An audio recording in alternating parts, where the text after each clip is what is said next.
Hello everyone. Welcome to the stream. We're starting a bit early today. So we are. Welcome. We're starting quite early today.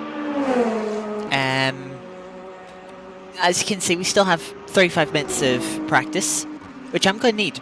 I haven't done a lot of practice, and the bit of practice I did, I kind of realized, yeah, I'm going to need more practice. And so I felt like when I jumped on the server here, instead of practicing for a bit and then rushing to get stream set up shortly before qualifying began, I thought, hey, let's stream a bit of practice. I don't usually do so. So we're going to stream practice here as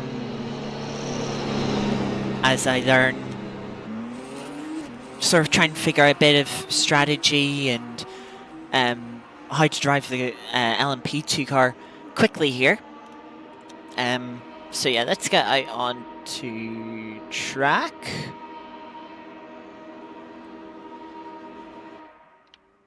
Okay, that took a little while. Get the car started.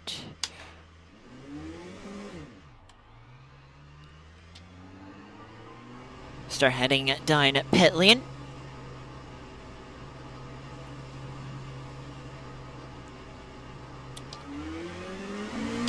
Now, one of the nice things here at the Mon is we do get tire warmers. That is one thing for the Mon. Despite them banning tire warmers for the season after, I think it was Spa, where a few cars had incidents on outlaps struggling with cold tires, they decided to allow tire warmers for the Mon, but it's an exception to every other track.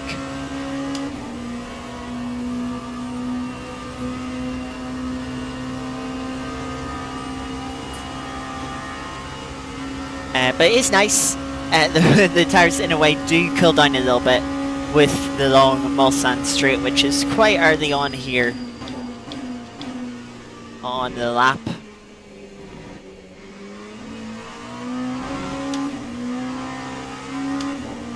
So in my practice, I wasn't able to get a single flying lap in.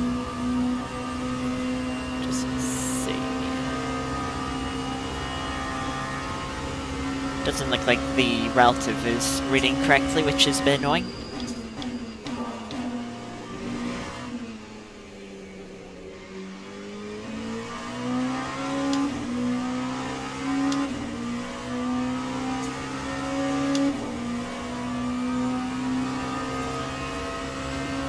But yeah, I didn't get a clean lap in the practice I did beforehand. So definitely trying to get up to speed here. Car moving around a lot under braking there. Not giving a lot of confidence.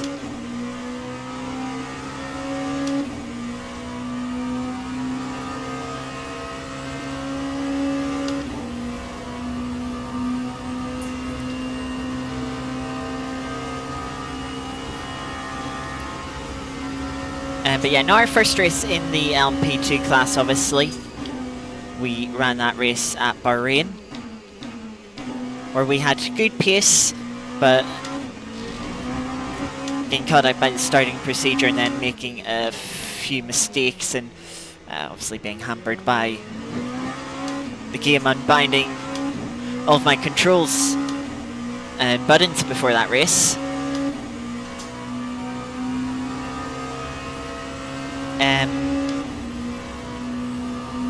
It'll be interesting to see how we do here. It is our first race on LMU where we've got 3 classes. We've got Hypercars, LMP2s of course, as well as GT3s.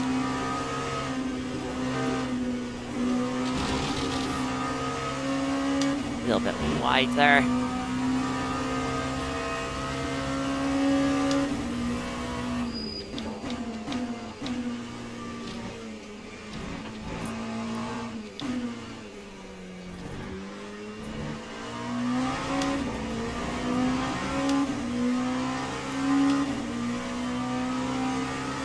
So we'll have to we'll find ourselves in a situation of trying to lap traffic while also potentially being lapped by hypercars.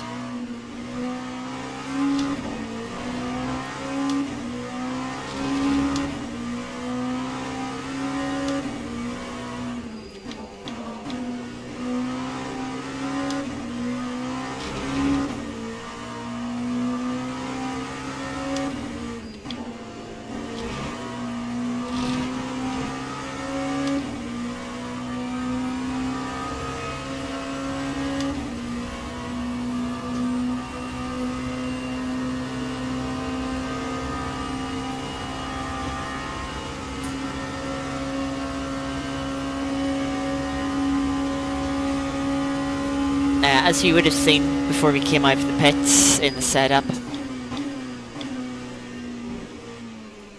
reducing the wing to its lowest setting to maximise straight line speed as much as possible. Car still feels relatively balanced across the rest of the track.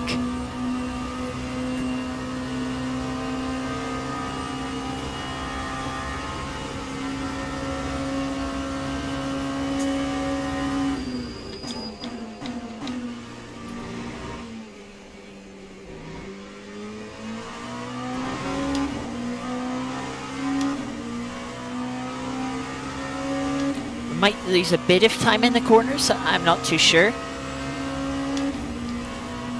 Probably braking zones is actually where we're going to lose time, because you know, definitely like at the end of the Mulsanne straight here coming into Mulsanne corner, it's definitely my least confident braking zone. It's not like Bahrain where, oh, you'd lock the front tyre and, you know, you'd end up running a bit wide. Here, it's the rears I'm struggling with a little bit more.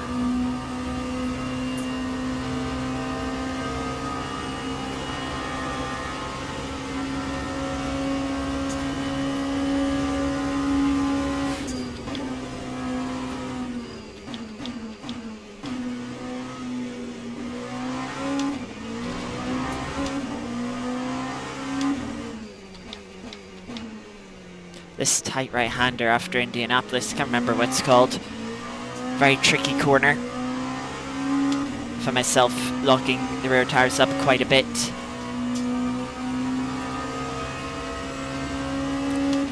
During practice and just spinning out from it.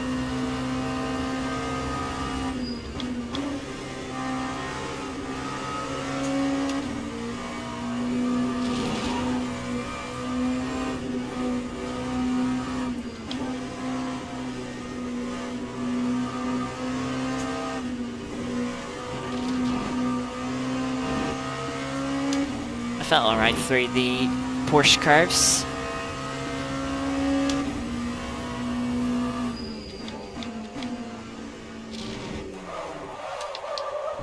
Yeah. Yeah, just a bit too much carb there. The car snapped around. Didn't feel like I could do anything.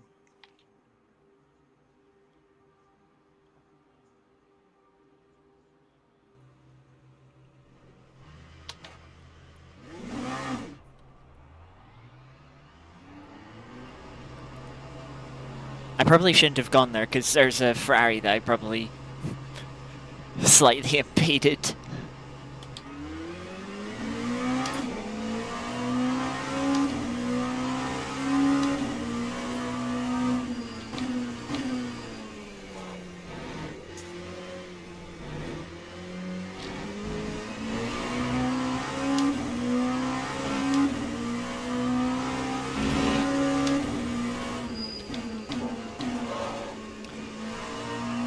Welcome, Jesse.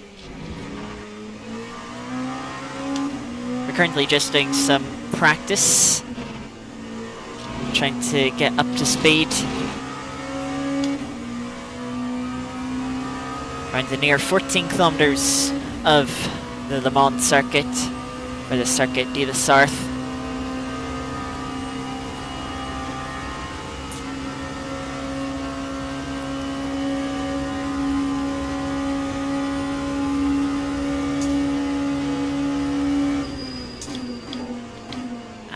slowing down for that in time.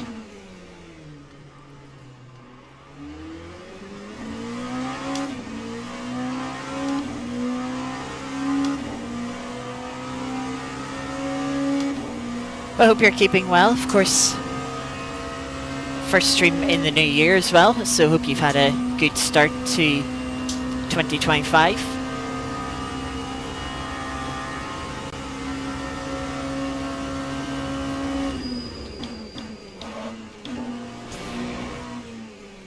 The rear started to lock up there. Car just started rotating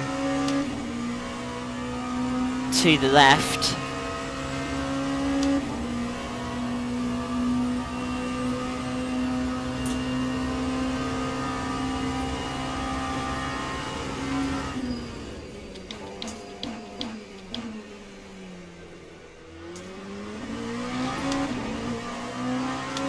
Same old really, yeah.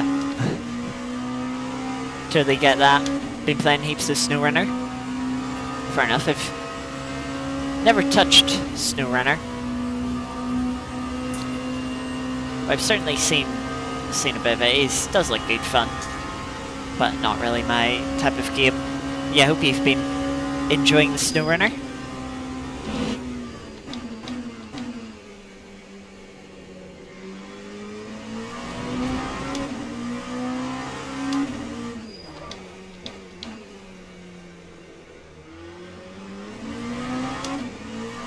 Car just stepping out under braking.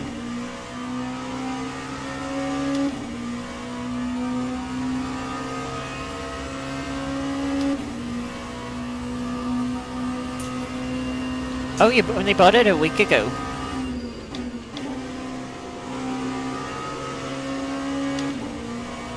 Yeah, because it's been out for like 4.5 years at this point.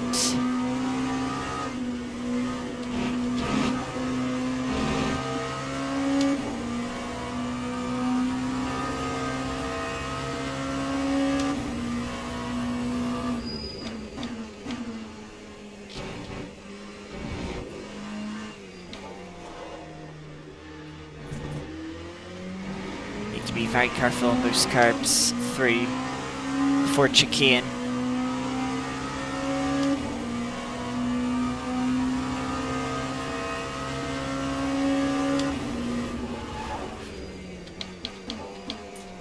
Do not suddenly lift through T1. That really upsets the car.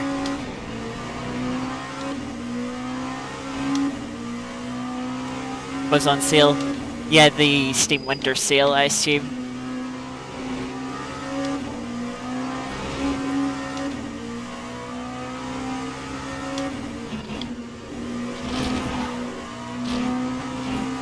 Yeah, waiting for sales is obviously a good time to pick games up. I mean, if it's a game that I'm very confident I'll enjoy, I'll pick up when it comes out. Partly to help support the devs. Especially if it is like a indie game.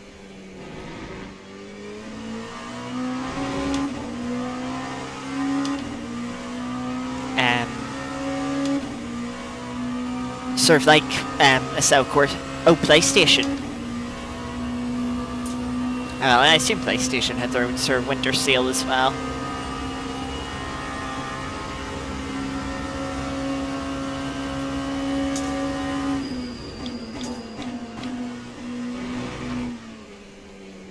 But yeah, so of course by Kunos. Kunos are a small team. I think last I heard they're only like 30 odd people. You know, so they're a small team.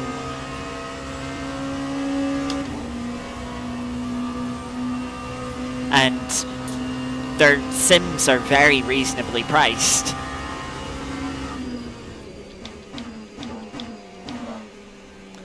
You know, especially when you compare it to something like iRacing.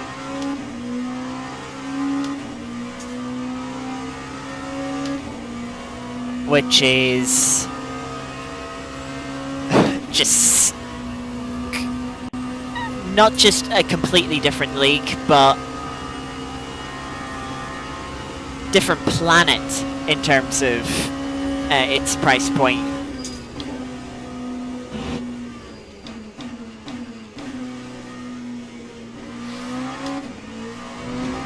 Welcome Kiki, welcome Iris as well.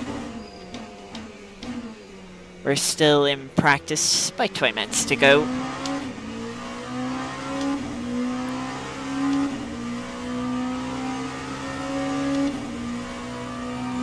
South Corsa. Yeah, I mean, if you're into your racing, like I am, for sure, then I would definitely say, you know, a South Corsa is worth picking up. When it comes to console, you've got to have a second thought. You know, you don't have modding on the consoles when it comes to the original.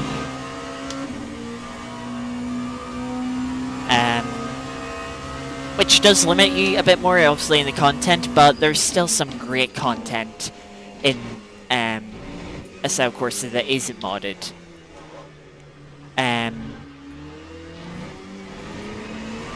When I was still on my Xbox One, I bought the original South Corsa, and I really enjoyed it.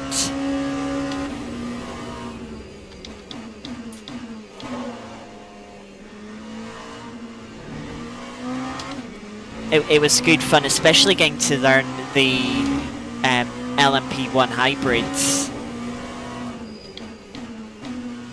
because I'd obviously played around with the LMP1 hybrids in Forza,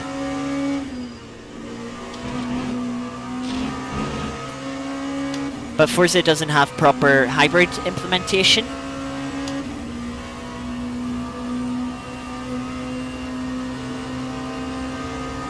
So the cars were constantly all-wheel drive, and they still are, and constantly have 900 horsepower. Whereas in reality, the hybrid unit is what drives the front axle. So when you have no hybrid deployment, you only have like 500 to 600 horsepower. You know, you're missing a lot of horsepower, like 300 plus, and the car's only rear-wheel drive, which is very useful for corners like Parabolica at Monza. When you pick up the throttle, because the car knows that you've got so much steering lock to get around the exit of Parabolica that the car actually isn't able to deploy hybrid energy, otherwise it would be detrimental. It'd be not only would it be a complete waste, it would, you know, just understeer you off the track and you'd be forced to lift the throttle. So the car holds back the hybrid deployment, meaning that, yeah, you can put your foot down and use the rear-wheel drive to allow the car to continue to turn while putting some of the power of the engine down. And then when you get to the exit of the corner, you straighten your steering wheel out. And then it's like, right, your steering wheel is a lot straighter. Now we can use a hybrid deployment to deploy you down straight. Whereas in Forza, you just get the all-wheel drive understeer, full 900 horsepower coming out of Parabolica, and it makes the car a lot less interesting.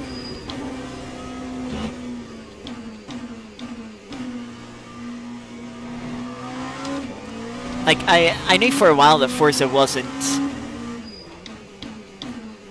accurately portraying the LMP1 hybrids from watching Jimmy Broadbent's streams on iRacing when he was driving the Audi R18 tractor. It's like you could tell that, you know, the car in Forza was a completely different car to what was in iRacing, despite the fact they were meant to be in the exact same class and fighting alongside each other.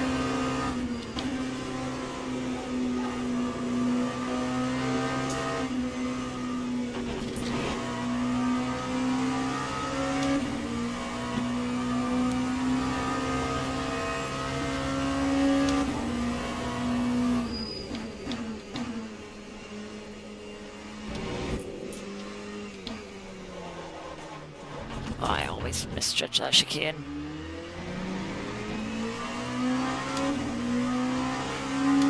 So where are we? Having missed that final chicane, we're about 5.5 seconds off the top time.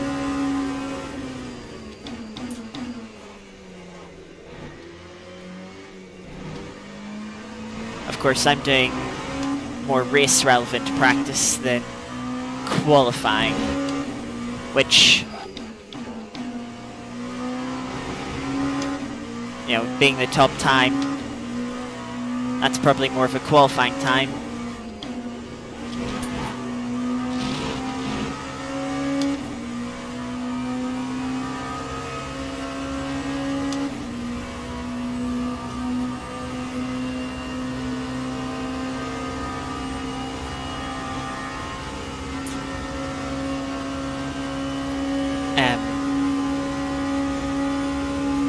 Yeah, definitely time to find here.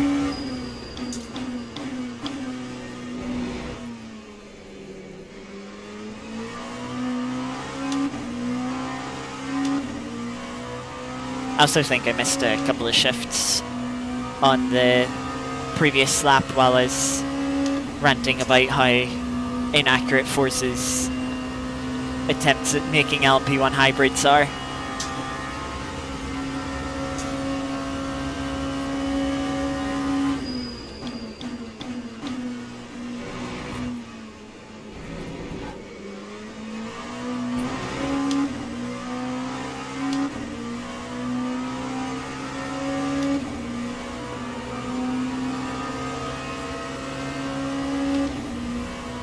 Actually, gonna turn headlights on just for multi-class.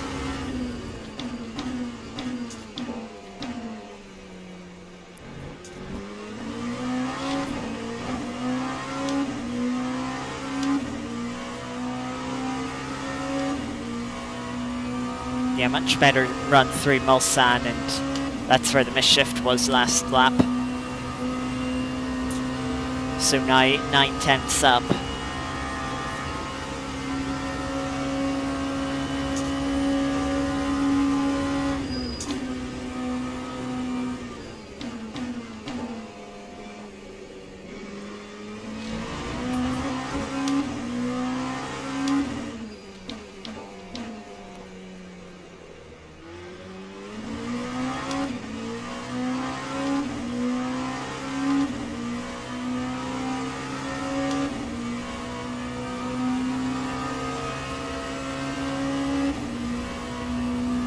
Really doesn't seem to be a lot of tire wear, so we'll probably end up double stinting.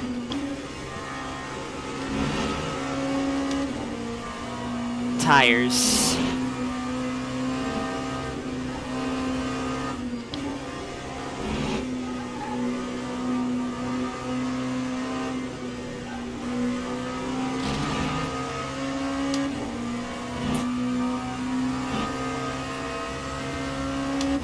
Hopefully just far back enough.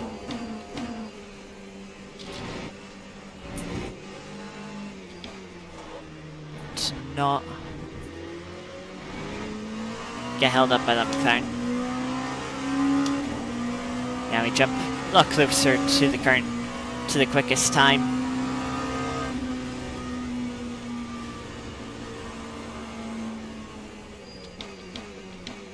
Just go lift while we go through turn 1 behind this McLaren. Also had the Ferrari coming through to pass.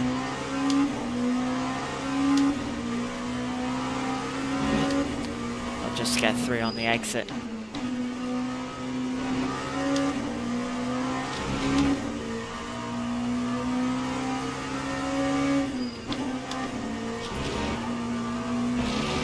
Tetra Rouge is a corner that's been taking me a little bit to get used to. I'm not necessarily struggling with it, but I'm definitely not very sort of consistent with it. I feel nervous through it. And it's probably the most important corner on the track as it leads on to the Mulsanne straight here.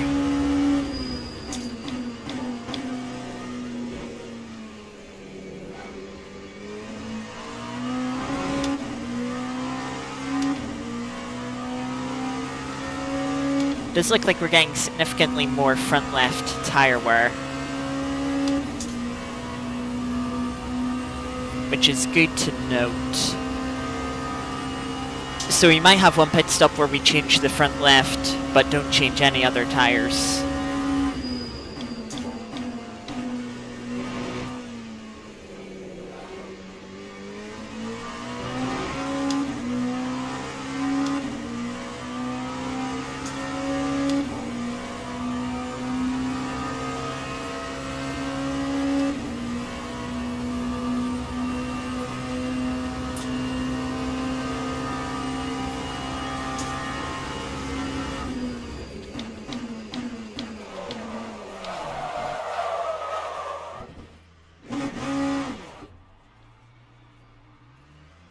Just think I locked rear tyre there.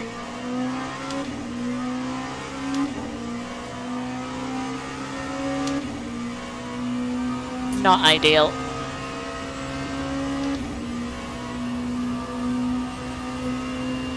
Track is high grip, quite warm too.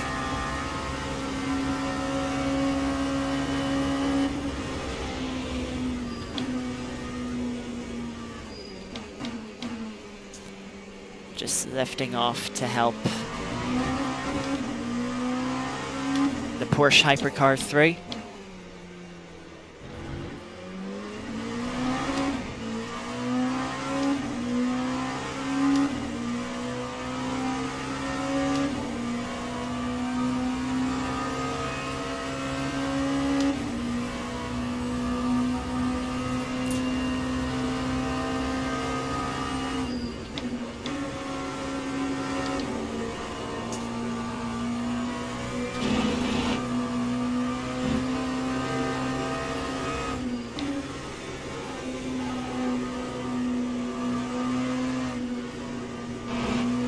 Front left, scrubbing a little bit through the Porsche curves.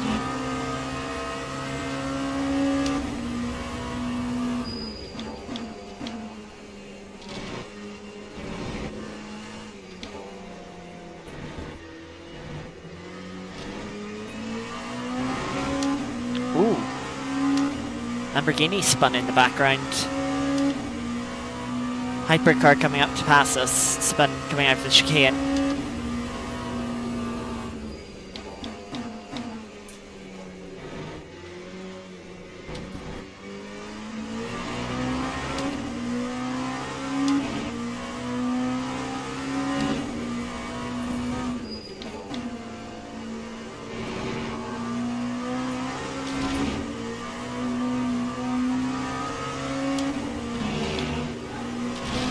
That's a cut.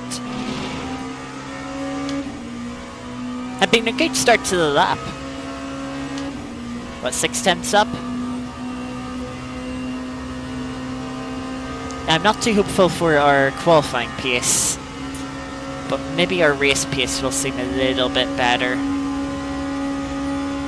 especially with the straight line speed that we have.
A little bit of a lock up there, trying to get the car slowed down. Very tricky braking zone that at the end of the Mulsanne straight into Mulsanne corner. Constantly feels like you could push it just a little bit more, but the fact that it's not a straight braking zone, the fact, you know, it kinks a little bit, Means it just makes it easy to lock a tire and end up running wide.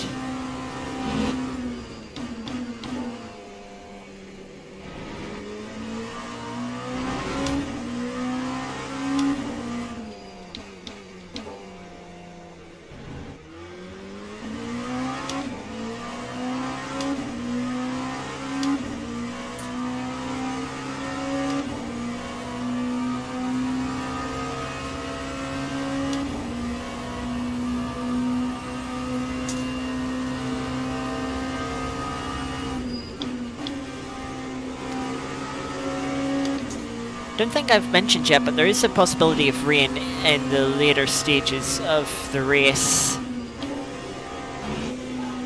It is only a possibility.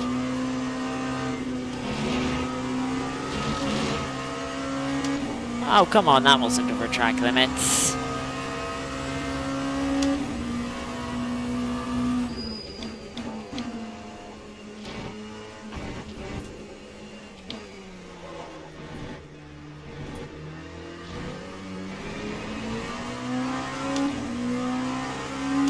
We've been 1.1 seconds quicker, so we'd be maybe about 2.3 seconds off on that lap, and it's not like the cuts that we made gained us time. Okay, you'd argue the one on the exit of the Porsche curves did a little bit, but I don't think it was that significant.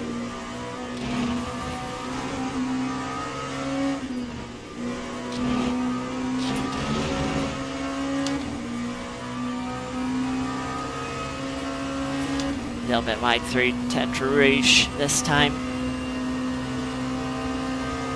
Gonna be quite easy to invalidate a lap in qualifying with that. See, front left tire getting up to 100 degrees now.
Deep into Mulsanne there.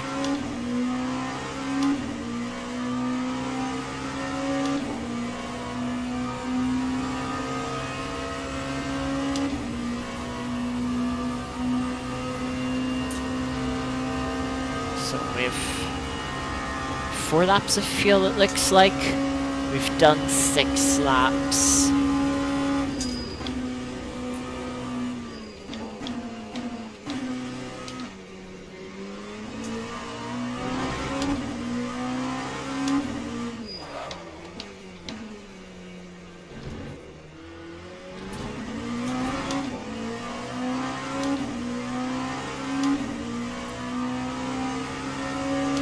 Yeah, so the tires are barely going to be 20% worn at the end of a stint, so well, it could probably even triple stint tires. I'm going to practice pit entry here.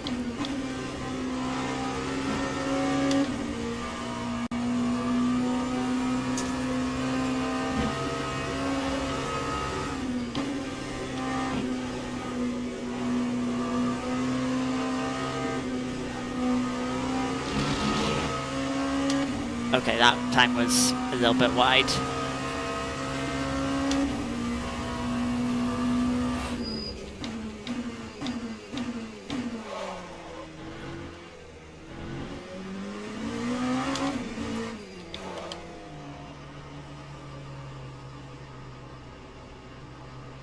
The one thing I don't like about this game is the pit limiter isn't...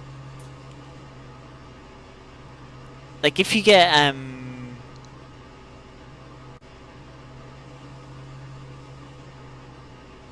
when you activate the pit limiter and you're still above the speed limit, in ACC, the game will cut your throttle a lot more than it does in this game. So in ACC, you can kind of get away with just sort of pushing your throttle, even if you're not quite below speed yet. Whereas in this game, you really can't. Right. Right, so the qualifying session here, 30 minutes. It's split up into 3 10-minute segments. We are going to get the middle 10 minutes.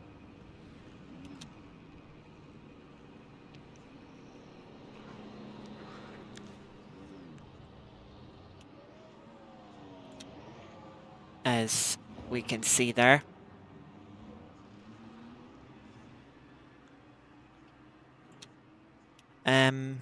So yeah, game says we have 11.5 laps of fuel. We could probably take that down a little bit and do 11 lap stints. Let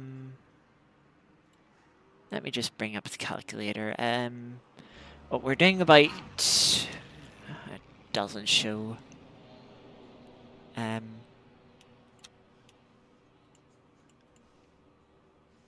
I look back at practice times? Nope, doesn't look like it. Let's say 340s, just to be... Yeah, 340. That'd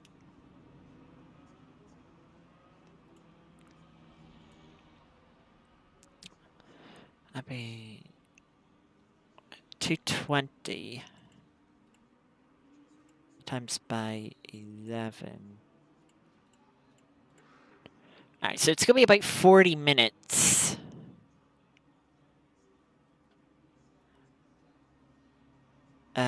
And if you add another lap on top of that, that'd be 44, 45. Oh, 45-minute stint. Could see you make 3 stops to the end.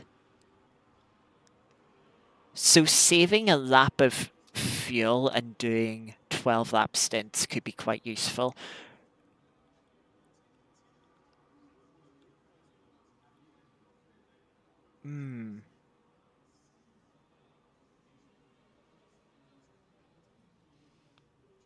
Probably take a full set of tires.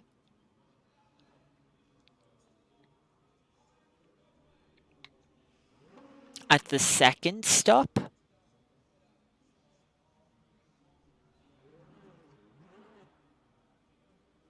Because you're probably not going to get any of the tires. Definitely not the front left.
Look at all the people that tried to go out during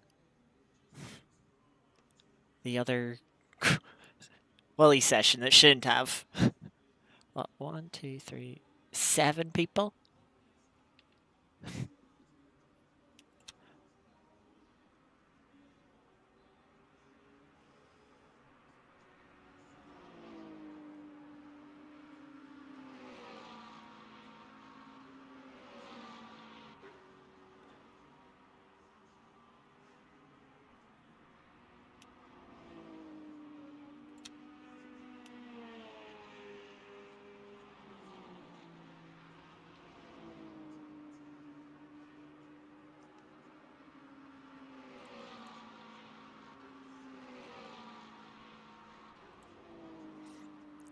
So 10 minutes of qualifying. How much fuel are we gonna want? That's gonna be like 4 laps.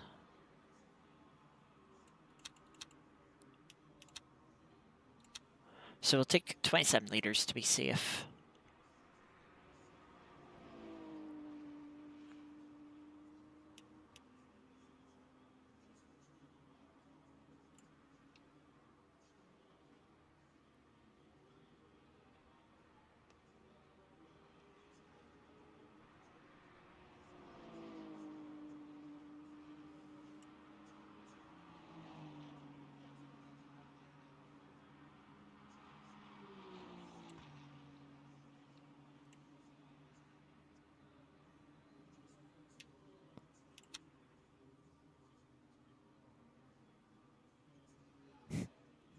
There's currently an argument going on whether the organisers made it clear enough. And they've pointed out a few places, I think 3 places total, where it's written down that the qualifying being separate. And then there's this guy. Oh, you should have put in SimGrid, which it is on, or the Discord, which it's on twice. Well, good self-report. Try not to make yourself look like an idiot.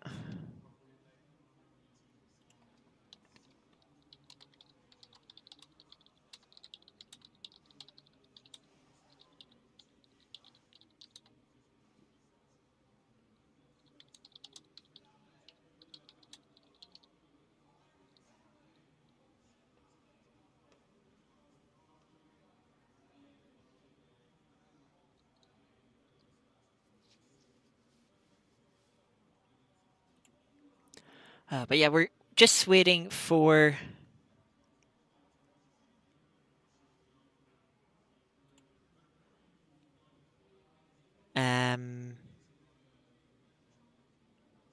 our section of qualifying. We've got about 3 more minutes.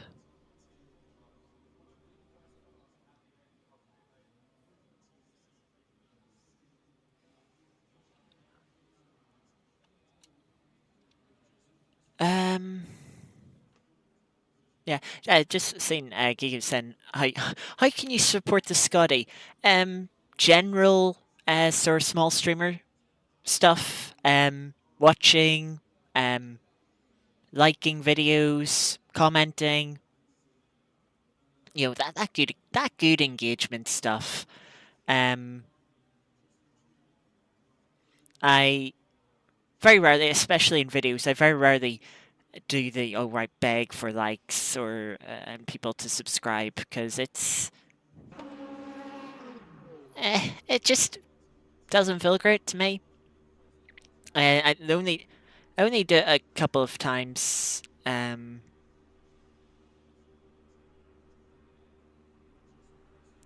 like maybe some of the more popular videos, like the rally videos, when it's like, oh, stage 1, it's like right at the end, it's like, hey, remember there's a stage 2 that's gonna come out like next week, you know, so subscribe so you don't miss that, you know.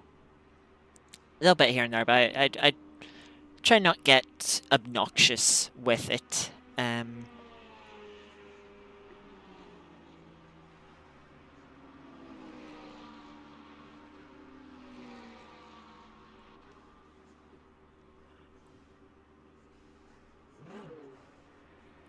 Yeah, we're a minute away from our quali session.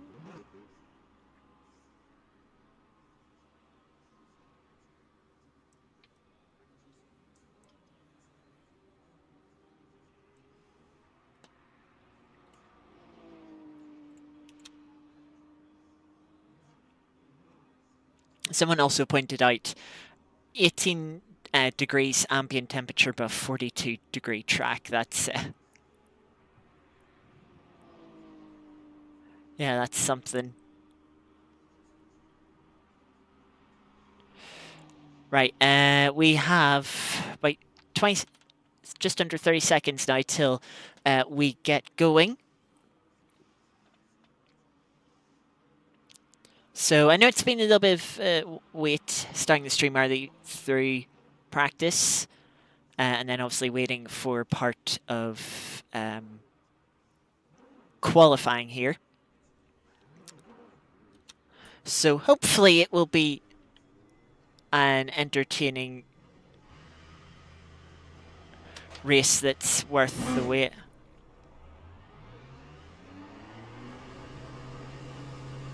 As we head out. Oh, that LMP2 in the background. I appreciate them waiting for us, but then they couldn't make the turn to get out of pit lane.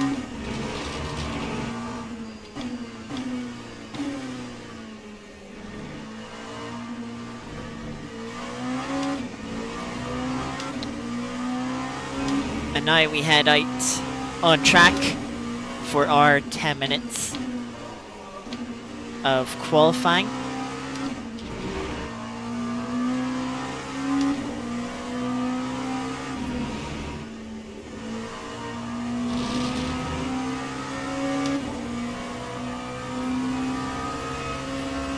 Thank you, Kiki.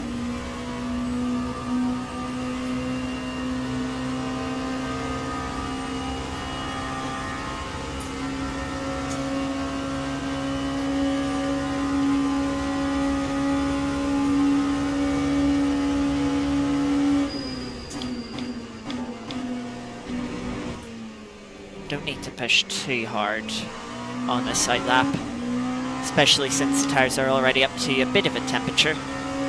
Definitely don't feel like I need to be weaving like the guy in front of us is.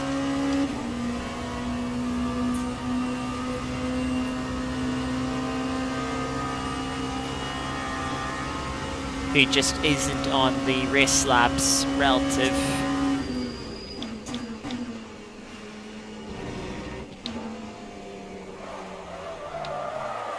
That's not ideal.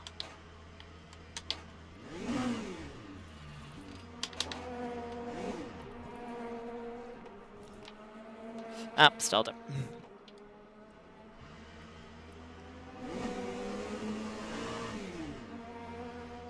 Nah, I'm not gonna make that. Oh, accidentally let go of clutch.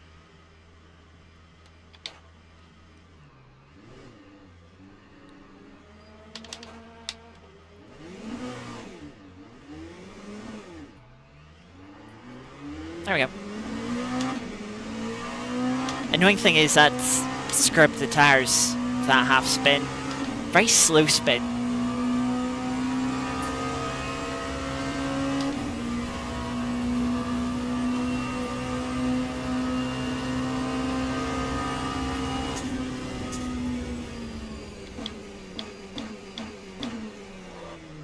Which definitely isn't ideal. That's 3 minutes of our quali session gone already.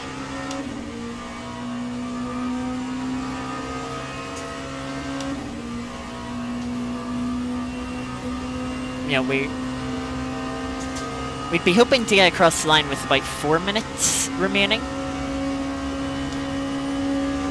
But looks like we're only going to be crossing, or with 4 minutes into our session. That'd give us 6 minutes.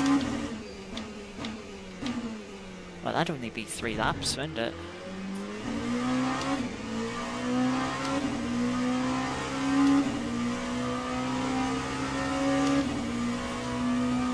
Yeah, I probably have a lap too much of fuel, to be honest. Yeah, we only have time to cross the line to... I know, my brain's not mathing at the moment.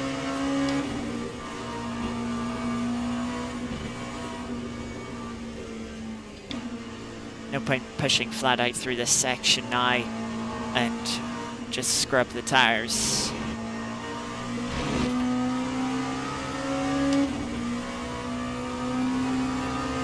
At least we find ourselves with a good bit of space.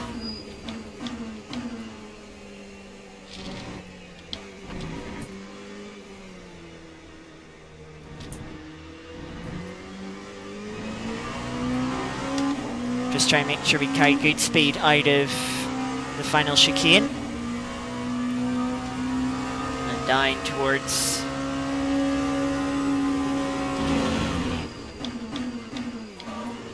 turn 1. Oh, rear's just locked up a bit as I went to turn in. Messy first chicane. Oh, rear's locked up there as well. I might need to put the brake bias forward if continue struggling with rear locking.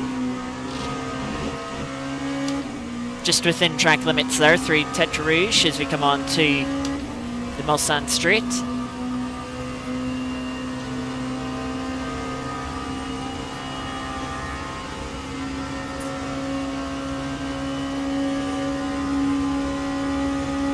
Building up the speed. 315 kilometers an hour as we start braking for the first chicane.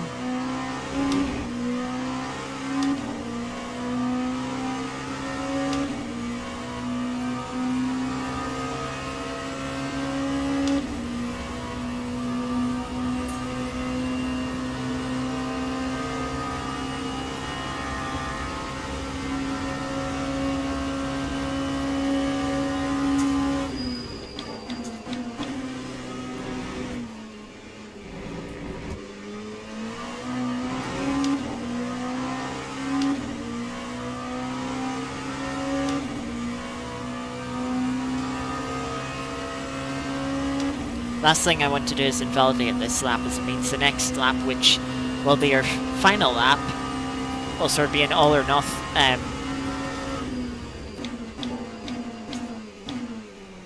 Yeah, all or nothing.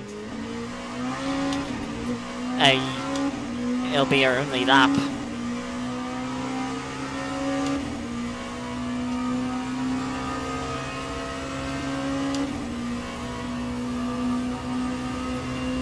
Fastest middle sector, that's probably the minimum rear wing that we're running.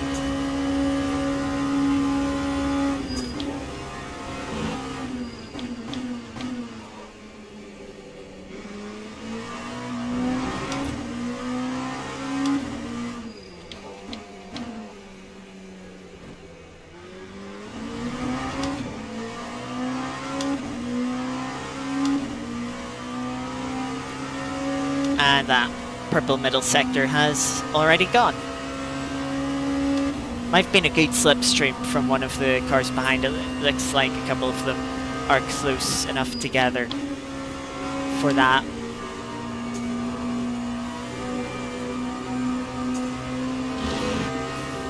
Oh, last thing I will be doing is tapping that wall.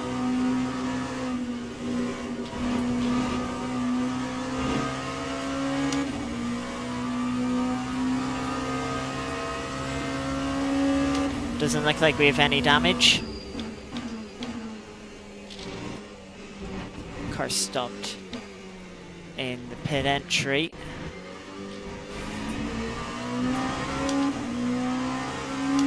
Get away with that little moment. Within 3/10 of pole position currently. I wasn't expecting that.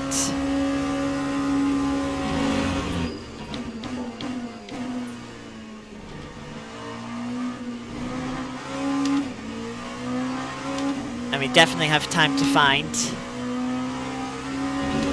Look at that, we're sort of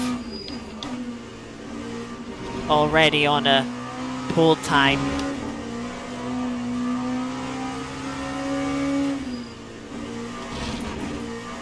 Oh, that's gonna be it, isn't it? Yeah, darn it. I knew I had to not mess it up.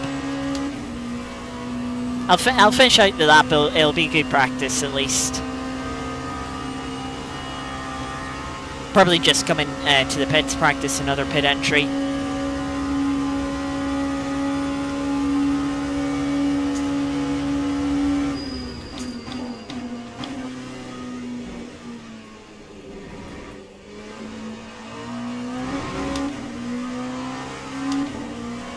We're slid around a little bit through that middle chicane, delayed me again on par, and is costing us time down towards the second chicane here. Down to P3 by 2.3 seconds. Yeah, you know, there goes a proper time.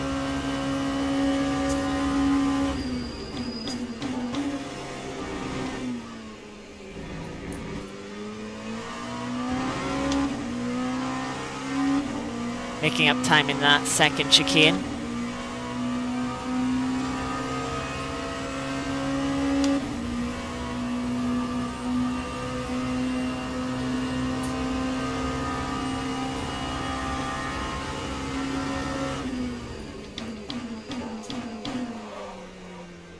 A little bit deep into Mulsanne corner. And the attempts just fly away.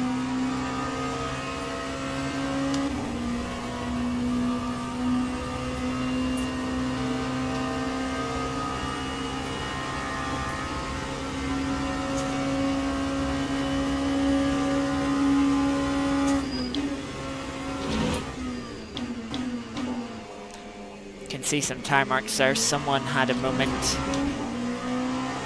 into Indianapolis.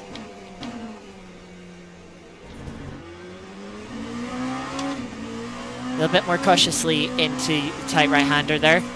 And we lose a little bit of time on the entry, but we gained it back on the exit on the run down to the Porsche curves now.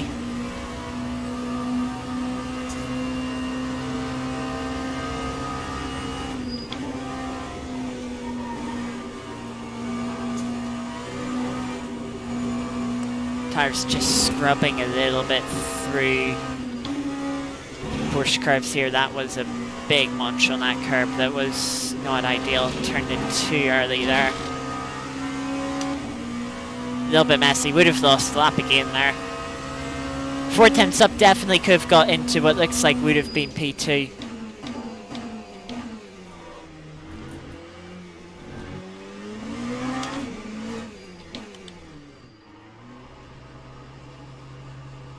Yeah, and one thing I wish these cars had is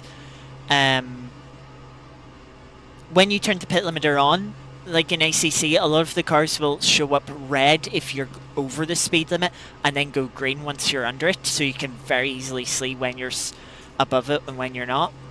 But this game doesn't do that.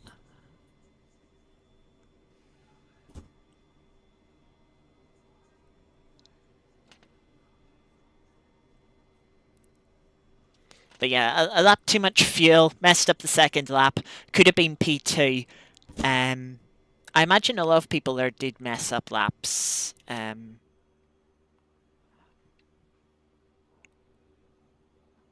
range. Do we have a couple of people down here that didn't get time? There's 1, 2, well, let's do this. 3 people didn't set a lap time. We've got 14 cars in the class. I think we were meant to have a little bit more than that.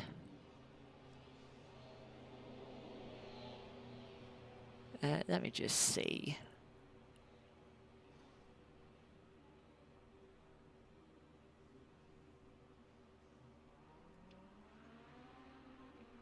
We're meant to have 17 people.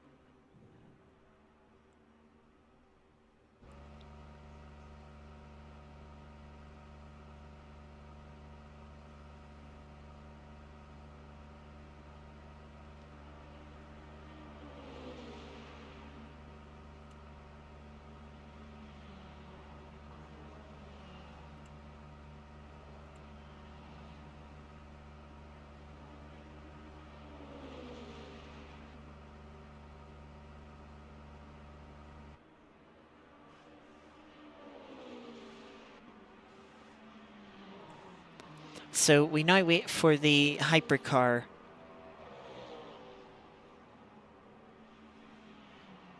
quali.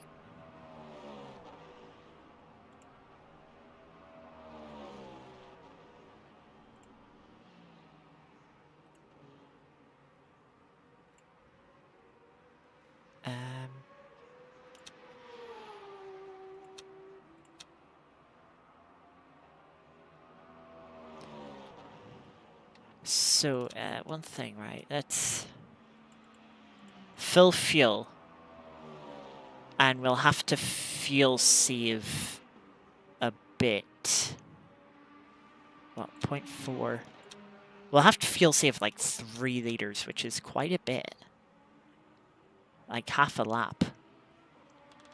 Which would be a full lap, like anywhere else. So that's quite a bit of fuel. The tires seem alright. We'll make up as we go along for that. And yeah, that's it. That's the strategy. Make up as we go along.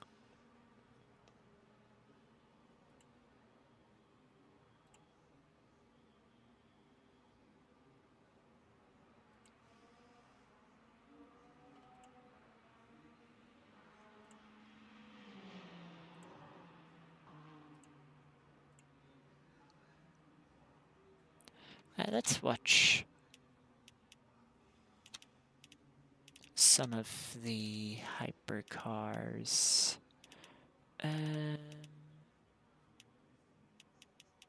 Who do we want to watch? Let's see, Dead Edwards.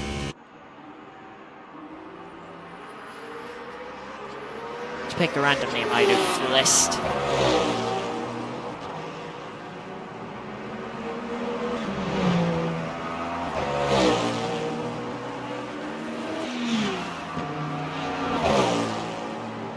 That car looks like it has damage on the front end. I think it does.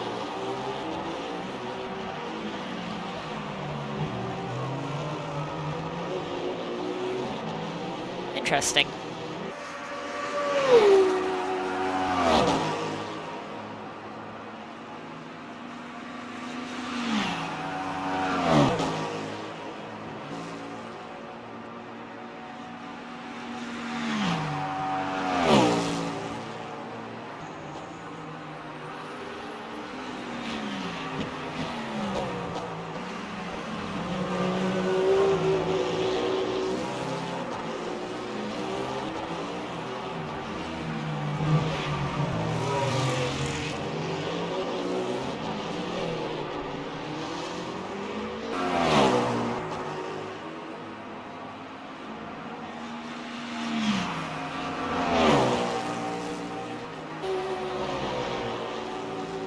Starting to see the first hypercar times. Good 12 seconds between the hypercars and LMP2 cars.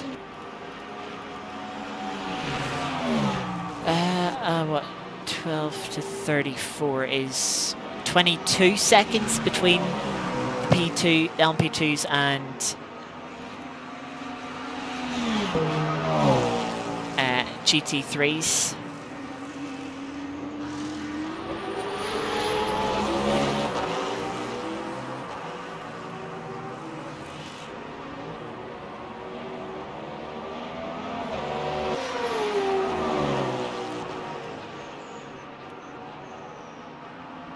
Very tight fight between the front two. Just a quarter of a tenth.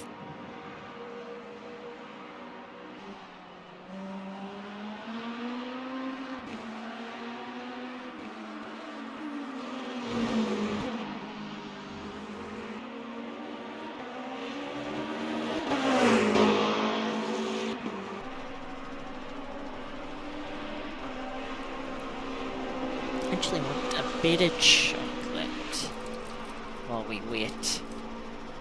Since there is, I don't know how much time left in quali. Ooh, slide! That's wide into gravel. That lap is gonna be ruined. Let's see, anyone hasn't got a lap. Let's have a look at Simon Turner. BMW. A little further behind. They've gone back to pits. They're a little further behind, yeah. Let's look at Simon coming through Indianapolis.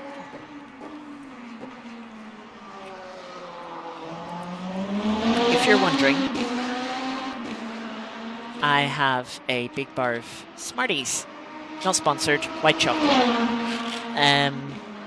I say big bar, big tube.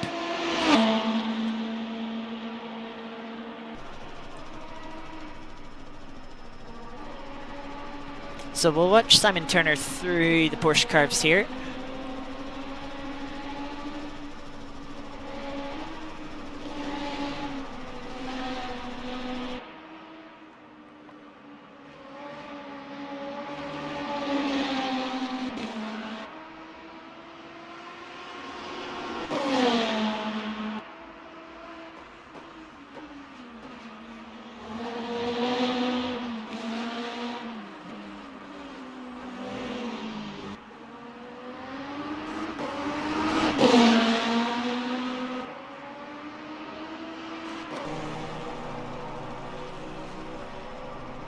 Seems like that lap was invalidated for them as well.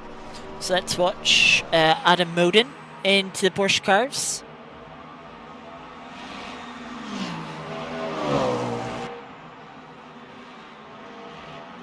Oh yeah, those long box of Jaffa cakes. Yeah, I seen a pack of them, some packs of them in Lidl when I was shopping last week. Was quite tempting,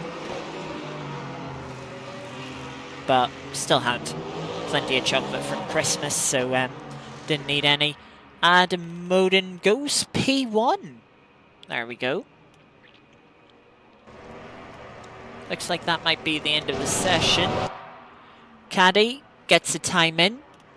Good for them.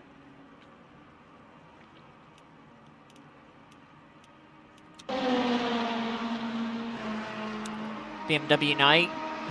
All of them.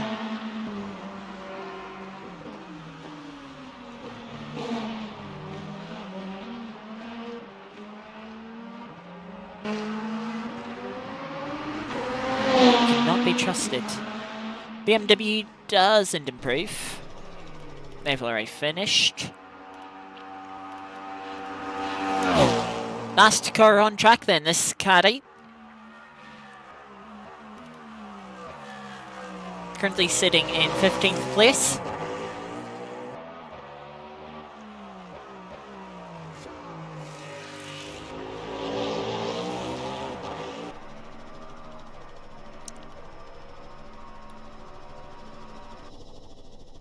Oh, eh? Session timer or something? Maybe, I don't know. But they've disappeared.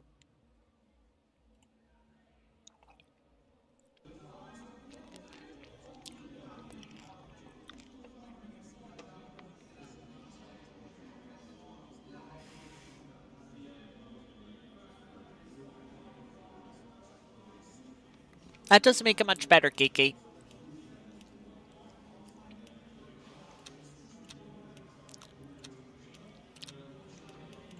I don't know why I'm looking at this stuff. I don't even know what half of it means.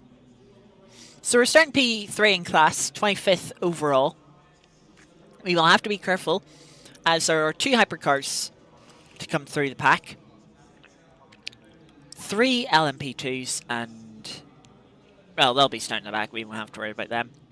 They'll be worries for the GT3s though, and then 3 GT3s as well that didn't get time in. For a 55 car field, track is down at 32 degrees C this time, a little bit cooler.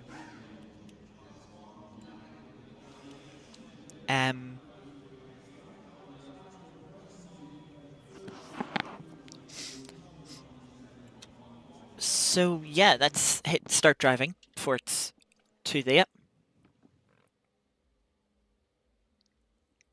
18 hot cross buns. Blimey. Formation lab has started.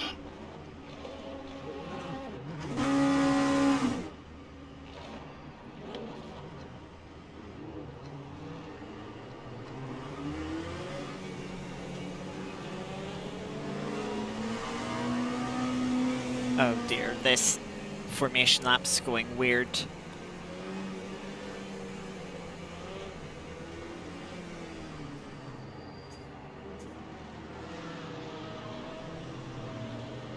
I think that Lambo's meant to be a lot further up.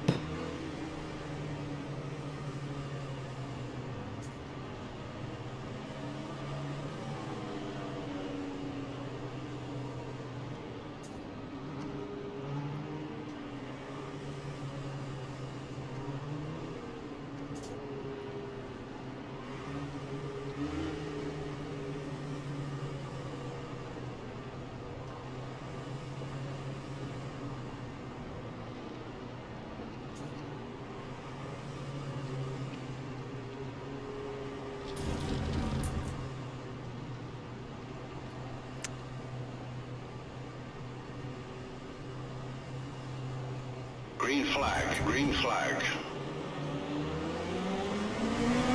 I forgot how awkward the start is here with the chicane. Starting right in the middle of the final chicane. We're away here.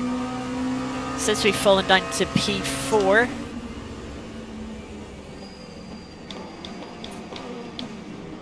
I was just trying to slow down there before running into that car. Trying to make sure I don't lock up the tires, that'd be a guaranteed crash. Kept it clean, this Lamborghini certainly seems to be struggling. One car's off into the gravel.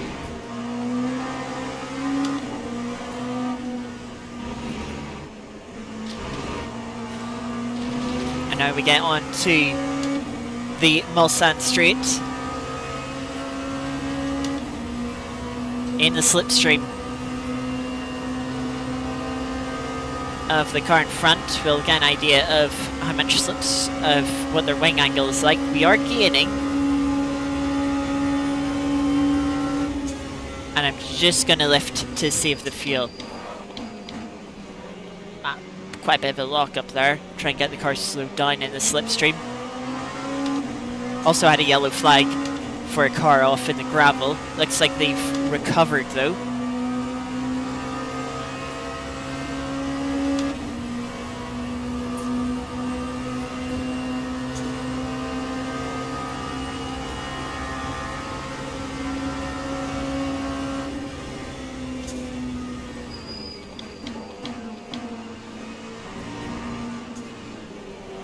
Oh no, I've done the same thing as I did in qualifying.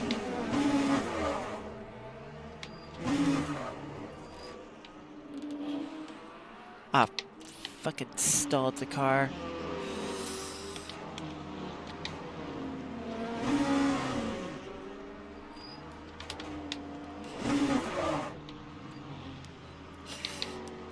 This is just a very awkward spot to be in. I can go now because there's no traffic. Oh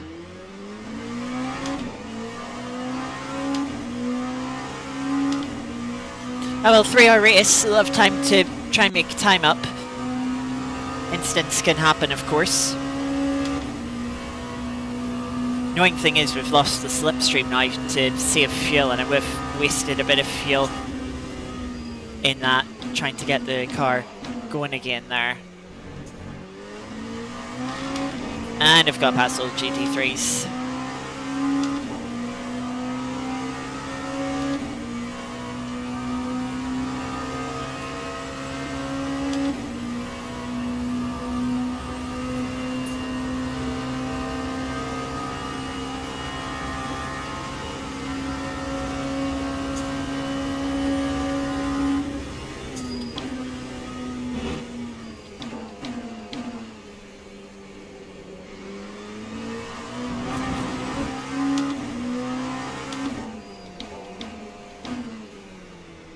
I should really have the tire up here.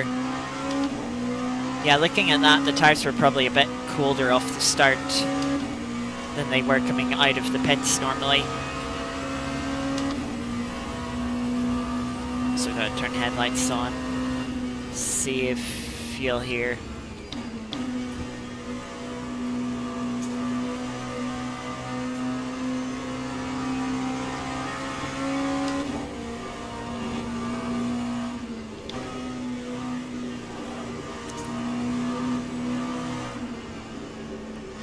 Fry turned into me there.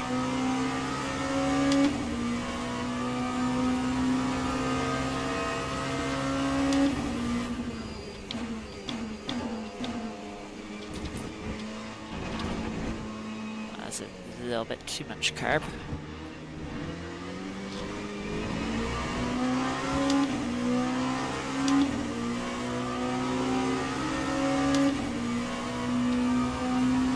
Couple of cars in the pits.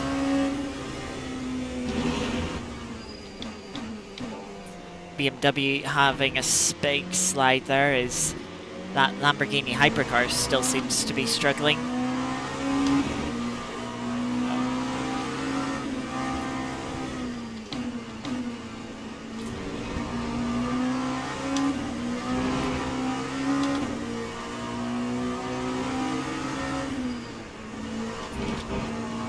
Why are you trying to stick it round the outside of an LMP2?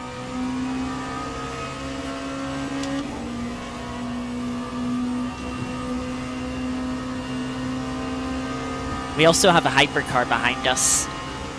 It's a Ferrari.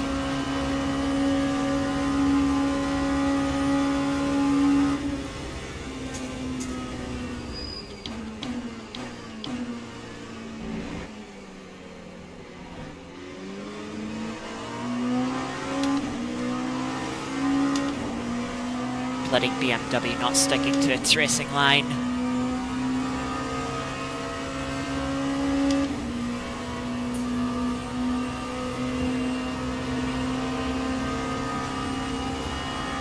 We'll slot in between the McLaren and the Ferrari here.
So we've got through all of the GT3 traffic now.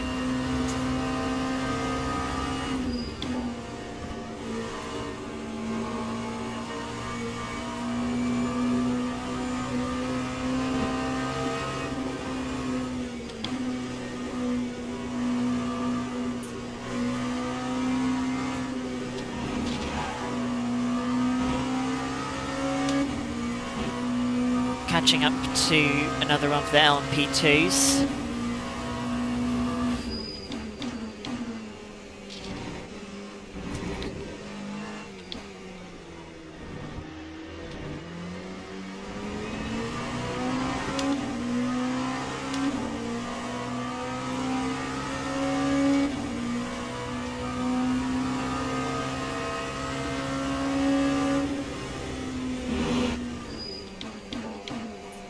Of course, we're still trying to save some fuel, and I think through turn 1 into the first chicane is the best way to do that. It does say we have 10 laps of fuel, but that's with some fuel saving.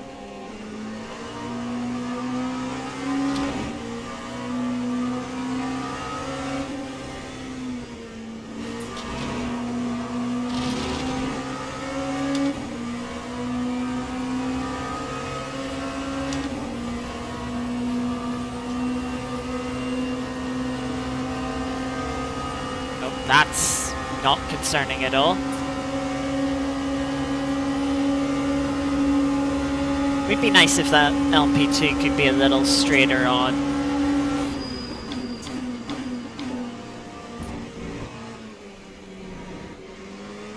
You know, just running straight, they were moving around a little bit. Fastest sector 1 of the LMP2 class. That's good to have.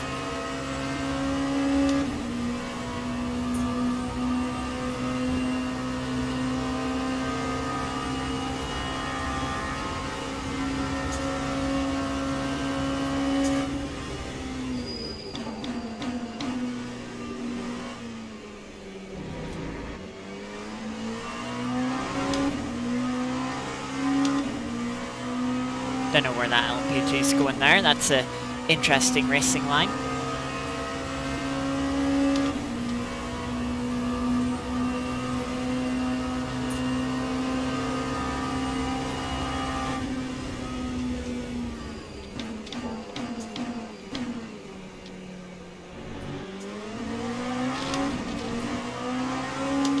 getting into the gravel. Well, hopefully that's get a run here down towards Indianapolis with the slipstream.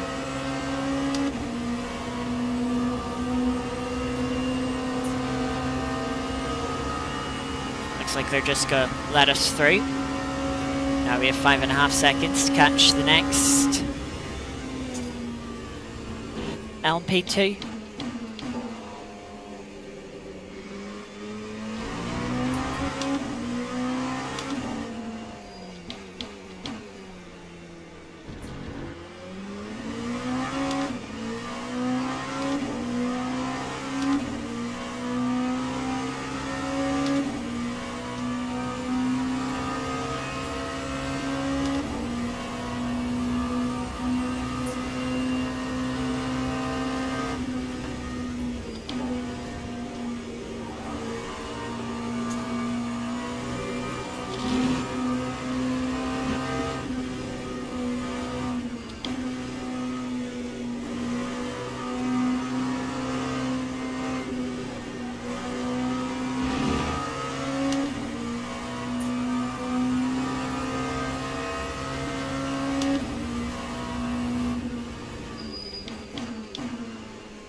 .1 laps.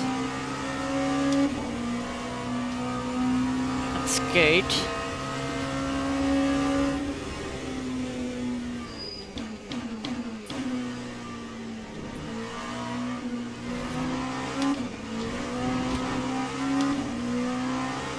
Bit of a poor exit there from the first chicane.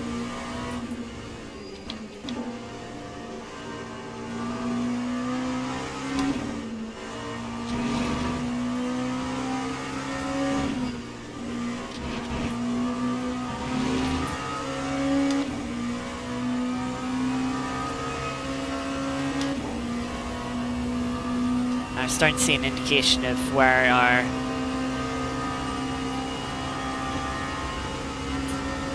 how far we truly are behind the field. 16 seconds are to P5.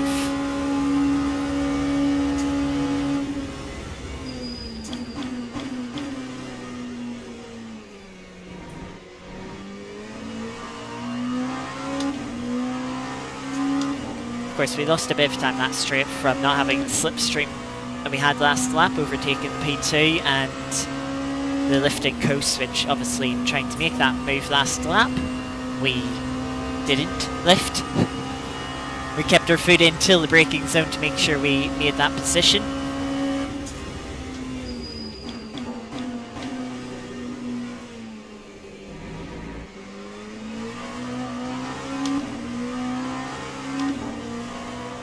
.420 last lap. That's, for race pace, I would say that's good. 1.5 seconds slower than our quali pace while we're lifting and coasting a bit. Obviously with a full tank of fuel, I don't know what that was, pump or something, really threw the car off.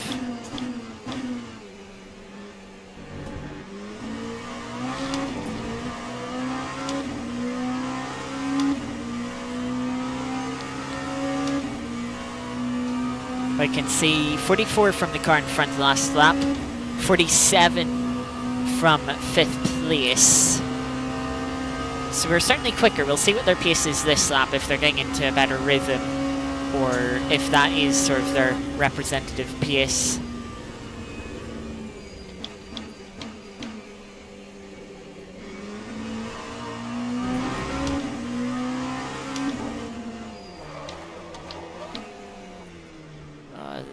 Lock up there.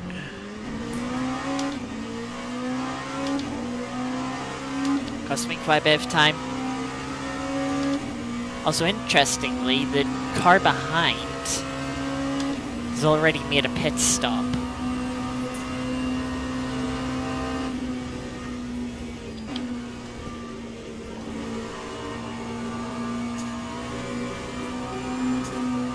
Car feels a little weird through the Porsche curves. I just clipped the grass there.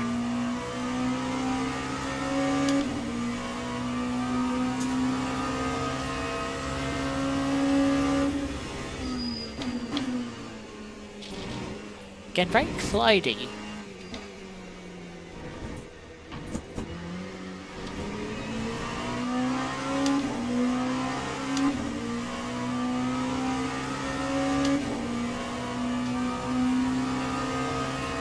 A couple of the cars have validated that lap. Bit annoying. Messy first chicane.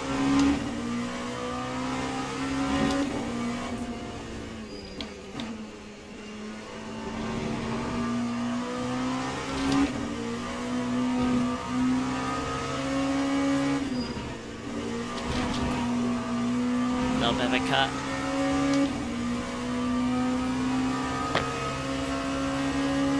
Gotta be careful, 3 hours is a long way and to rack up those warnings. 49 from 5th place, 25 seconds behind P4.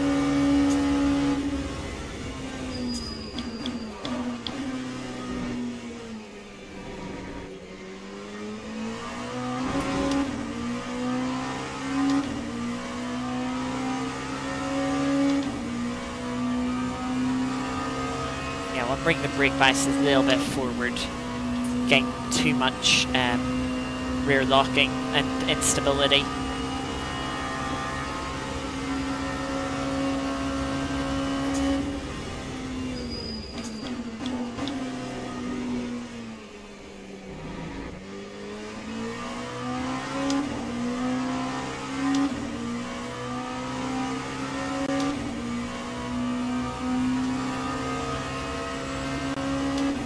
Hypercars are already background to the first sector. They'll be catching the GT3s quite shortly.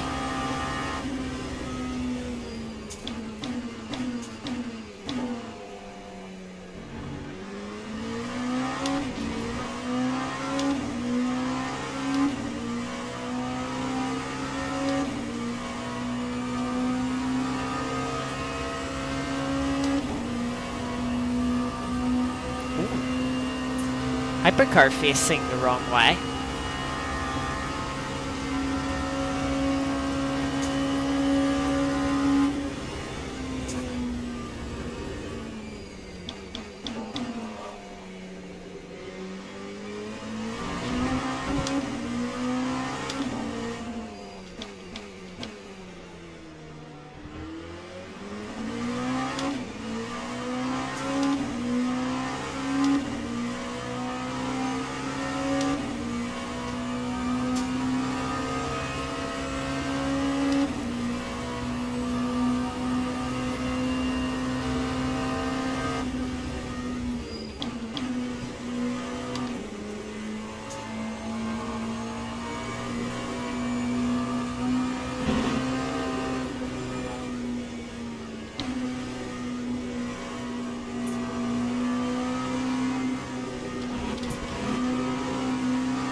We're catching up to the car in front. See 350, 345 for a couple of the cars in front. We'll be closing in on them. And looks like the top three aren't too far in front of P4.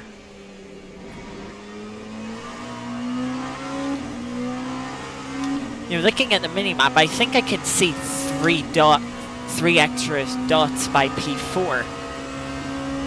Oh no, there's P1 down at Mulsanne, so P1 is running away, but P2 and 3 I think are right there. And they might be slowing each other down in a fight for P2.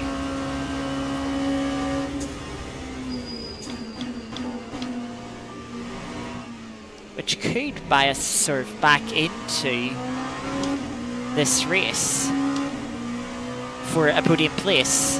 Of course, we've got quite a bit of time to make up still, but I think we can definitely make it up. Of course, strategy, who knows how it will go, especially if the rain comes at towards the end of the race. That's going to be a hope and pray if that does happen. As it'd be my first ever laps in the rain.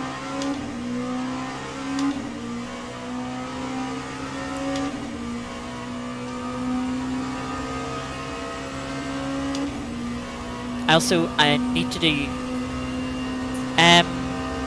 Geeky, if you're still around, could you do me a favour and divide 75 by 12?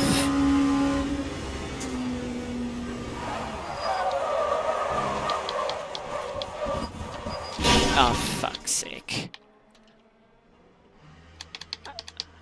Neutral.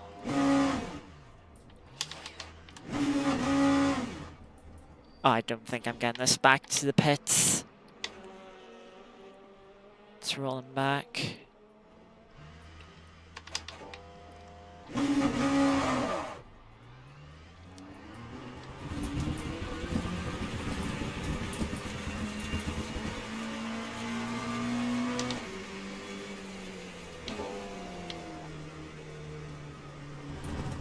$6.25. And that's kind of going out the window.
Yeah, repair all. 75 liters of fuel, 6.25. I mean, we're completely off strategy now. Pitting after 5 laps. Damage is 2 minutes.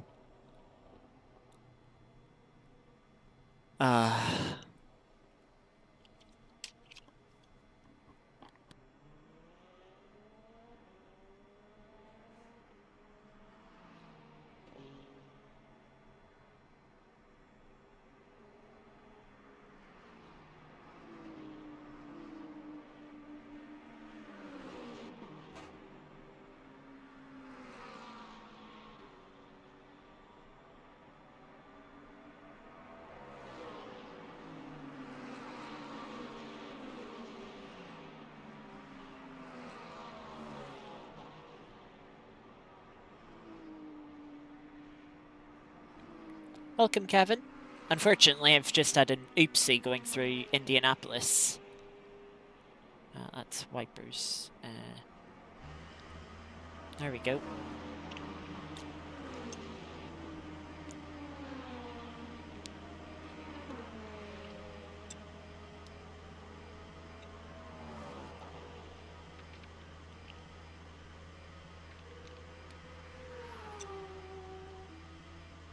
Now, the fuel is in the car,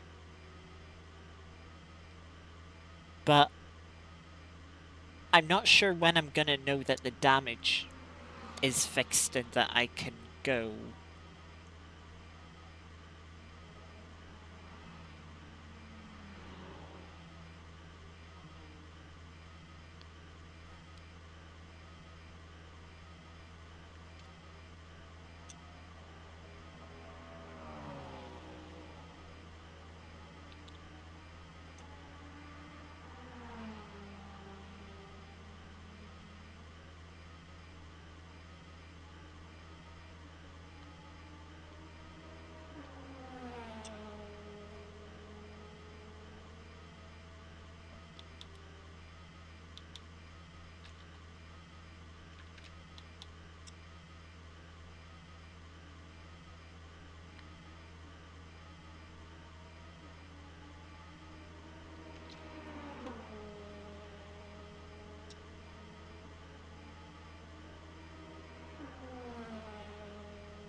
Yeah, 2.5 hours is still plenty of time.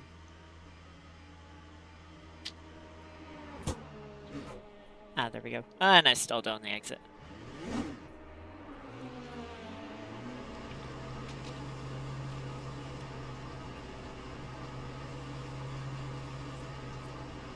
I have actually lost an entire lap from that.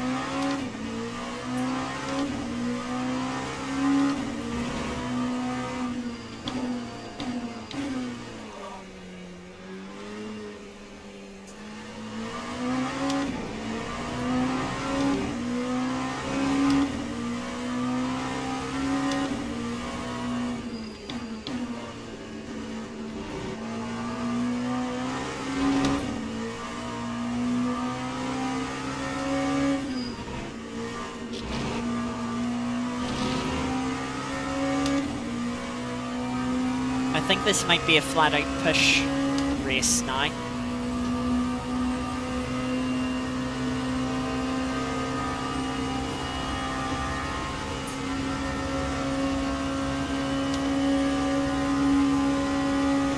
And there's flat spots on these tires.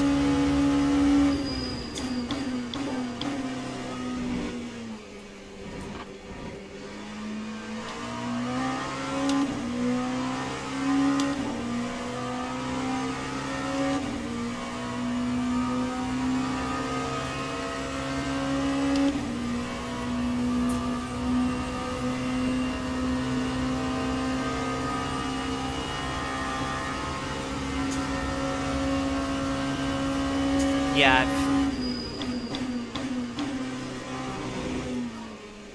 quite noticeable vibrations, let's just say.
The LMP2 that was behind us has just pitted, and it's still early.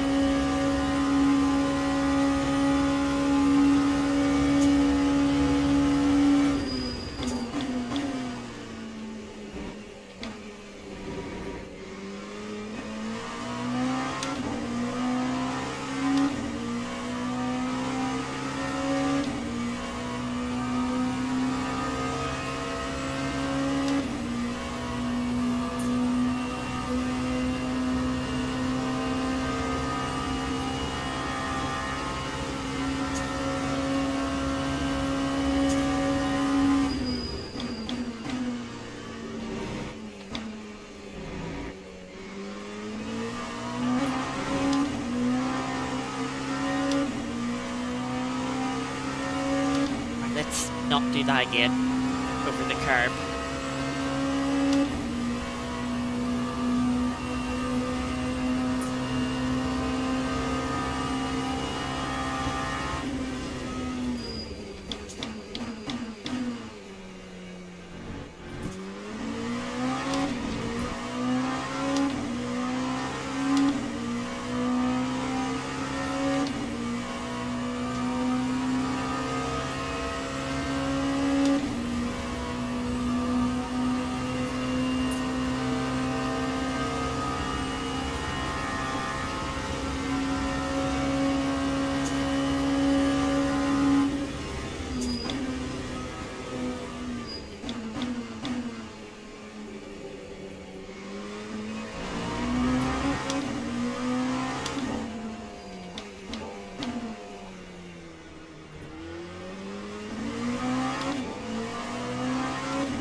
I can't comment on how the handling has changed, as I only picked the game up when the Steam winter sale started a few weeks ago.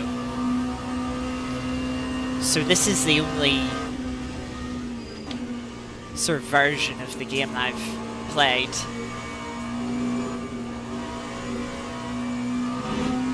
I've no references back to old versions.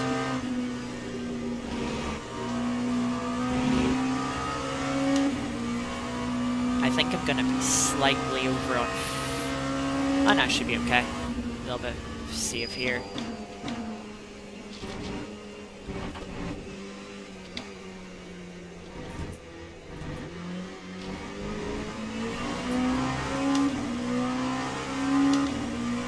Yeah, that's pretty much perfect on feel. How do I compare to ACC? How the car slides around is a bit different.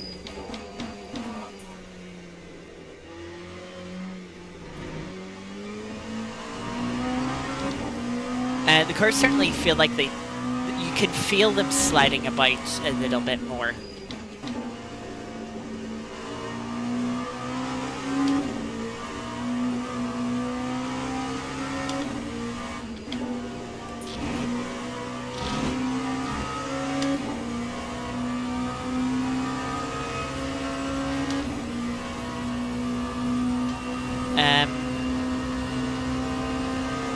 Yeah, you can feel the car sliding by a little bit more. It's a little easier to sort of slide them around too. You can see that how much the delta's going down with the lack of slipstream.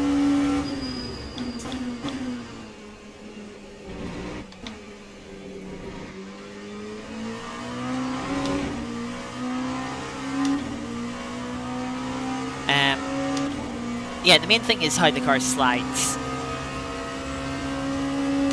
After that, cool tires are very different. You just have so much less grip with cold tires on LMU than you do on ACC.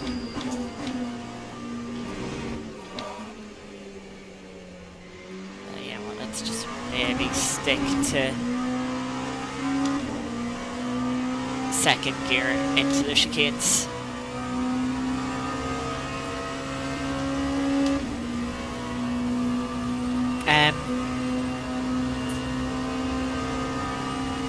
But yeah, it's quite different from ACC.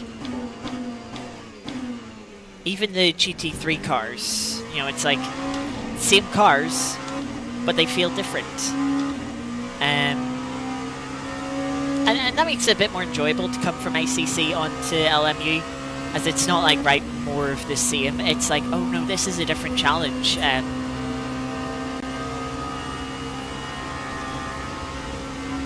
How you approach driving has to change.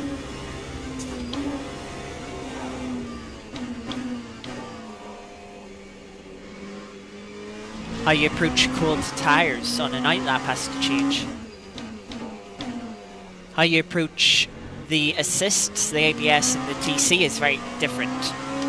You can't just abuse them and, you know, just lean on them entirely. You have to be conscious of not spinning the car out of longer corners. Trying not to engage the ABS too much. Trail braking is very important.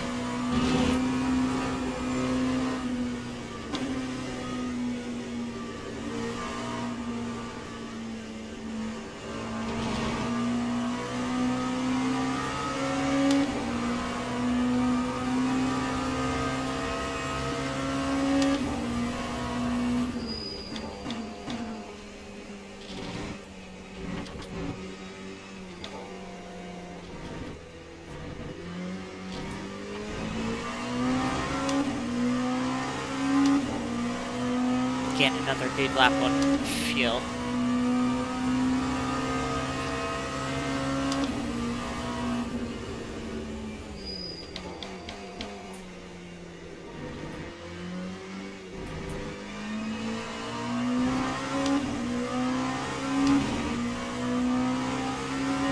In terms of wet weather, I can't say yet. I haven't done any wet driving on LMU yet. That might change later on this race though.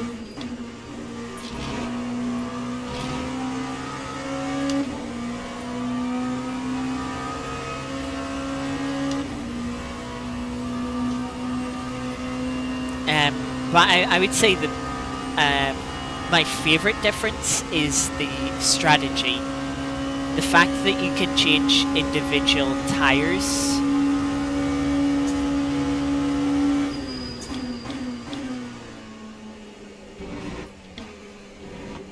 and not just a whole set, I'm quite a fan of. It opens up much more strategy possibilities. And the fact that refueling and tire changes don't happen simultaneously like they do on ACC, again, opens more strategy opportunities. So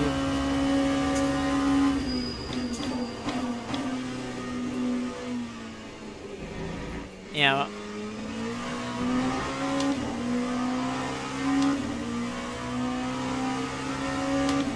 know, already in the few races I've done between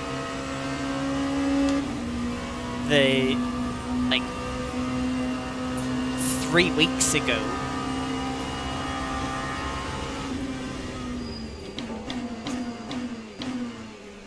and today, I've already had strategy play a big part, and strategy be more interesting than I think it's ever been in ACC, which I think for only being a few races in, I think says a lot. What about the community? Much like what I've done on ACC, I haven't touched public lobbies in any fashion.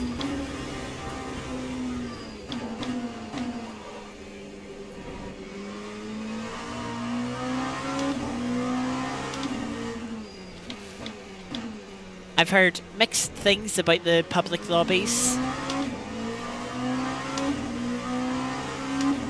Some people have complained that they can be a bit crashy,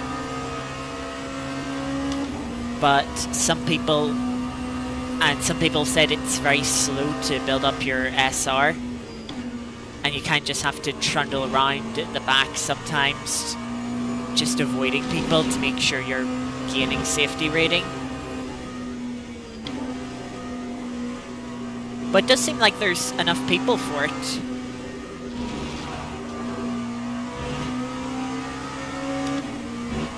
Communities. Yes, there's quite a few communities on SimGrid.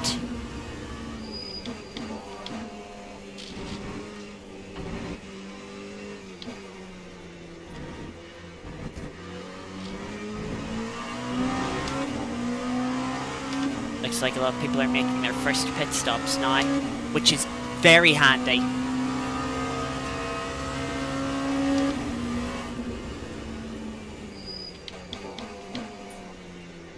You know, we've passed a lot of the GT3 field in the pits.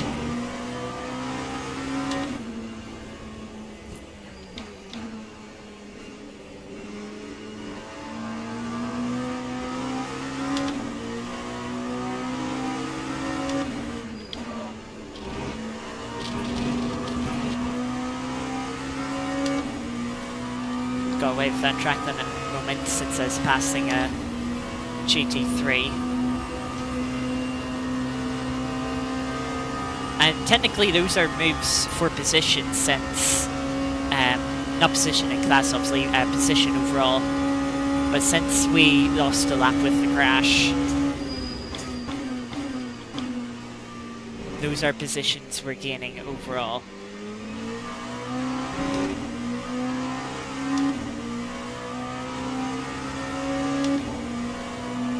But yeah, the leagues, I mean, I've got a few league races, a couple of series lined up through January and February, and there's been a couple more that I've looked at, but it's like, oh, either they clash with something I'm already signed up for,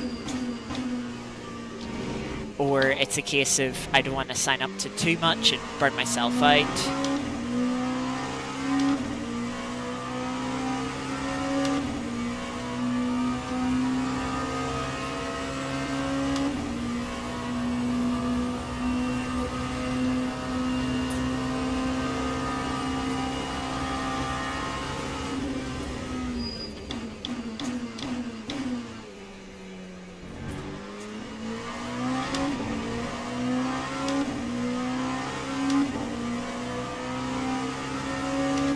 Someone's game crashed.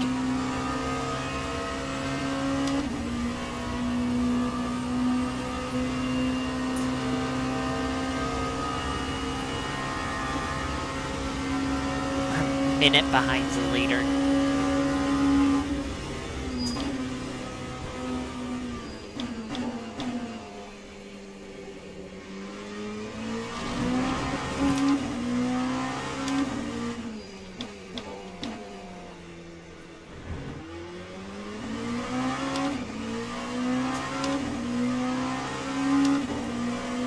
Because this isn't too far from where we were before we crashed. Obviously, we just weren't a lap down.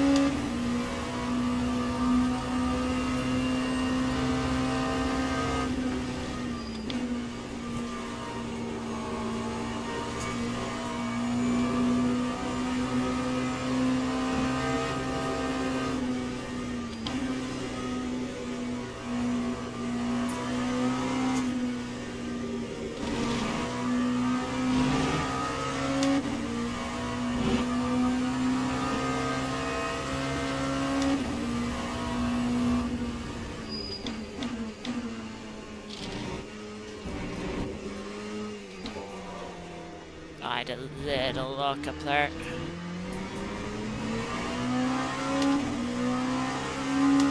Again, fuel is good, about 6.2, which is pretty much our target.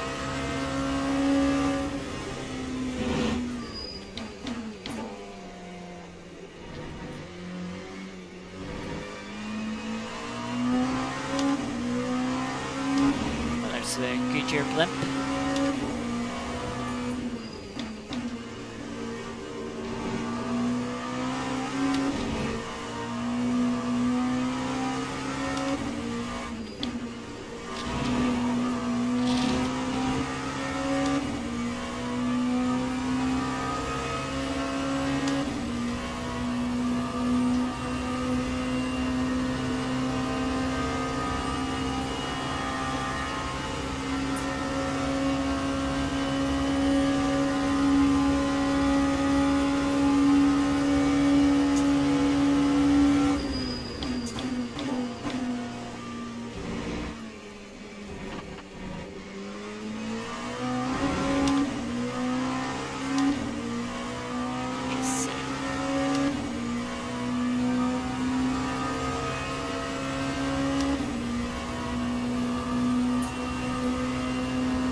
had a little wiggle from the car in that braking zone.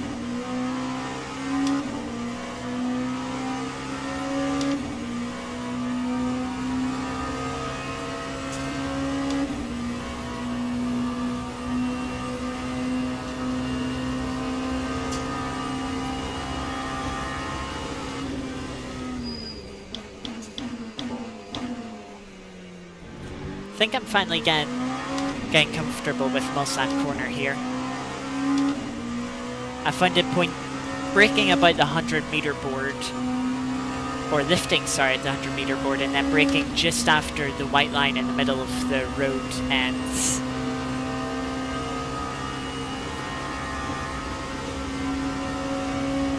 Seems to be working well for me.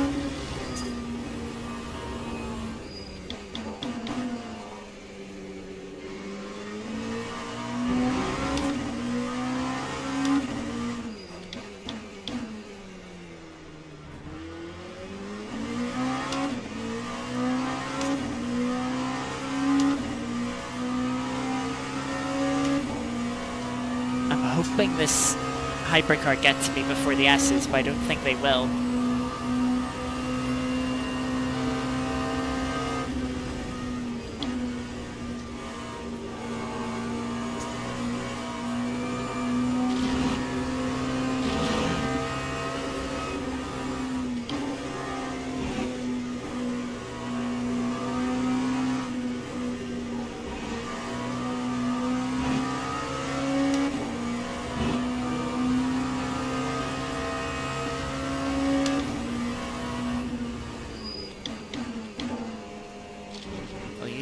Slipstream to lift a little. Getting a little too deep into the chicane. If it wasn't for a messy chicane there, that would have been a personal best.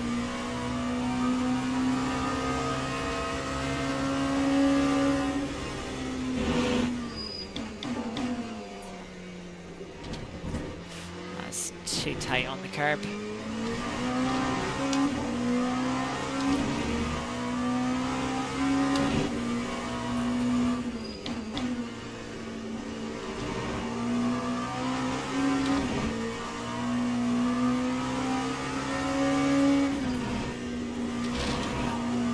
Too much on the inside there. 7.75. I didn't even gain any time. That's a little harsh.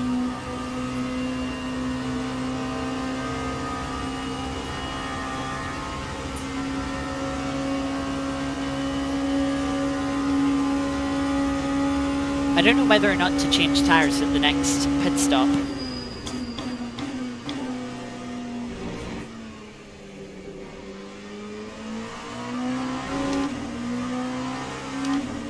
I might just... I don't know.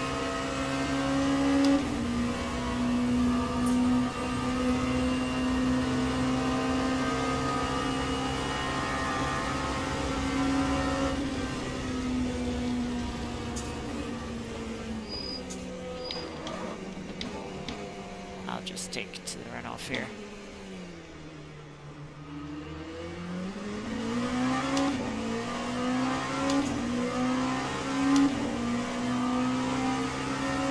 I think they were slowing down to let me through again, but I wasn't expecting it, so it caught me off guard. I had that little locking moment, and it's like, I'm just going to go straight here. If I try and take the corner normally, I might spin, so why risk a spin? And didn't even get a track limit point for it. Okay, we've lost a bit of time, but yeah, we lost a bit of time with the car spun there. Looks like it. LMP2 has DNF'd in front of us. How bad are the vibrations? They're not too bad. Like, drivable for sure.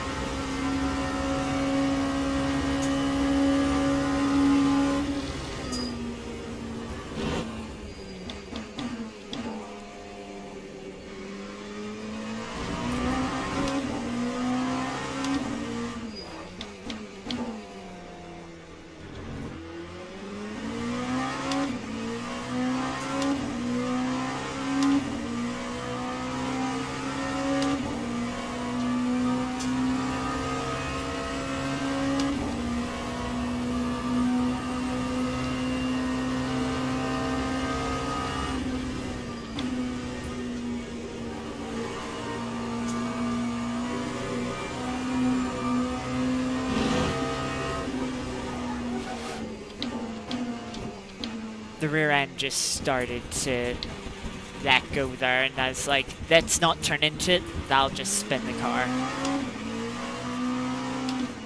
And I'm just gonna cut this, because otherwise I would have been rejoining right in front of the other car. Would have been very dangerous.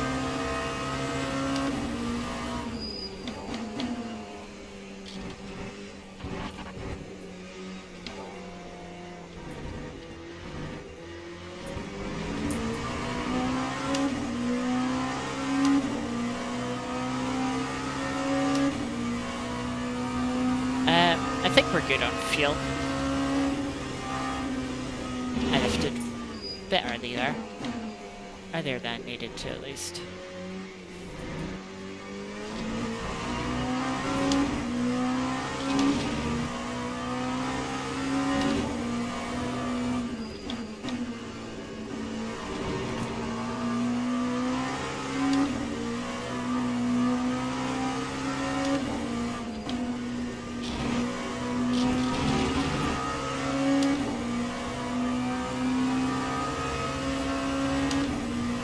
Another 0.75.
Trying to think of what I can maybe do strategy-wise to try and make up some time. I really don't know. I'm trying to think, like, oh, would it be worth maybe trying to, like, next stint, do 13 laps in a stint and save a lot more fuel?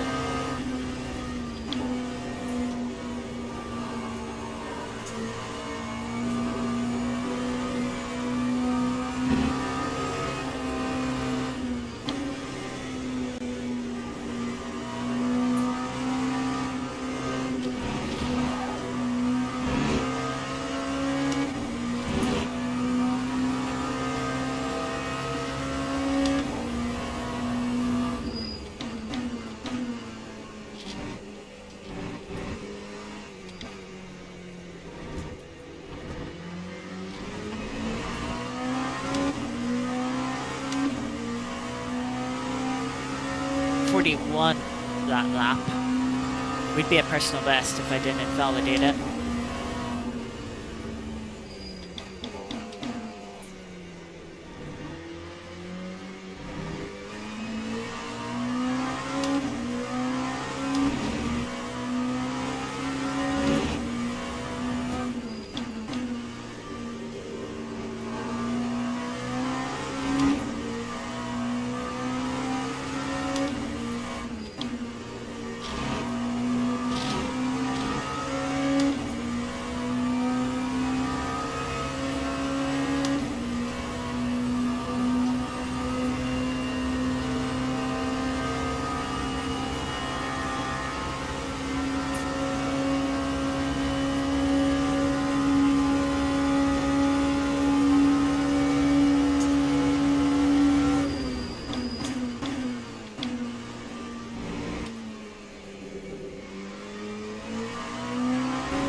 I think I go one per stint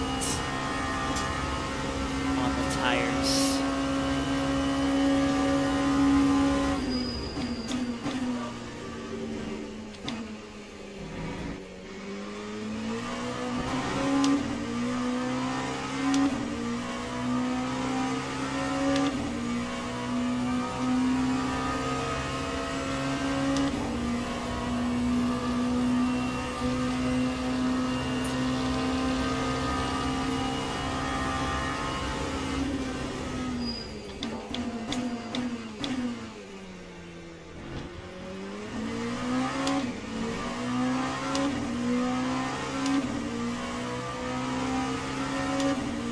Maybe even get 40? Oh, fastest middle sector. That's nice.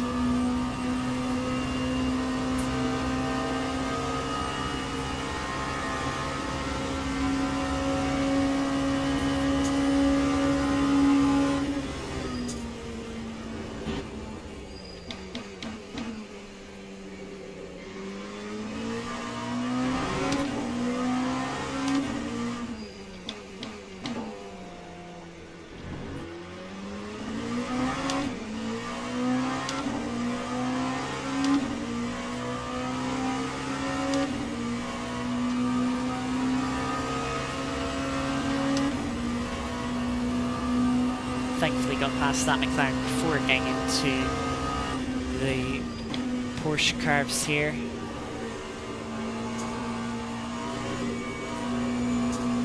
GR's remaining.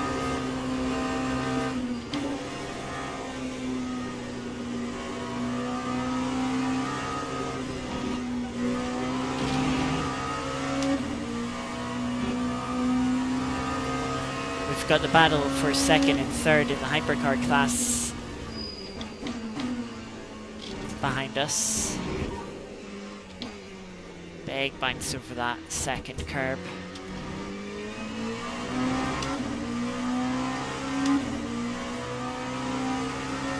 Yeah, new personal best into the 141s.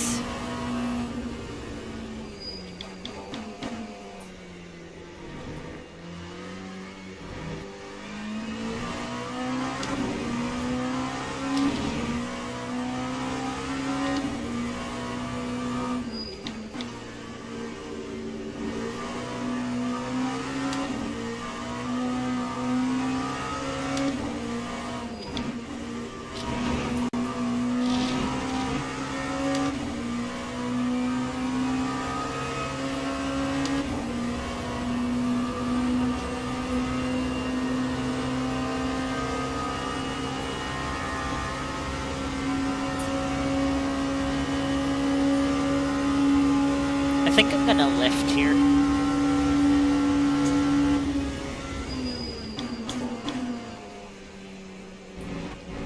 I saw 316 kilometers an hour before I lifted. Probably could have got 317, 318 if I didn't lift.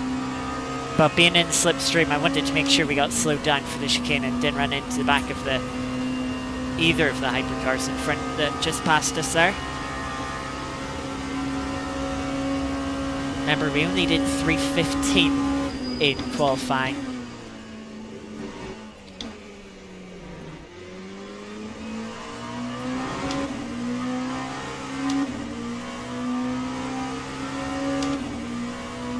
Personal best first sector, so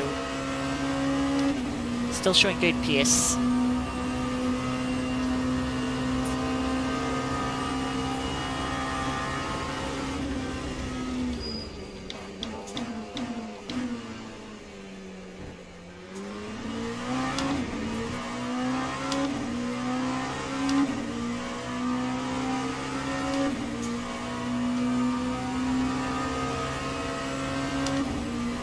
I feel a bit in no man's land here.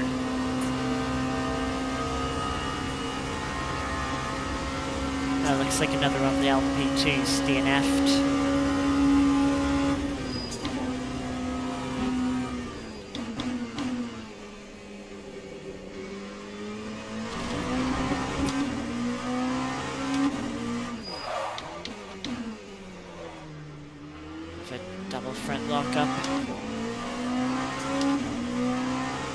2 more laps.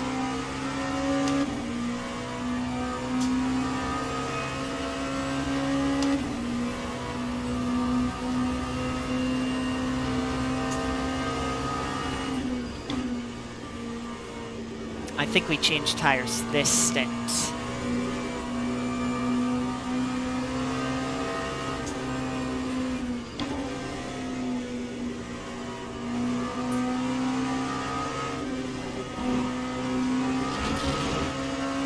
That's going to be track limits. 1 whole point. That's the first time I've seen a whole track limit point.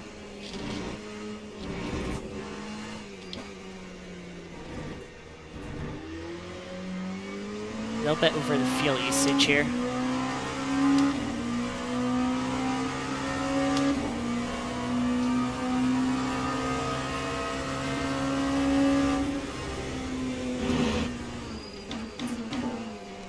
I'm bang on the money for fuel at the moment with the 6.25 litres a lap.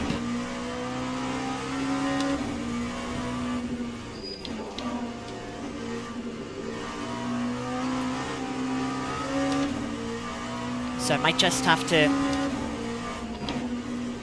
save a little bit more fuel just to be safe. I also love how in the pit menu it says 14 laps for 75 litres. Don't know where they're getting that number from.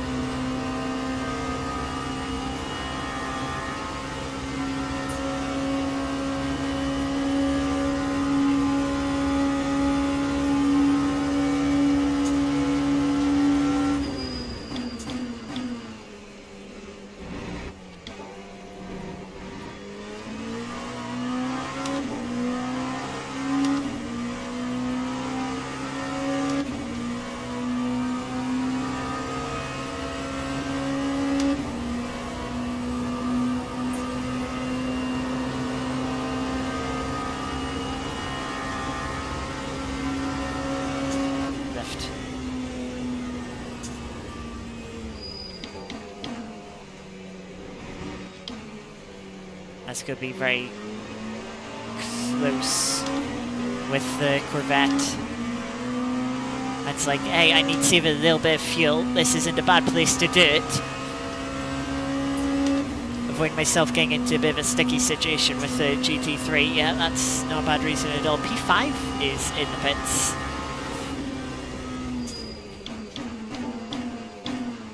Big lock up there. I would assume that's for the hypercar, since the GT3 cars have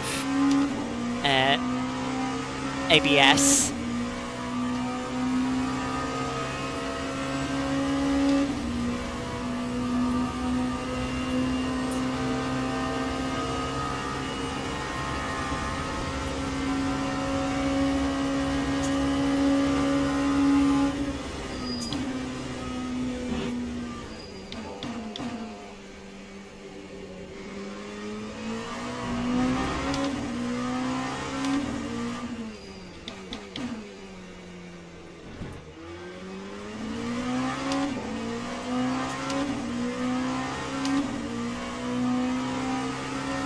So I think I changed tyres in this pit stop since there will be, let's say, an hour and 45 minutes to go. If I don't change tyres now, I'll run like an hour and 50 minutes on these tyres. Plus, if the rain does come, it'd then be a bit of a waste of those second set of tyres. Plus, we have the vibrations on these tyres that would be nice to get rid of. That's wide there.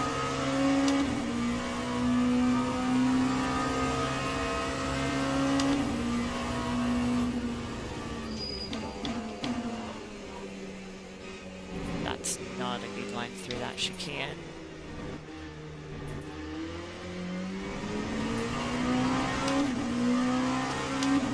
.5 litres of fuel. That should get us to the pit stop, as long as we take a normal lap here and still fuel save a little bit.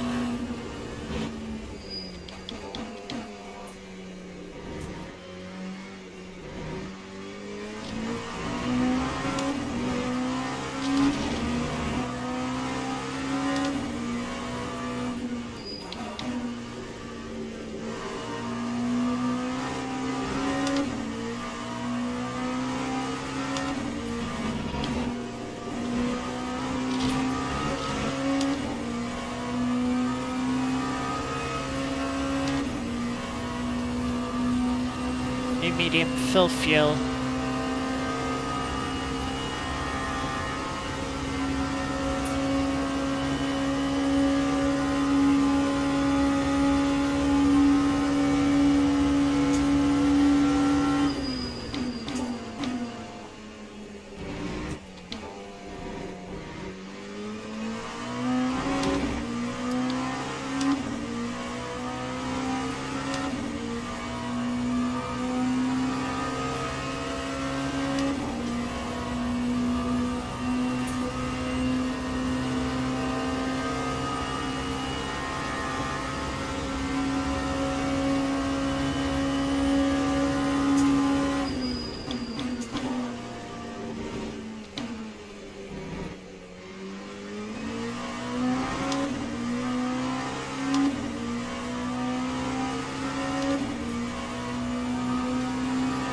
Don't be awkward timing with the GT3 into Mulsanne.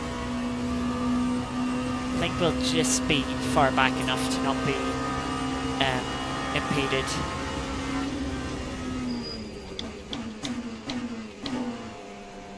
And yeah, we're definitely far back enough.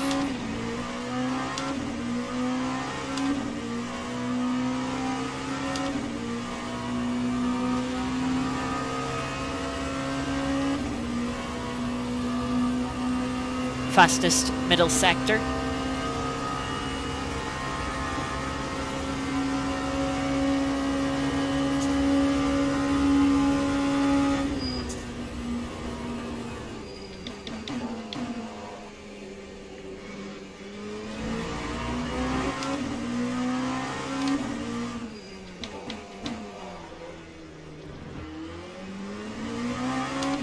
Bit of a slide into the right-hander there.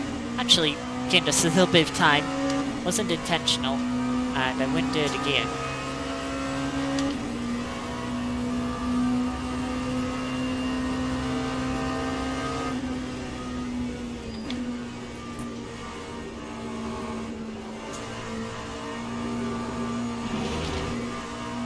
We should be safe on fuel.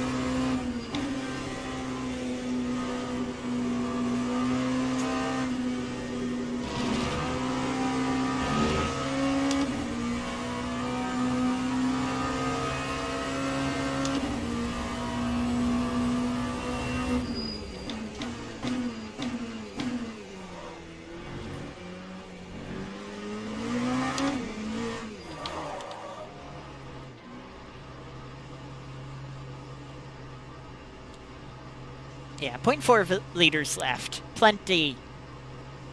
And yeah, the lap fuel for that, what, 6.2, that's just rounded to. That's, you know, where we should have been. So yeah, that's a good 12 lap stint. 1 hour 48 minutes left on the race.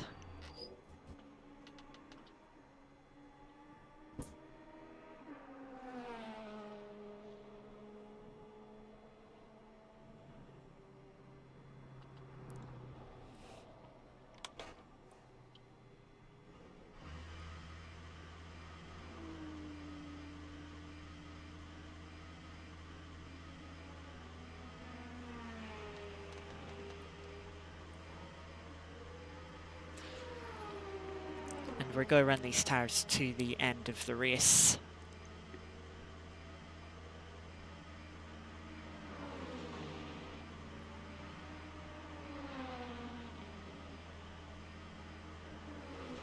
Obviously the car has to go up on its jacks. Looks like an LMP2 has crashed. You can see the yellow flashing panel. And it's the second place LMP2 that stopped. That's kind of good for us. Didn't stall on pit exit this time. I wonder what would happen if you drove into that Marshall. I'm not going to try it, but I do just wonder.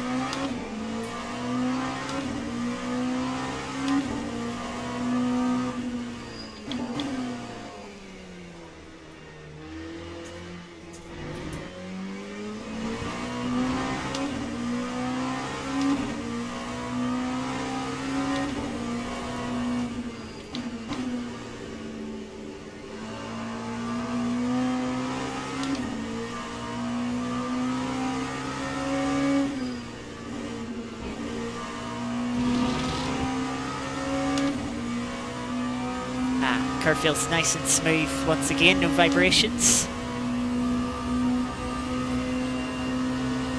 Feels quite planted too.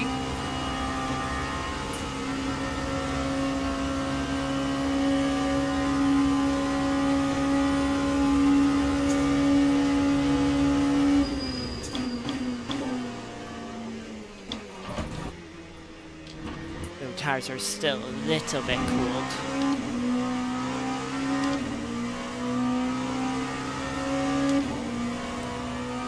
Another point for track limits. Over half. Only got effectively 3 points left. Gotta be really careful on that.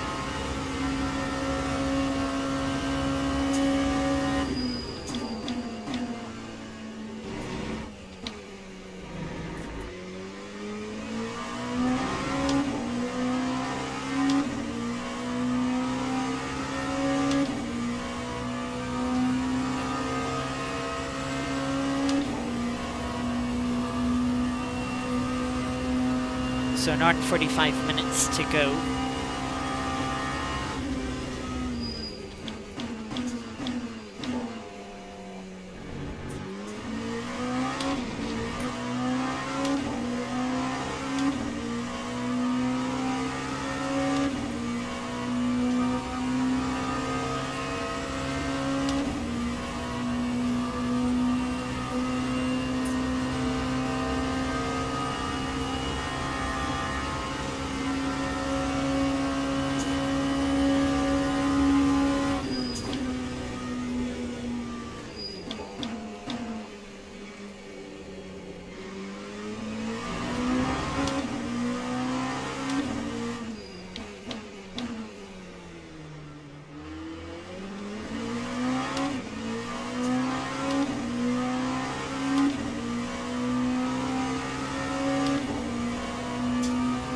I'm just trying to think, even if I did save for to do a 13 lap stint, I'd still be like 10 minutes short of making the finish with an extra pit stop.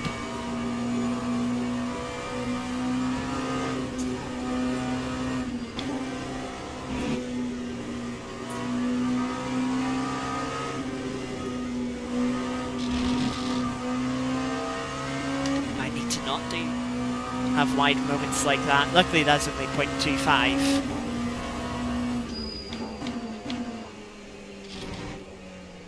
Car nearly went on the curb there again.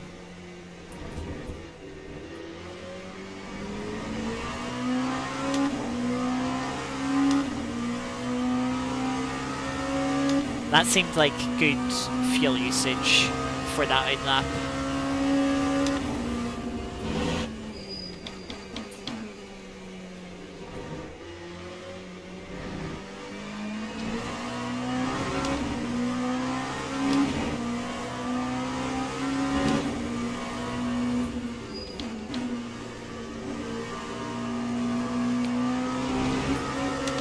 Someone said it tripped through the gravel.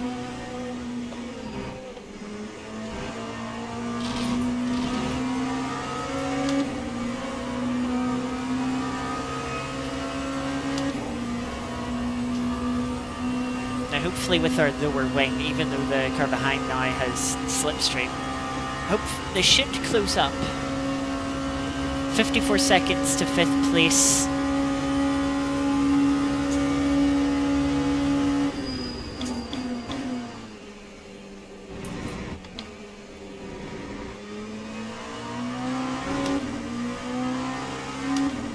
That 3.5 minutes to 4th. Yeah, I can see 4th is just going into the first chicane there, not too far behind us. Actually, they're on a relative. They're running 44.1 is their personal best, so we are like 3 seconds a lap quicker than them.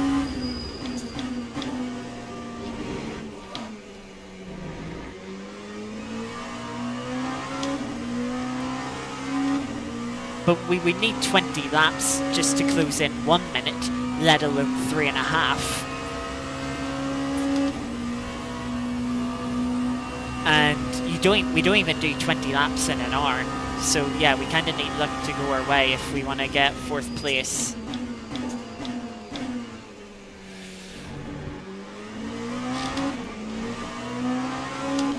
There's 3rd place having an adventure into the gravel at, where is that? 8th place. Not showing up on the relative for some reason.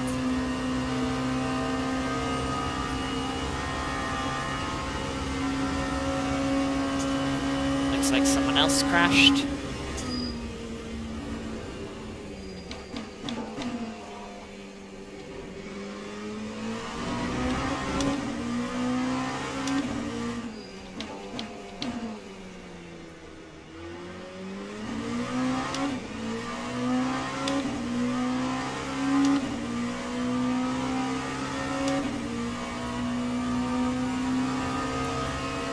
So yeah, it does look like some of the LMP2 cars in front of us are making mistakes, which is what we need if we want to have any hope of catching them.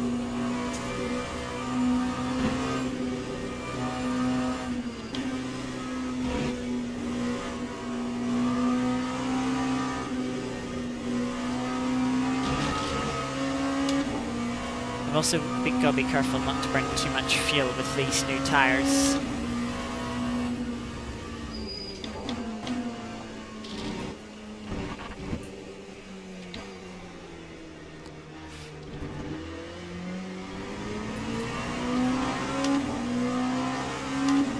Yeah, that's a good amount there. 6.21.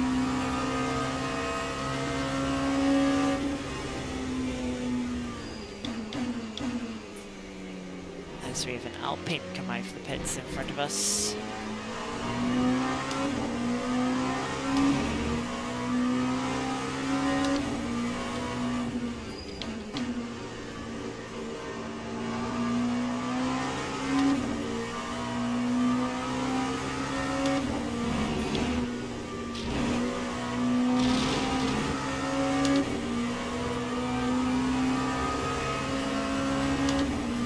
Please, may I have some slipstream, Alpine? No.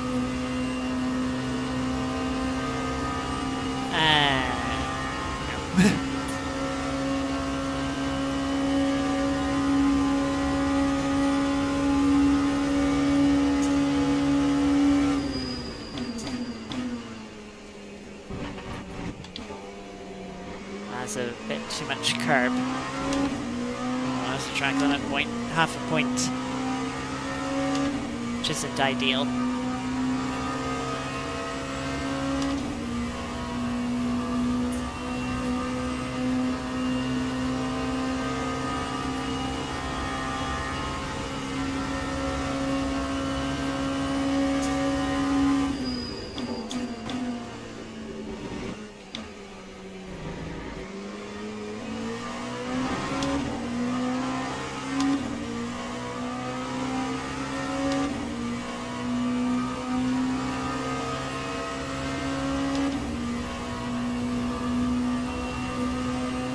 Just trying to like see what weather information is available in the MFD. It doesn't look like there's an awful lot.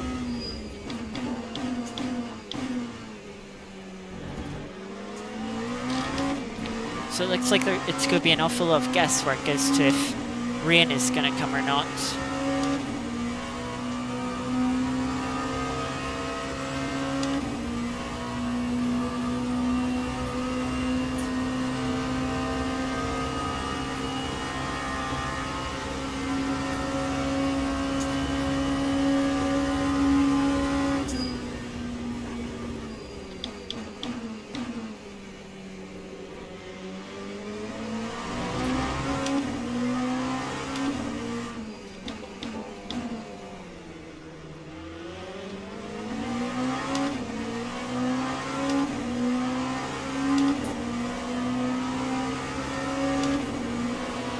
Hypercars trying to come through here. This could be a bit awkward for the second one. I'm going to keep my foot in here.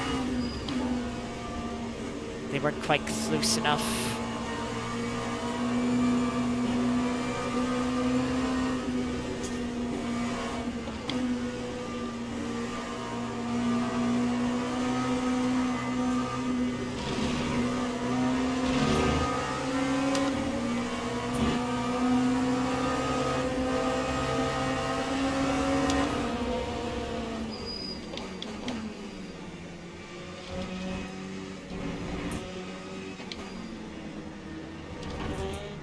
couldn't see where that curb was.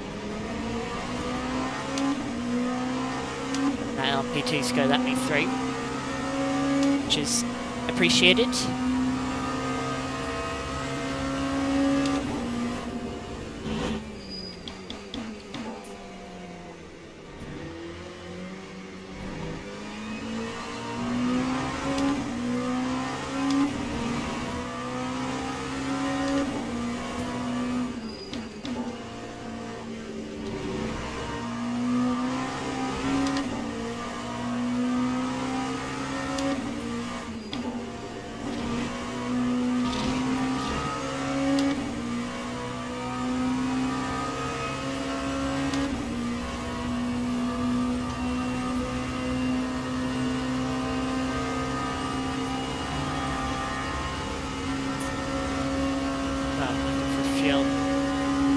Perfect last lap.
Only 2.5 minutes behind fourth place now. I assume they made a pit stop.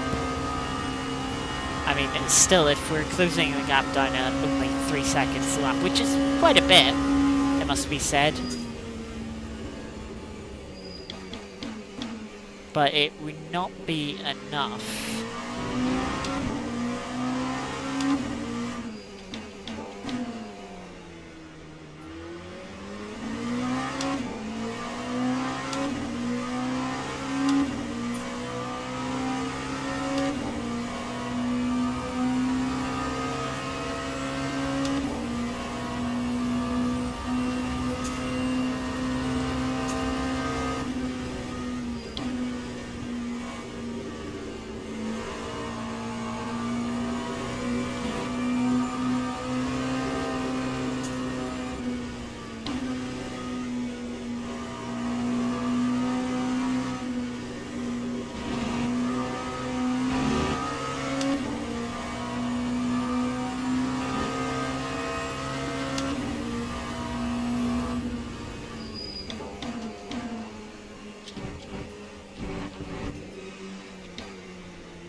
.24 on fuel.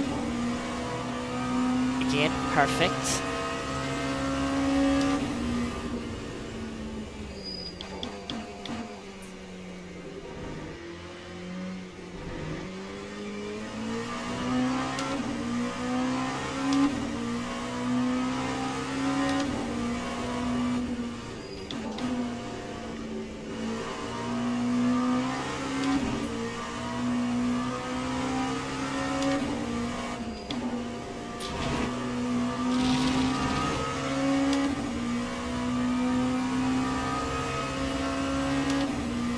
I really wish I could see what lap times P5 was doing.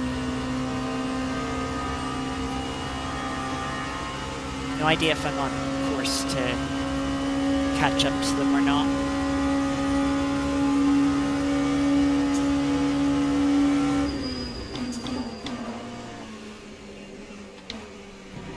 Car started to rotate there. Oh, that's harsh.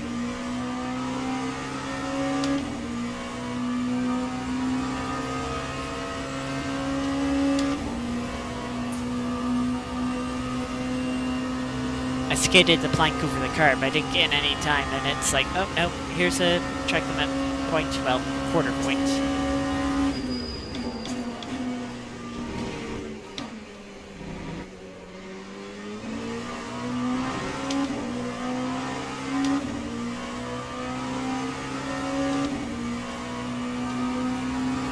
I could have lifted to let the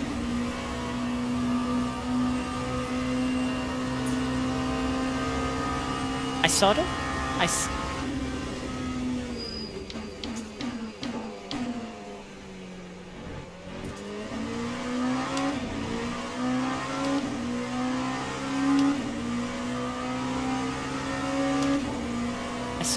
I can't remember what you call it exactly. It's something like that though. 3. There goes a Porsche.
Too far back to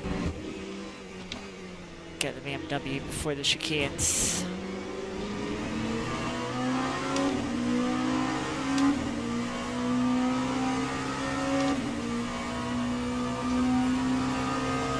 Number of cars in the pits, I think.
Like some slipstream.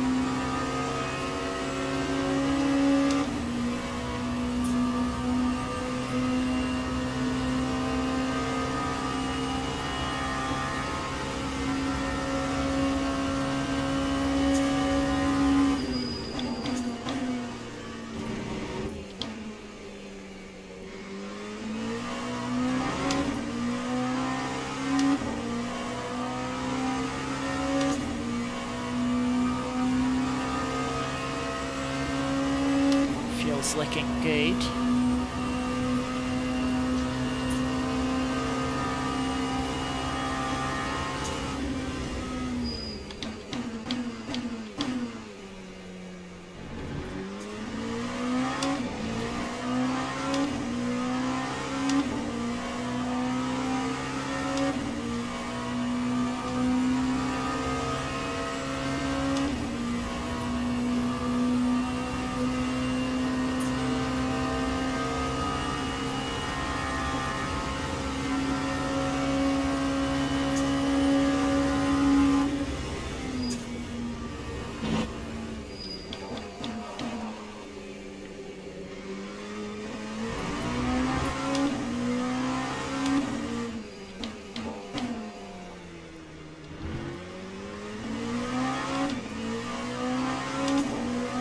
for a good lap here.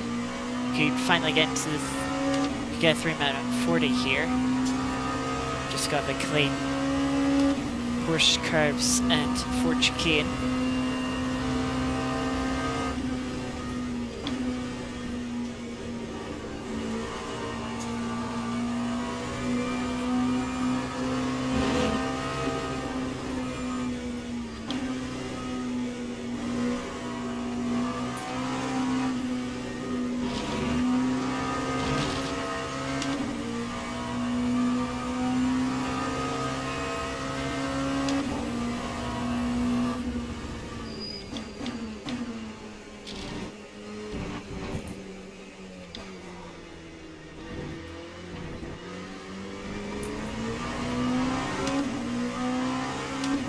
Go 40.8. Purple. Fastest LMP2 lap. That's a surprise. But that's good news. Like, part of me doesn't believe it. Like, no, surely the leader's got a quicker lap than that. And they'll lock up there.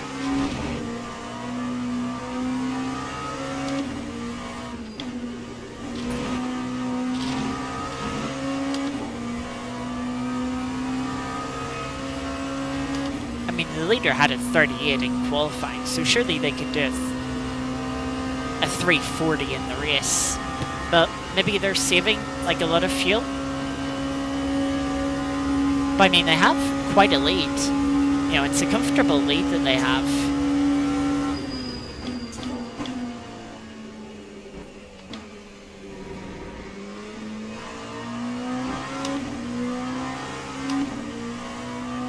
So I'm surprised by that, but we'll take it. Does help in our chase. Just realised P4 is now only 90 seconds in front. That's 2 minutes. That's more than a single pit stop.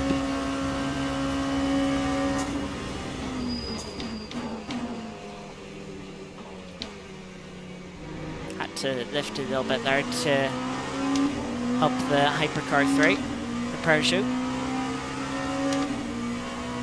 Just out of the pits.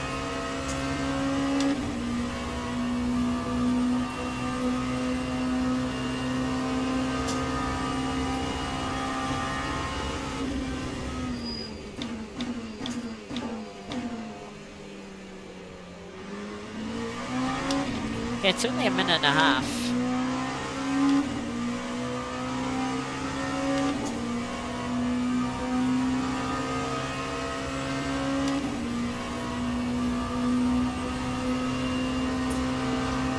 But I mean, we would still need to be like 5 seconds a lap quicker to catch them.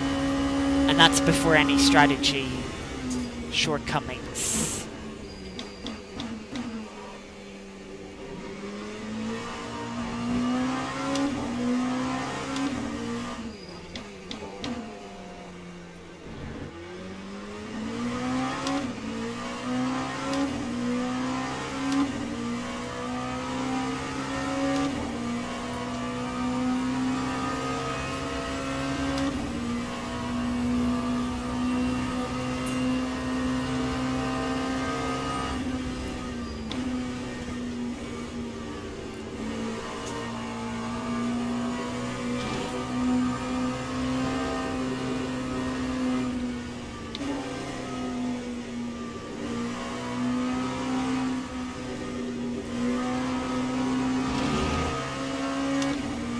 Glad the car had good rotation there when I pinned the throttle. Saved me from running wide.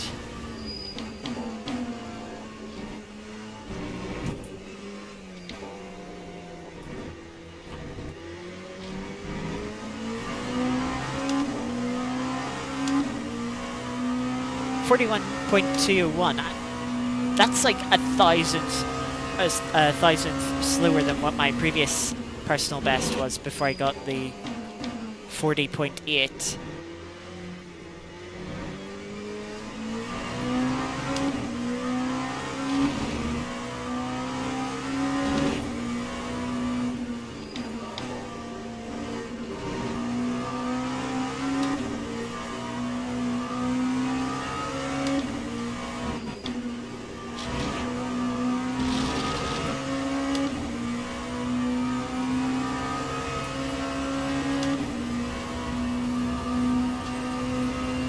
I will say, Kiki, there is a difference between having the fastest lap in your class and being 5 seconds faster, a lap faster than people.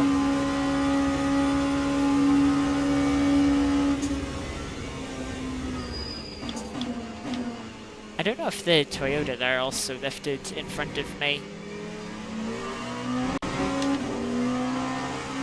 But I think if I did lift there, I would have gone into the back of them. Feel last lap, that's good.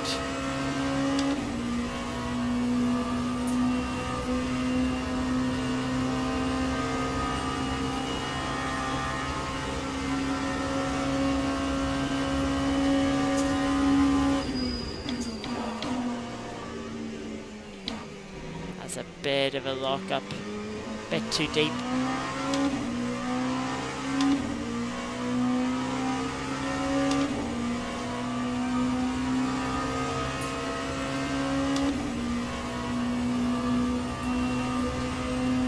Remember, we're running to the end of the race on these tyres if it doesn't rain. So we can't afford to have lock-ups like that.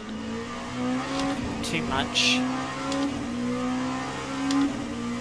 Gap's 94 seconds. It can jump around, obviously. Like, if they catch a GT3 car in a bad place, you know, that can instantly be 2 seconds lost. You know, it doesn't represent their pace, but it is time lost. And obviously, if we catch a GT3 in a bad place, we'll lose. We can lose 2 seconds instantly.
Gained a bit of time in that final sector on the Delta. Fastest sector 3 of all. Of LMP2, sorry.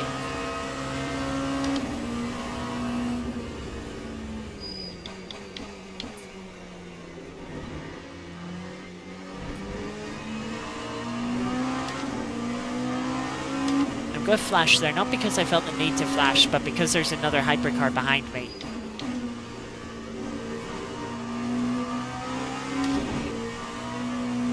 So I just want to make sure that BMW is aware,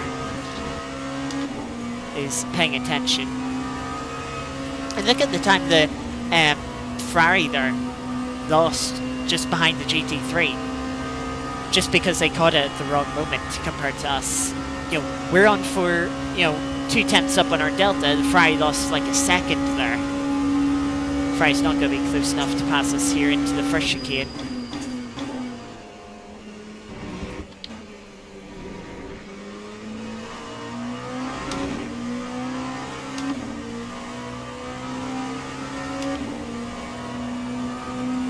Or Cadillac, sorry. That's the red Cadillac.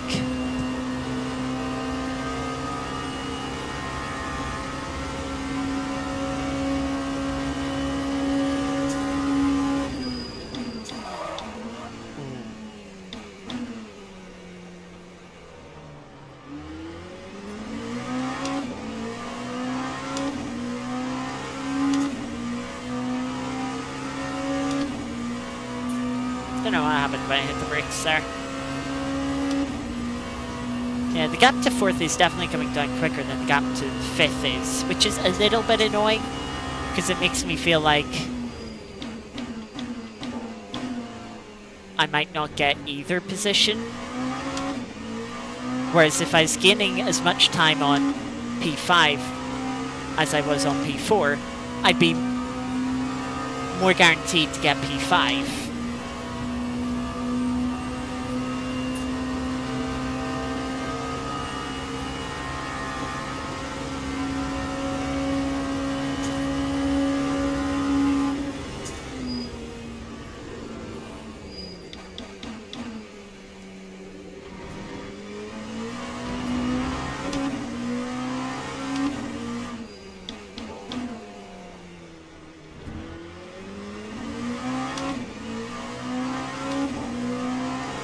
And of course, yeah, I just pissed away 1.5 seconds there in the second chicane. Hit the brakes and left inside tires locked up. Not sure why exactly. But was far from ideal.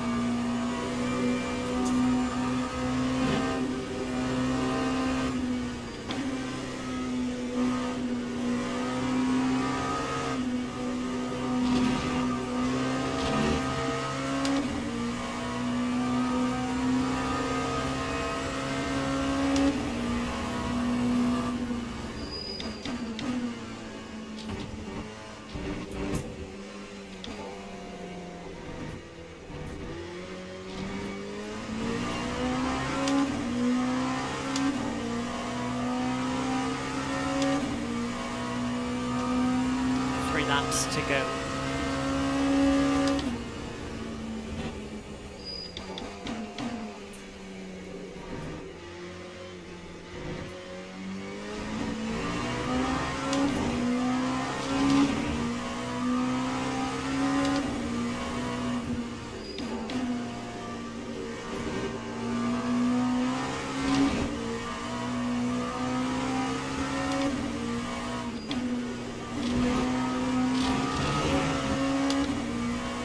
Just within track limits.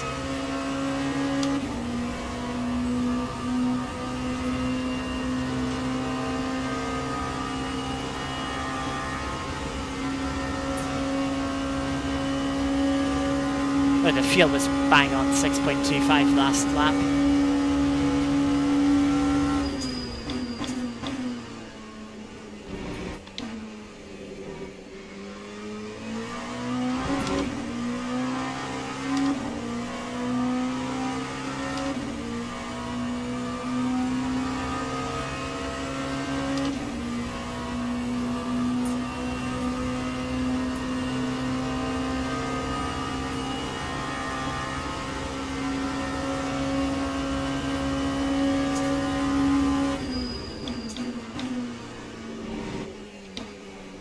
BMW looked like it had a bit of a slide turning in for the chicane there.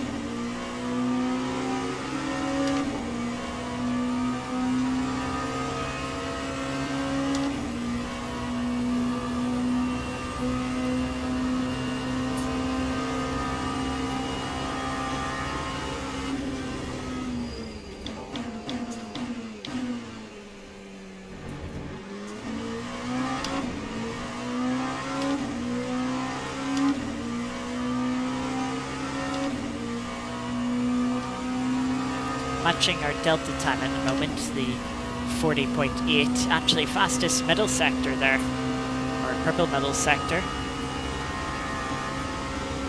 Good to see.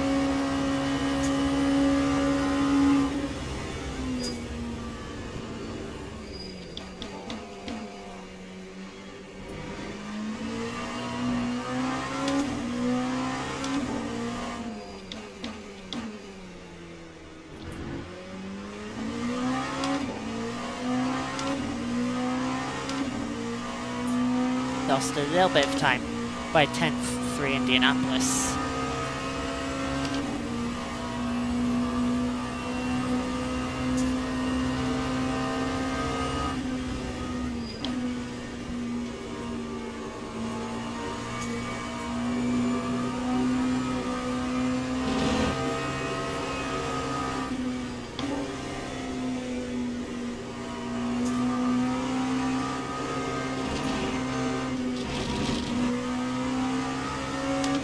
lifted there to avoid a track limit point, and I'm so glad I did.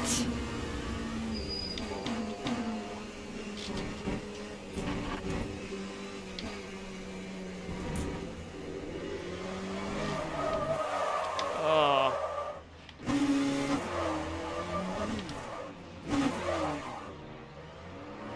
Just had a little bit too much rotation in the car there when I picked up the throttle.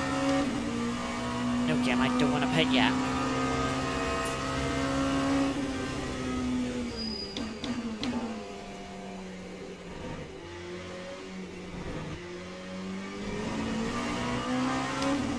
Yeah, that lost me like 8 seconds.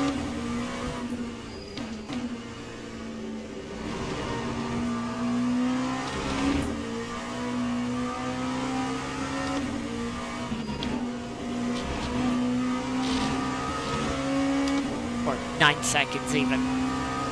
I lost 8 seconds last lap and then another second this lap. Getting back up to speed. Fuel, it was good. Yeah, so fuel should be good if we continue as is.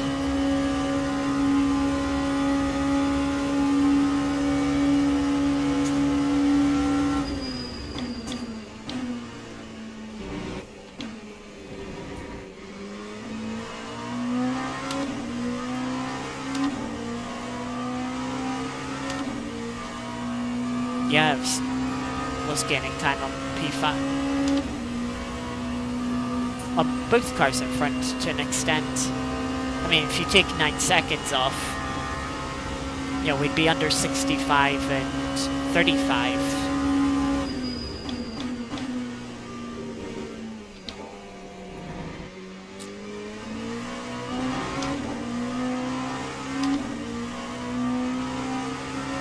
Nice thing is there's a slow speed spin, so it didn't flat spot. I think I put a little flat spot on the tires. I can feel a very slight vibration, but it wouldn't have heated the tires up or damaged them too much.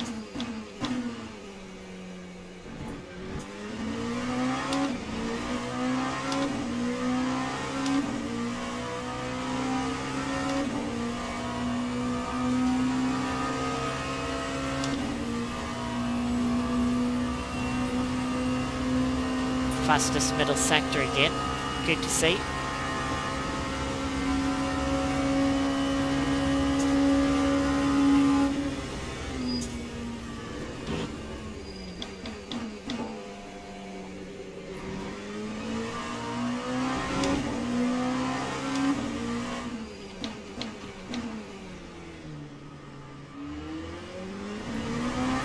That's awkward timing with the Ferrari. Yes, blue is LMP2 on the map. Yellow is GT3 and red is Hypercar.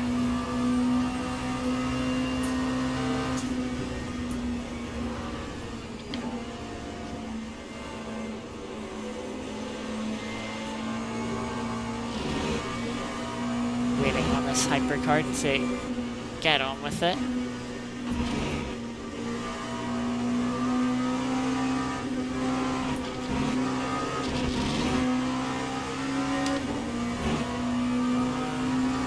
Oh, that's harsh.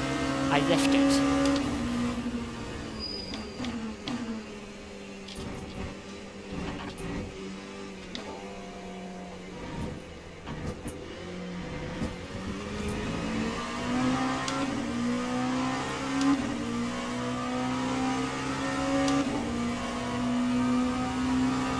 Alright, pitting at the end of this lap. We should actually be good to go flat out on fuel.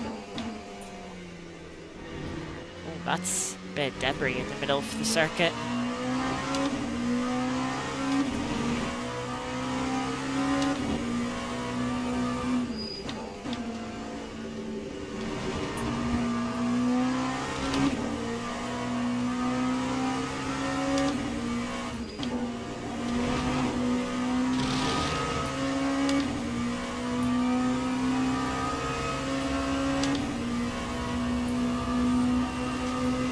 I've also just slightly noticed we're up to P5 now since the car that was P5 pitted.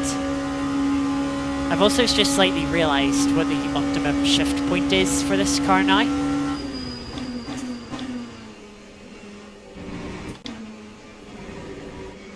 Which is basically as soon as the final light of the dash of the rev lights comes on, the final blue one. As soon as it comes on, shift up.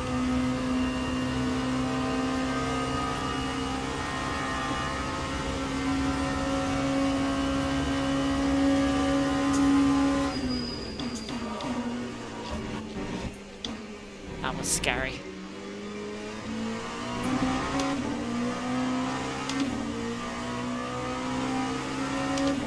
I hit the brakes hard again, like left tire locked up a little bit, just started to swerve the car to the left, but kept it under control.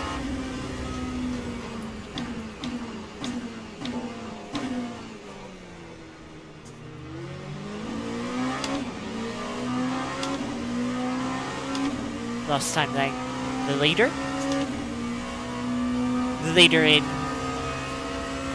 Hypercar 3, and of course overall in the race there. Bit awkward. Just making sure that McLaren didn't turn across me.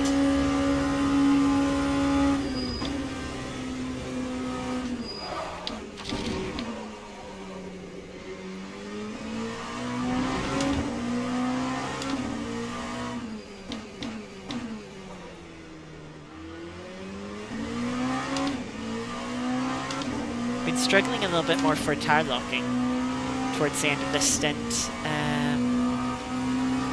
No change on tires, full fuel. Well, Hypercar, you're gonna have to wait.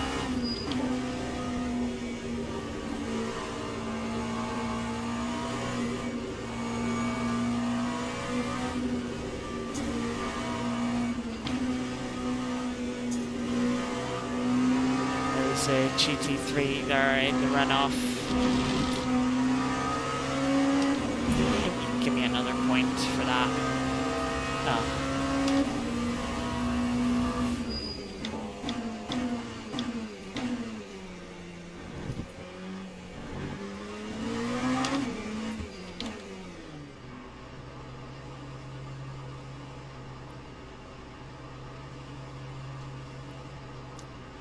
What's that, 7 points now? Yeah, that's gotta be tight to the end. This pit stop will be a little bit shorter. I think we have like 0.1 litre more fuel.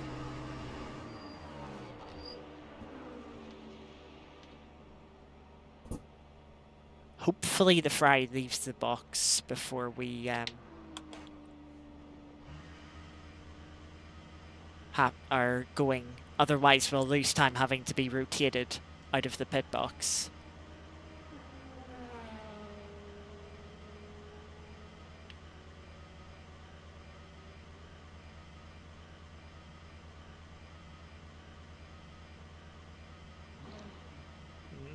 It's not looking good. It's not looking good.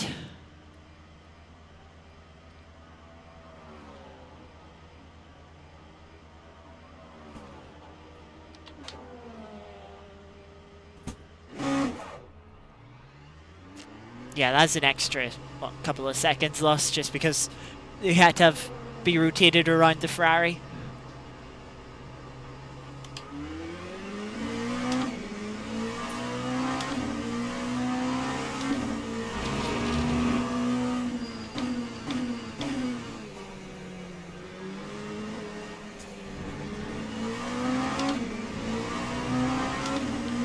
Not letting that GT3 stay in front of us.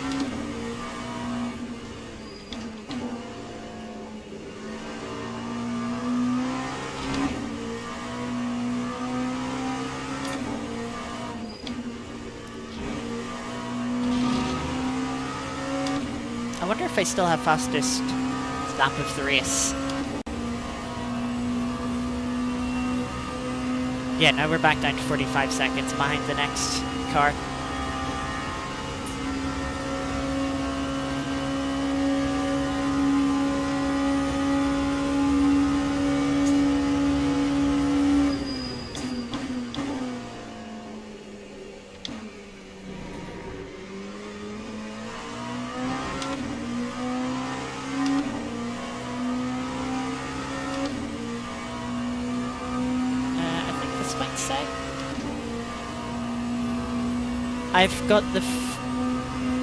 I've still got the fastest middle sector, but I don't have the fastest first nor final sector. Not far off in the final sector.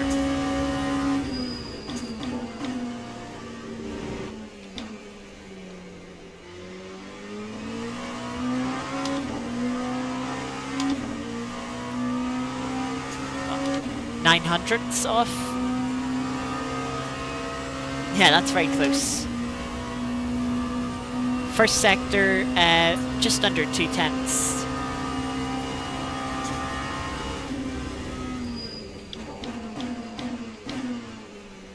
So it shows how close it is in the sectors.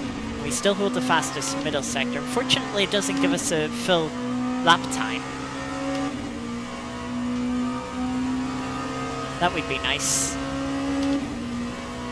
to know what the fastest lap of the race is. Less than an hour to go in the race now.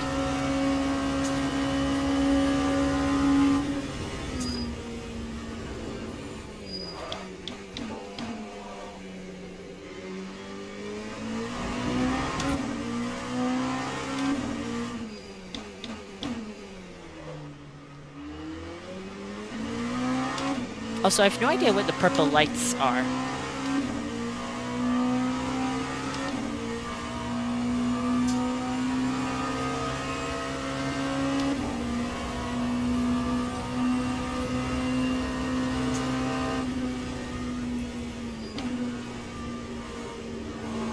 They keep coming up on the dash.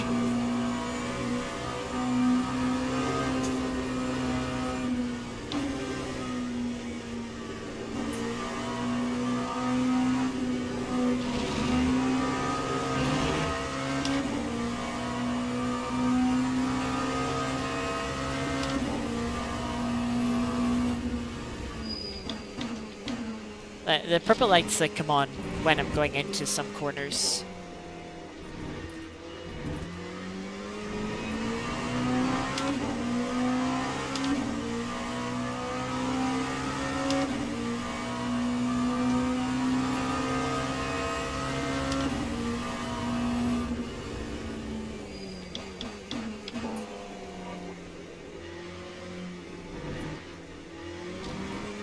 Per line through the chicane, just a bit wide through the first part and left me a bit tight in the second part. Ooh, BMW lost it there.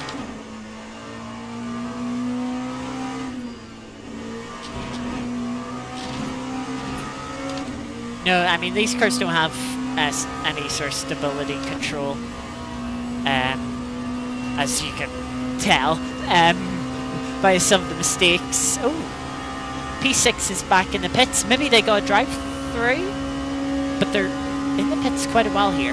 And TC, well, it's on the entry to corners.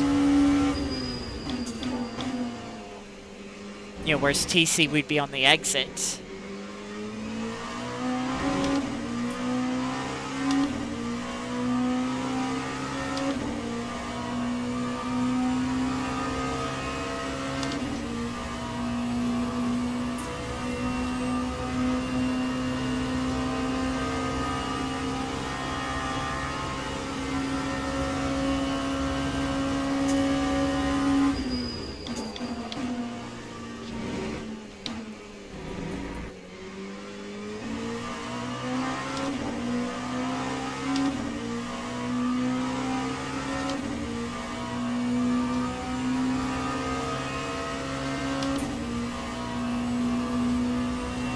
Now we're getting towards the period of the race where it is going to start raining. P2 just done a personal best with a 41.4.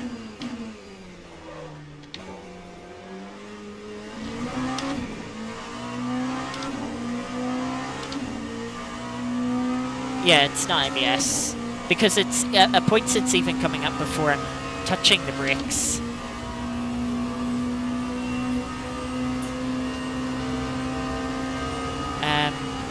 But yeah, so P2 certainly hasn't been my fastest lap.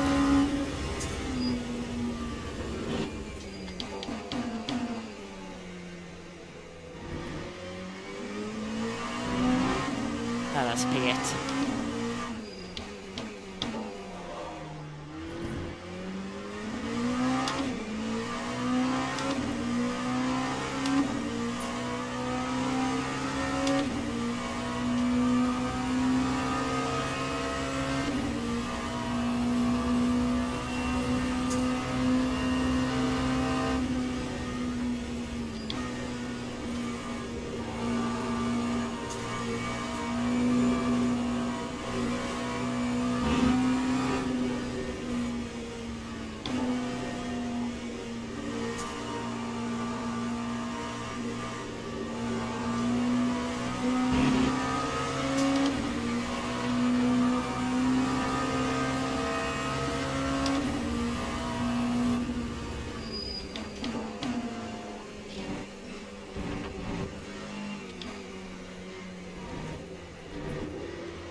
I noticed the lights didn't come on that lap, it was only the out lap. Odd. Oh, there they are.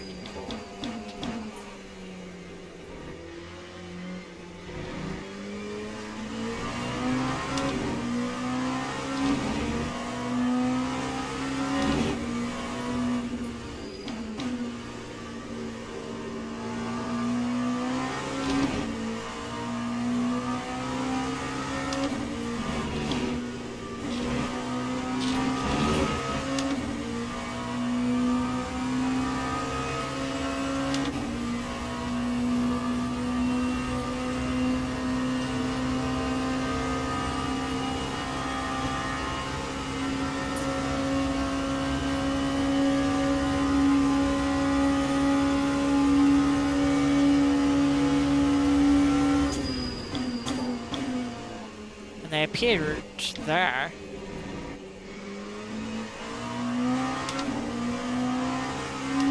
Saved a little bit of fuel last lap, so I could technically go a little over fuel consumption for a lap.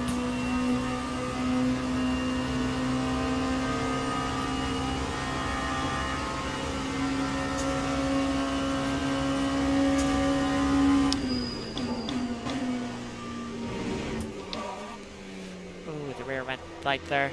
Yes, on the steering wheel.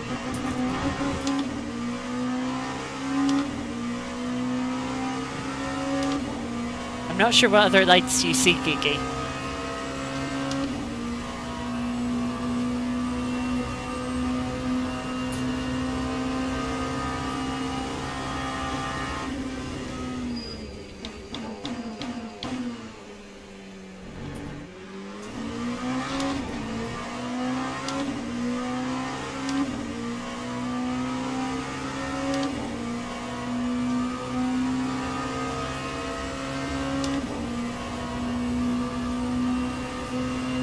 Realised we're nearly 3.5 hours into the stream and we still have 15 minutes of racing.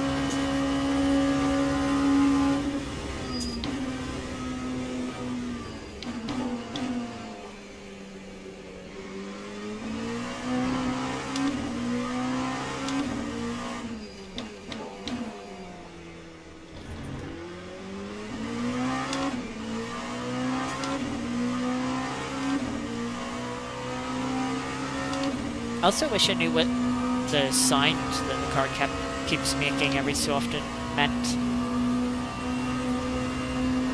I know I've heard it watching some real life racing. I've heard like DTM cars of the same.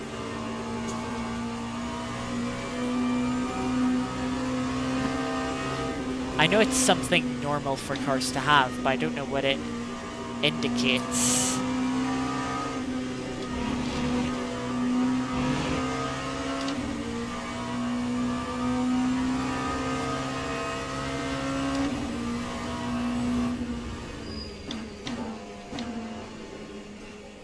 there it is going.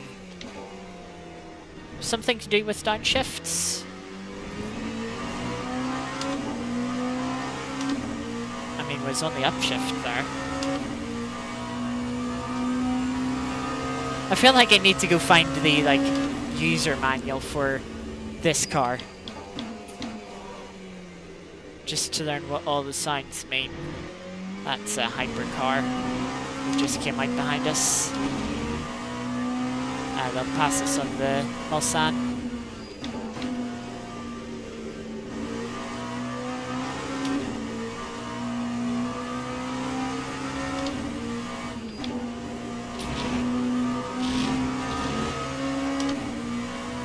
Car definitely doesn't have as much pace this stint as it did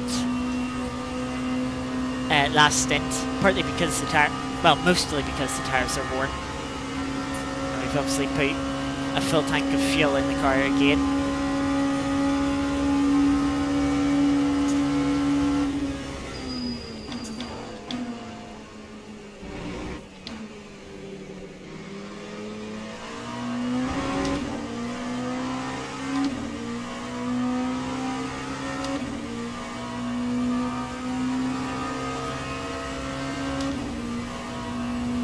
I want some more Smarties.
I have no idea how the rest of this race is gonna go.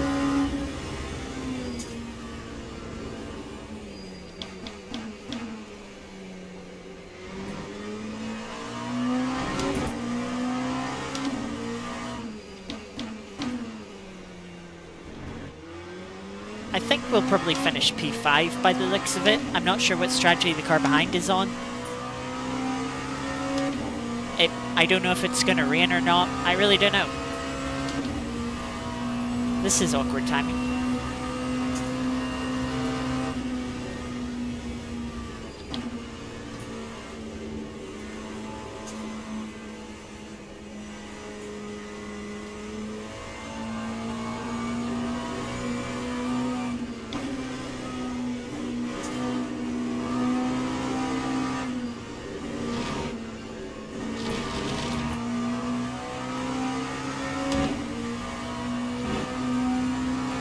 I think that was decent for the middle of the Porsche curves.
That's quite wide.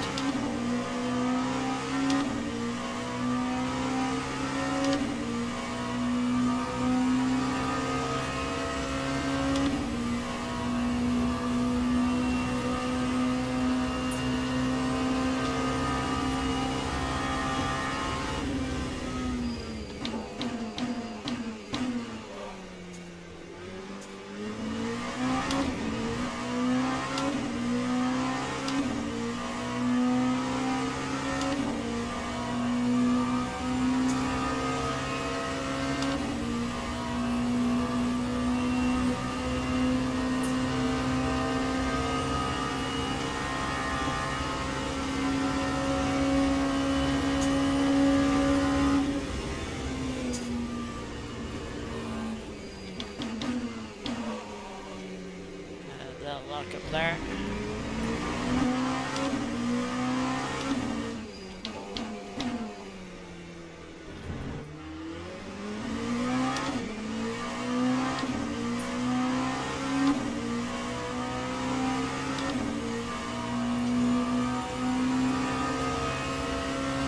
No, they're not locking lights, because a lot of times they've come on when I've just been full throttle or even just lifting and coasting.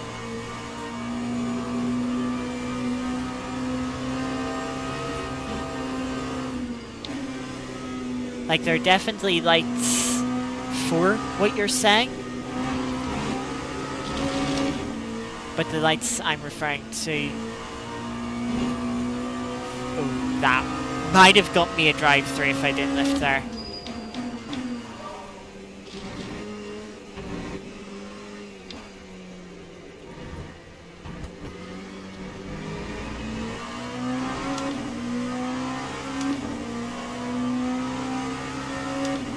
Final half a point. Ugh.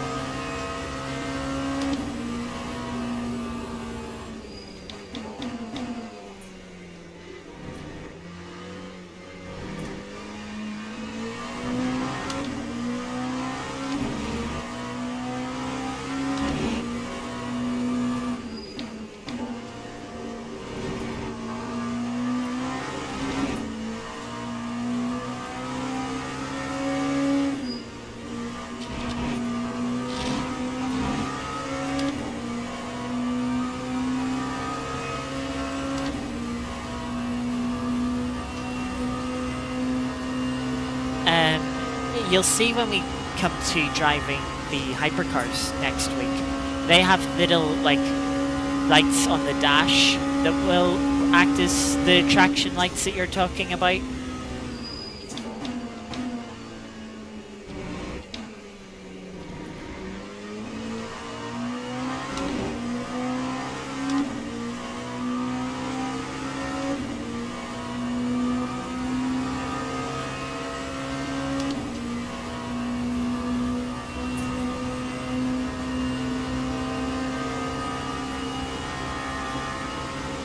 I've closed quite a bit on P4. I didn't see if they pitted.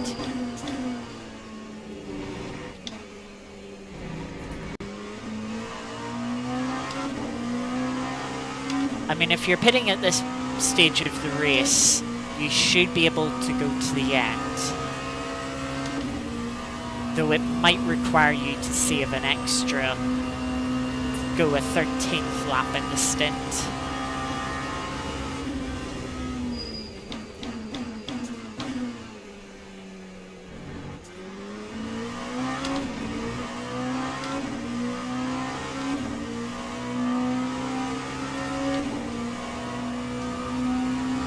The two hypercars in front of me aren't too far from passing the P4L and P2,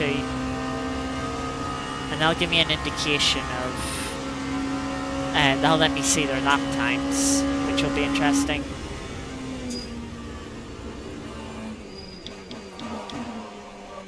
Oh, that lockup's not good.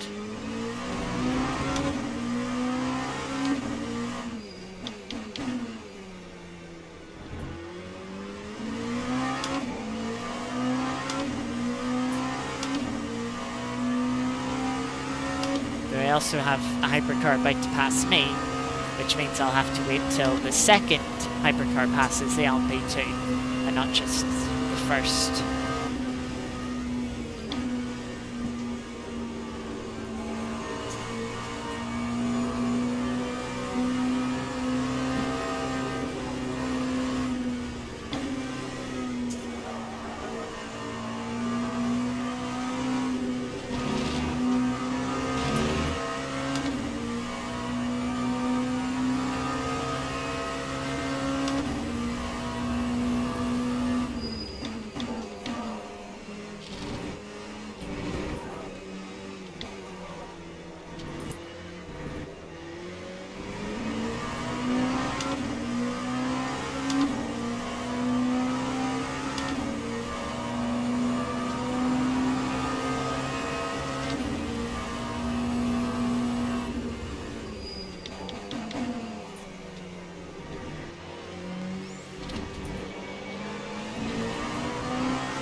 Welcome, Marty.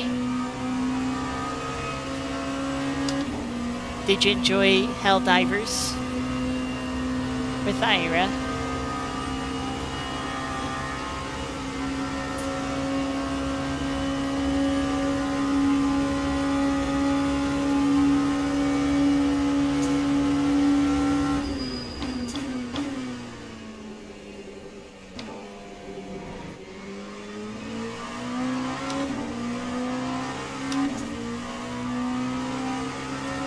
Also, the LMP2 in front passed a GT3,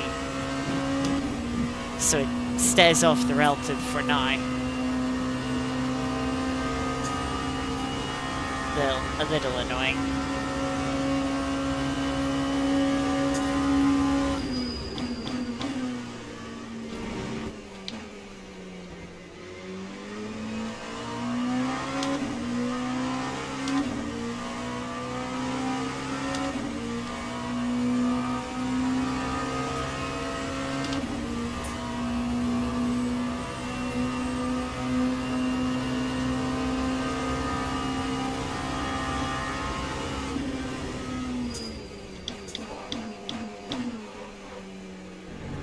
Right, so in that braking zone, if you were watching carefully, you would have seen the right-hand side LEDs of the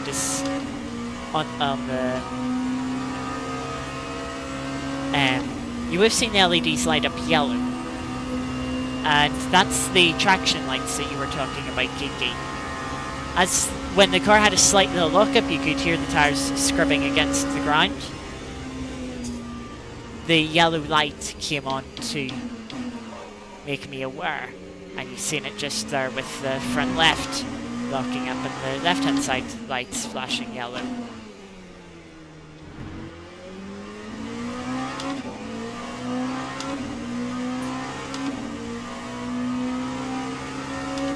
Another GT3. So yes, Geeky, you're right in saying yes, there are traction lights, but they're yellow, not purple.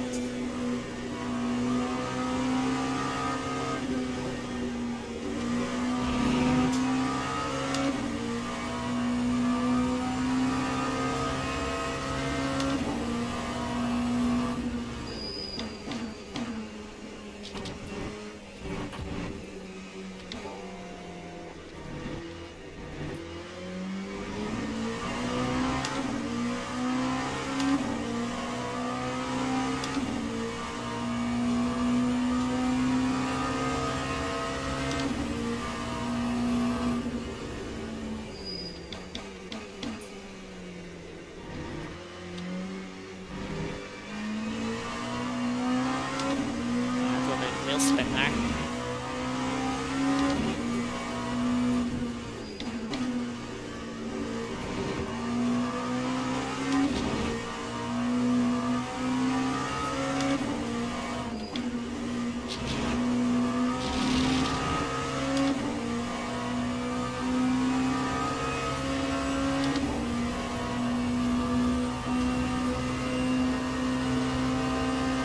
you've seen white LEDs when the rear end loses traction. I haven't noticed, to be honest. I've not been paying that much attention. The GT3s in front are having a right old battle coming into the first chicane. I don't know if you noticed that, but they were... One of them was like defending right up to the right-hand side, or one was trying to pass right on the right-hand side, coming into a right-hander, you know, completely off the racing line. Looks like the Corvette here has lost out.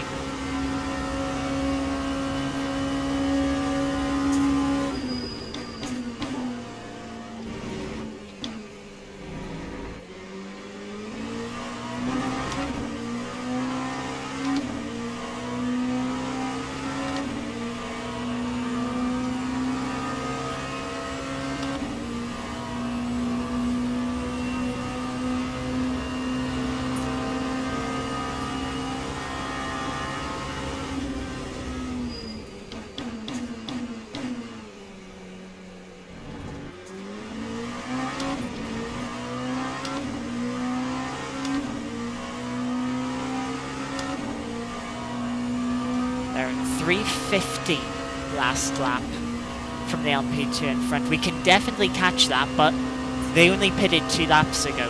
That means they can go to the end of the race without pitting. We're going to have to make a pit stop. So we can only really take that position if it starts raining.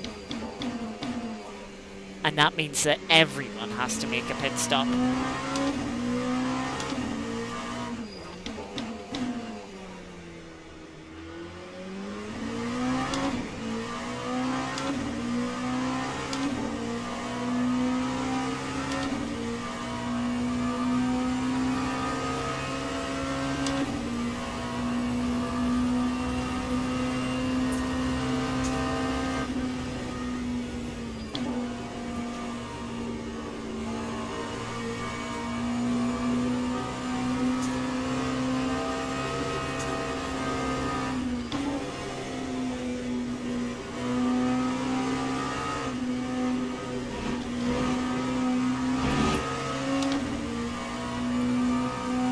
It's snowing where you are.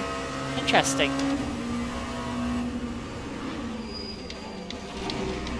What the fuck were you doing?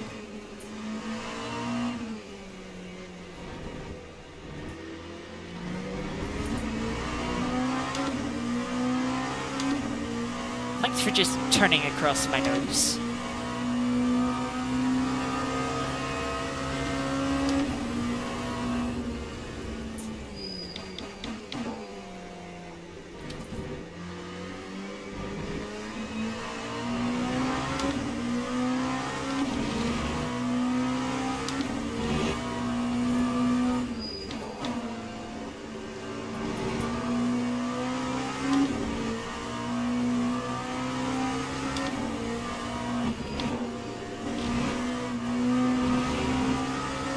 Took a little left there just to make sure I didn't run wide. 48.7, that's a bit better from the car in front. But at this rate we should catch them and pass them. But we won't be staying in front of them because we have to go through the pits. Have to make a pit stop.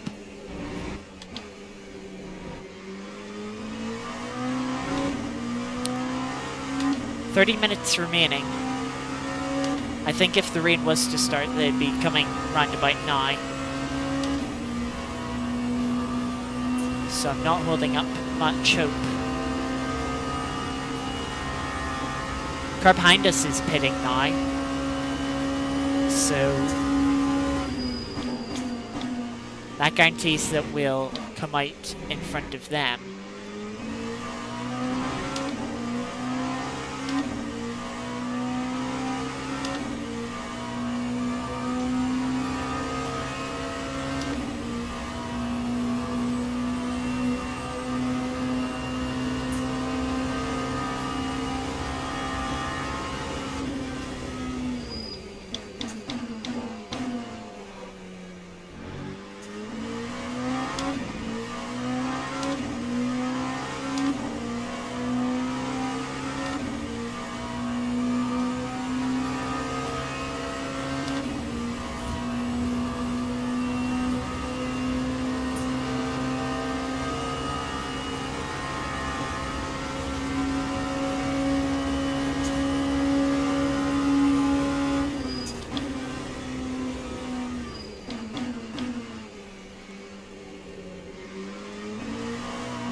purple for when you should be lifting. I had a feeling it might have been something to do with fuel / energy saving, lift and coasting. I mean, going into a corner, that's kinda makes sense. But I thought for them I'd have to like, there's a setting, I'll show it in a sec. At the bottom of the MFD there, you can see lap target.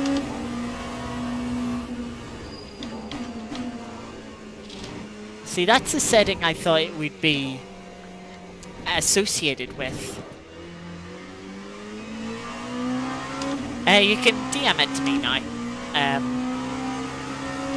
And I'll have a look after the race.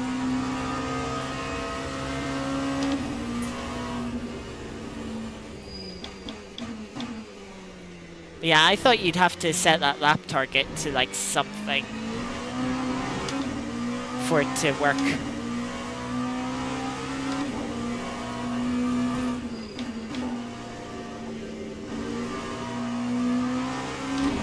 Whereas I've just had it 0. I've not touched it.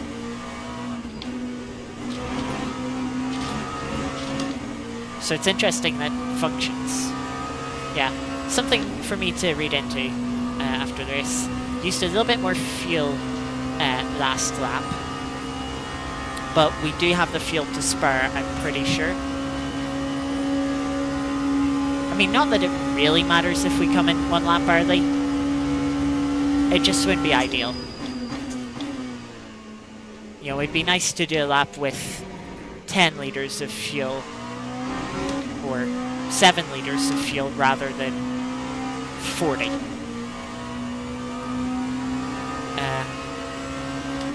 Gain nearly another 5 seconds on the car in front. Don't think we're gonna quite catch them before we have to head into the pits, which is a shame, but just the way it is.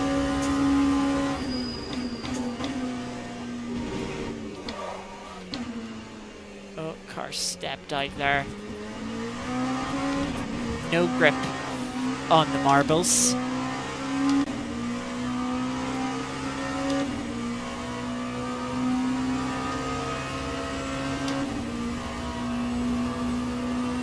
Yeah, that I think that has killed any chance.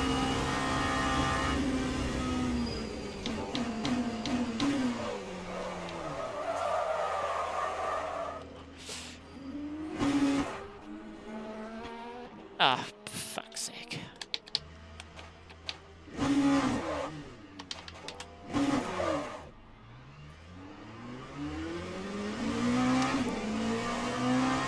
No damage, thankfully, but yeah, no idea.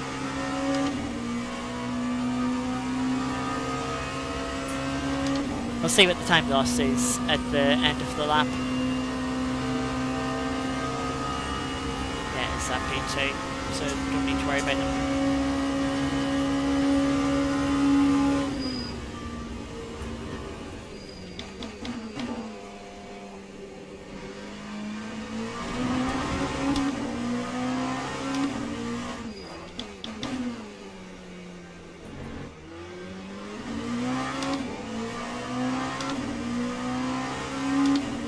Maybe.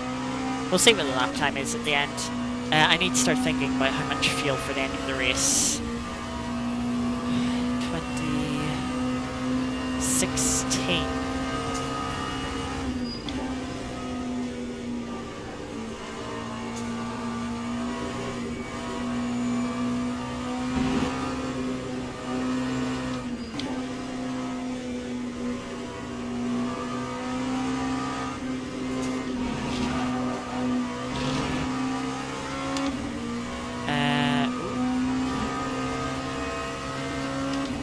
P6 has had an issue, and that's their out lap. Oof.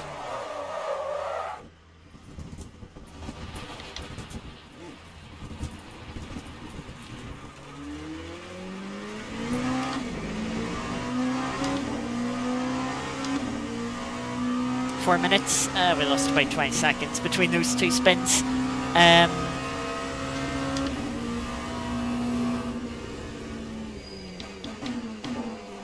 No, it's not raining.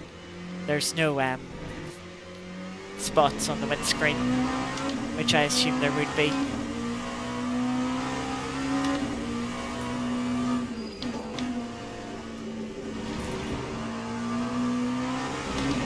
Also think I do need to save a little bit of fuel.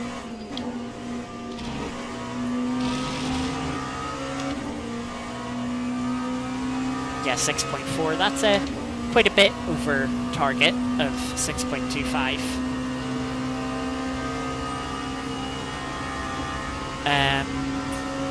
What was I going to say? Right, so we're going to have about 16 minutes remaining when we come out of the pits.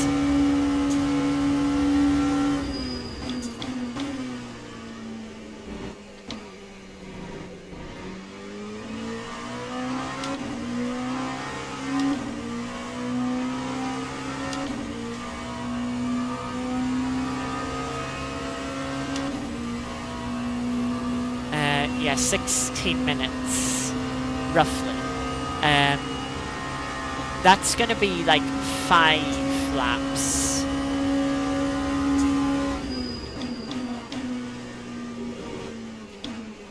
But we'll count it as 6 to be safe.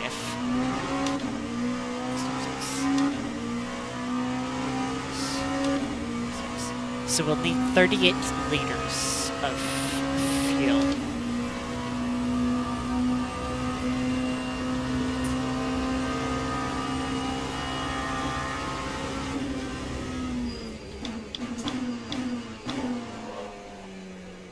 Also, I'm starting to feel like I need to go to the toilet.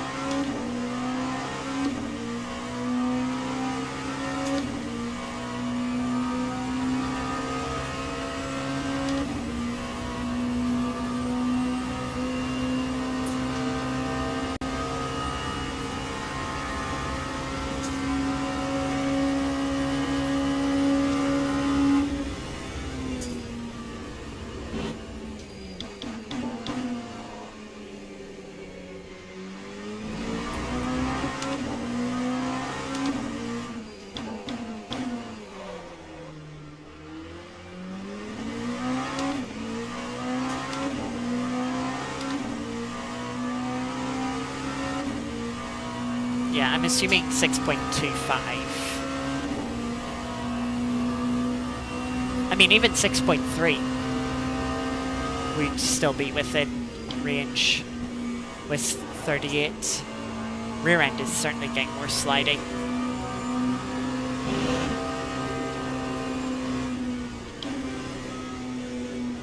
One more lap.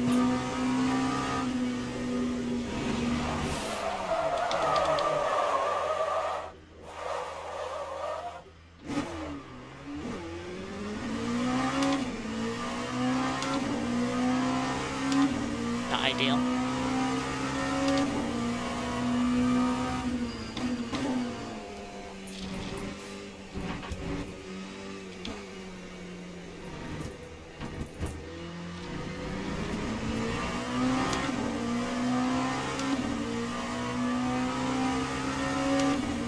I mean, I didn't hold the brakes, so I hopefully haven't flat spotted the tires too badly. If much at all. I'm not feeling much of a vibration yet, at least. And we're definitely good on fuel for this lap.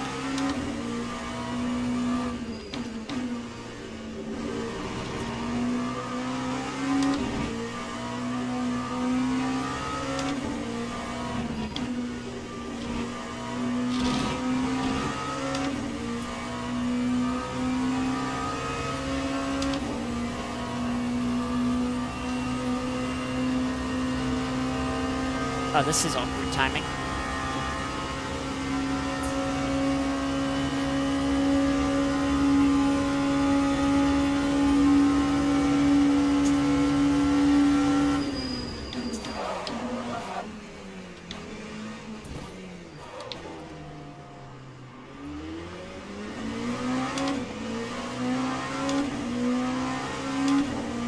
That Peugeot came up quite quickly on me, and I was barely slowing down for that corner as it was off the racing line.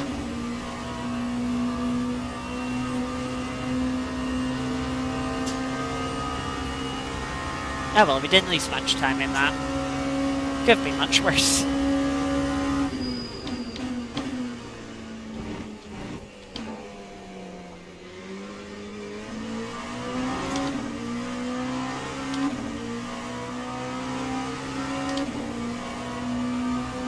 GT license Solomons.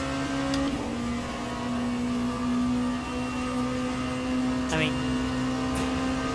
I might have done them on GT4 like years and years ago, but I certainly haven't done them recently.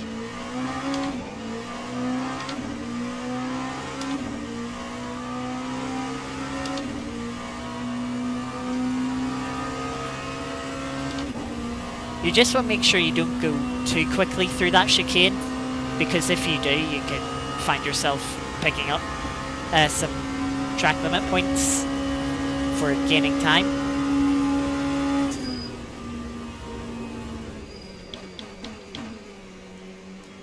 And I knew I sort of slowed down enough before the chicane, like you just kind of pin it on the exit.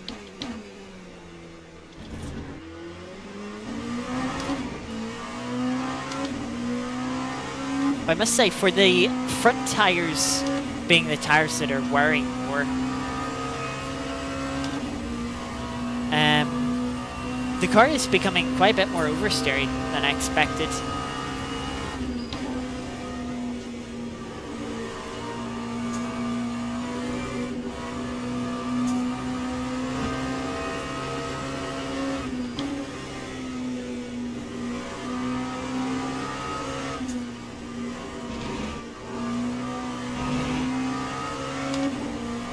Into the pits. Used up quite a bit of fuel this lap.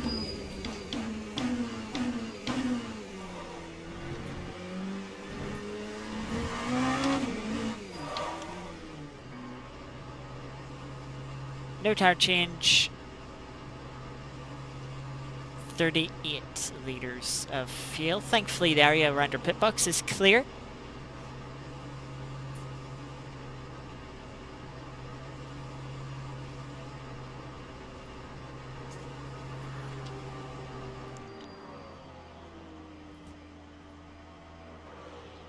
Not very accurately there in the box. 27 seconds.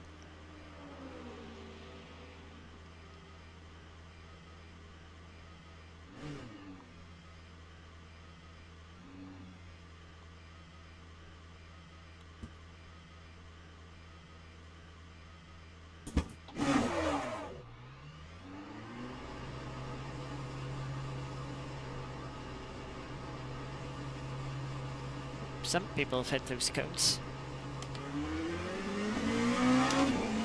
And away we go for the final 15 minutes.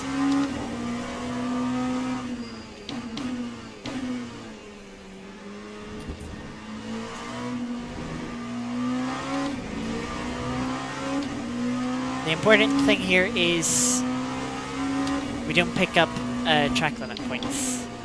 I mean, it doesn't really matter. We have a lap. We're a lap ahead of the next car anyway. But would not be a nice way to end this race with a penalty for track limits.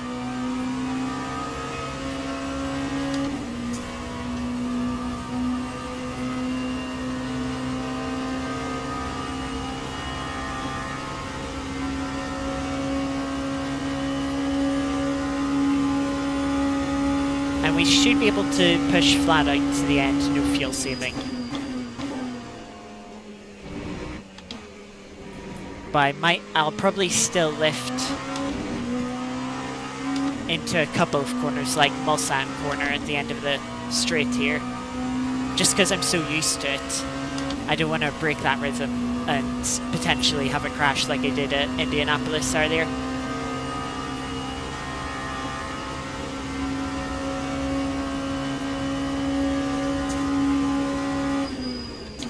I misread the boards. I thought I seen 200.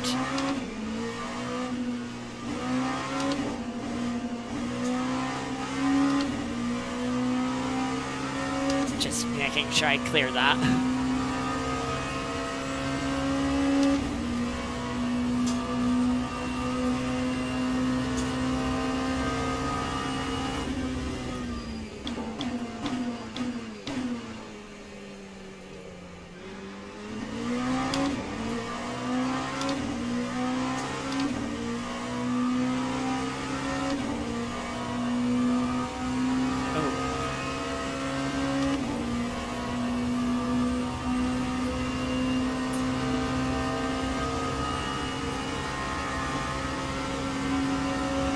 Yeah, the Toyota's gonna be the only one that passes me here.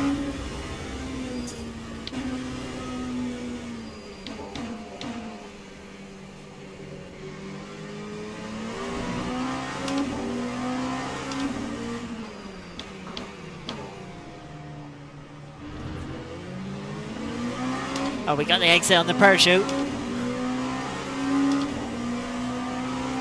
I would move across for the slipstream, but the Isoda, or whoever it is there as well.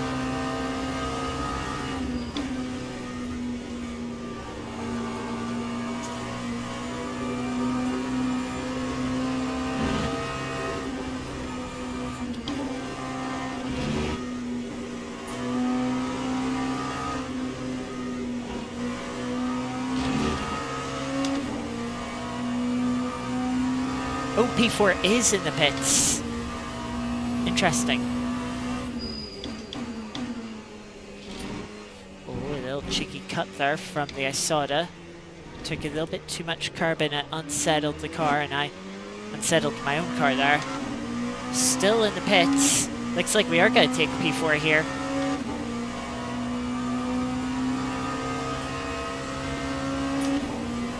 Just a bite.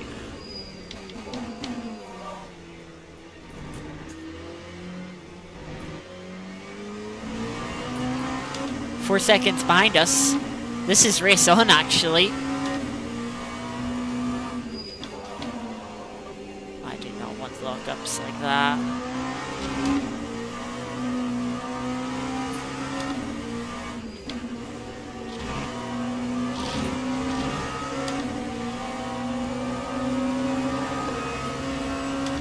There's that one LP2 that isn't coming up on the relative.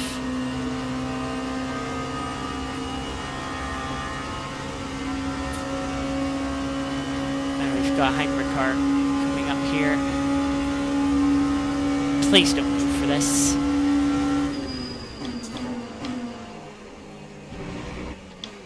Thank you.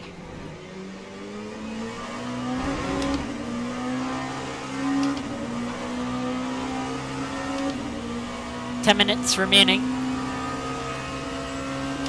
We're pulling a gap on P5, so it doesn't look like they've taken new tyres, which is really my biggest worry, that they've put new tyres on and are then, going to have more pace than I have. These tyres are quite second hand now.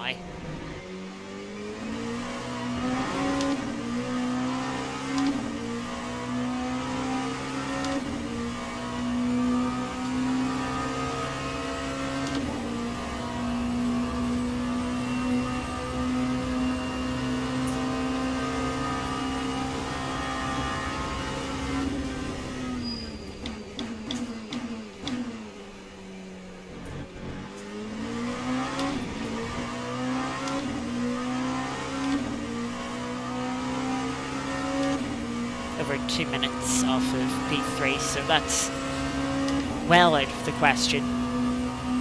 2.5 away from P2. I think that says if I didn't have that crash, Indianapolis here in the first stint of the race, I think I could have easily have had P2. Because we wouldn't have had to make that extra, an extra pit stop as well. We would have made 3 pit stops, even if I had to do a 13 lap stint, I think I would have realized that and I would have saved enough fuel in one of the stints to do a 13th lap. We're still sliding around.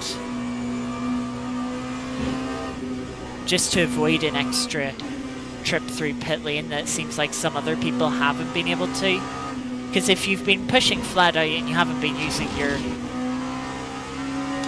fuel efficiently, you know, some of these people have only gone 11 laps.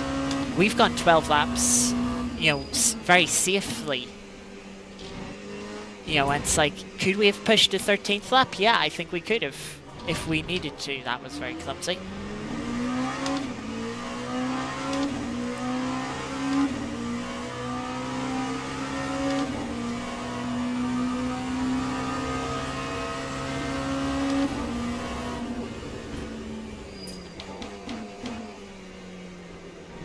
You know, like, you think back to the first stint when we were still in traffic, we were fuel saving, I think, much more than we needed to in hindsight. You know, you look at what we're running now, or what we were running last stint.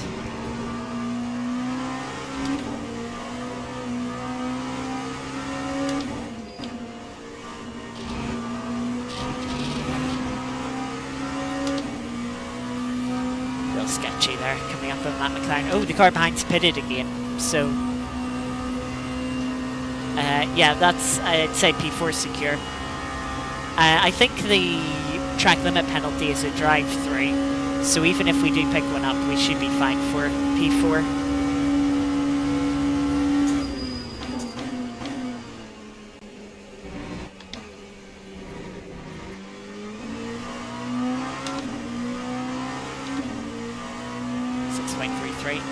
Yeah, that's fine.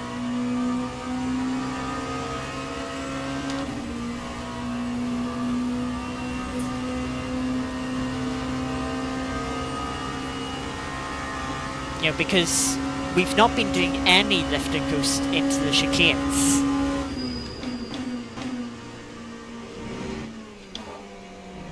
You know, we've been doing a bit into the first chicane, into the S's in the first sector, into Mulsanne Corner, Indianapolis, Porsche curves, and final chicane. Okay, that's quite a bit when you add up. But we definitely could have been a bit more extreme on the lift and coasting to try and make more fuel if we needed to.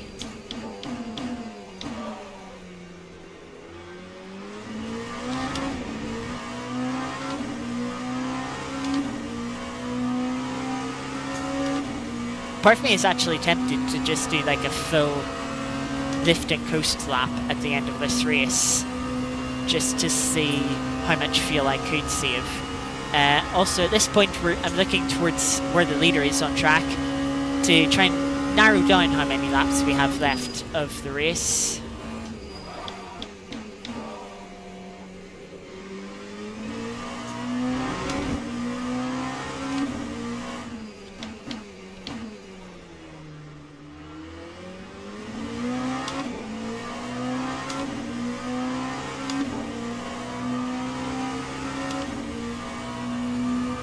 I think we're gonna have 2 more laps when we pass the line here. So we're absolutely free to push flat out.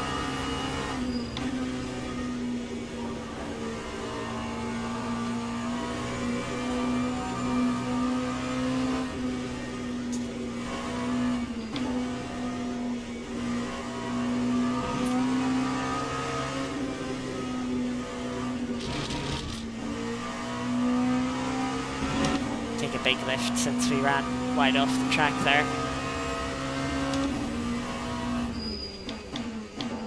Looks like the Isoda, whatever hypercar it is, had an issue through the Porsche curves and is having to pit. So 2 laps to go.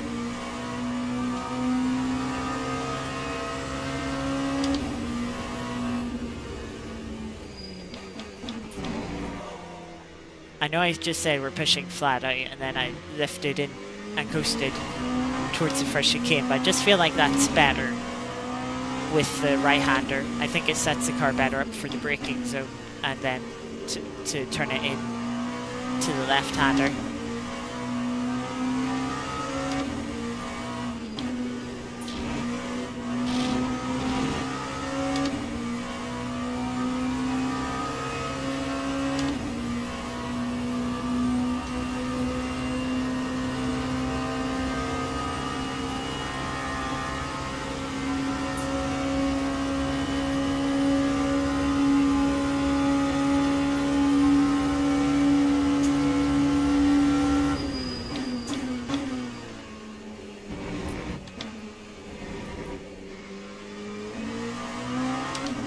wonder how this car would have felt.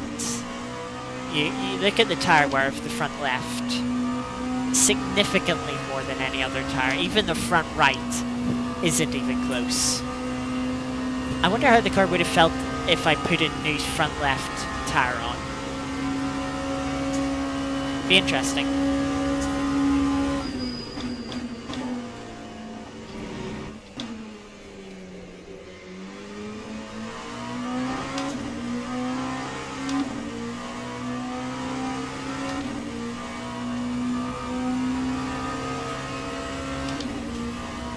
We haven't done any races yet where the tyre sets are limited, and as you can see there, you know, there is a restriction for it.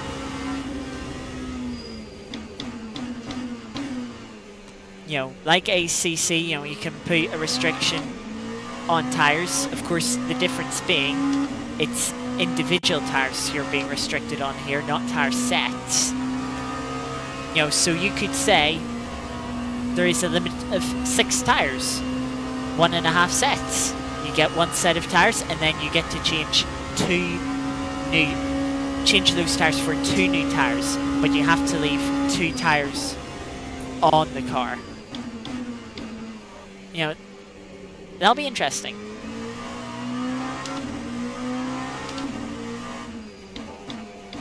Obviously not in that format. I'm more thinking longer races, like at least 3 hours long. Or maybe when you have 2 times tyre wear on. Yeah, I'm thinking moments like that.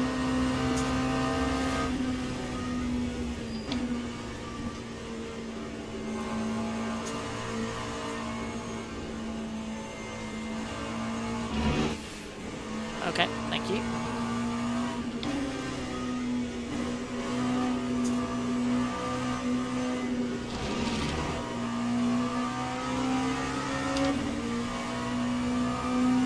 So time is running out, but as you can see, the lead hypercar is on the Mulsanne straight. And as such, we will be going around for 1 more lap, despite time having just ran out. That would have been perfectly timed if we were leading the race. But unfortunately, we are not. Let's go for a fuel save lap, why not?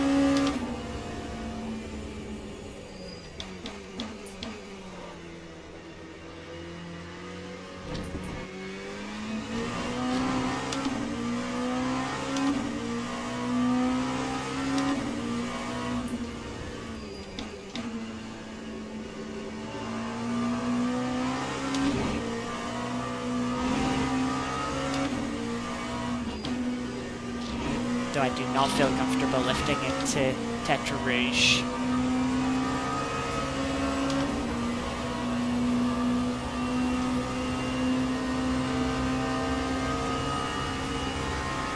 So yeah, we only used 6.17 litres of fuel that lap, mainly because I fuel saved a little bit behind the Ferrari.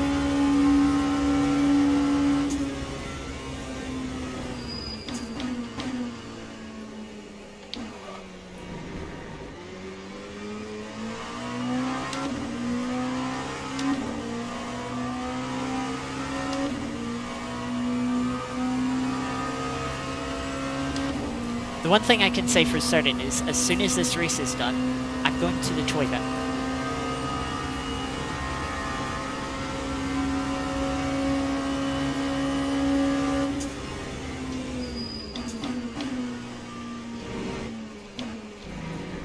Bit of a her line there. Kick the rear of the car out too.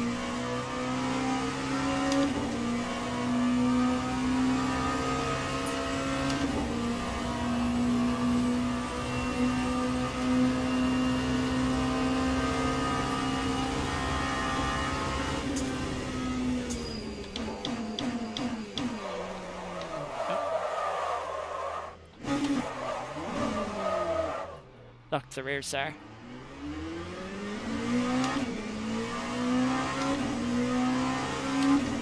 Maybe it's not a good idea to go for a fuel save lap. Doesn't seem to be working very well.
has a dodgy final chicane again.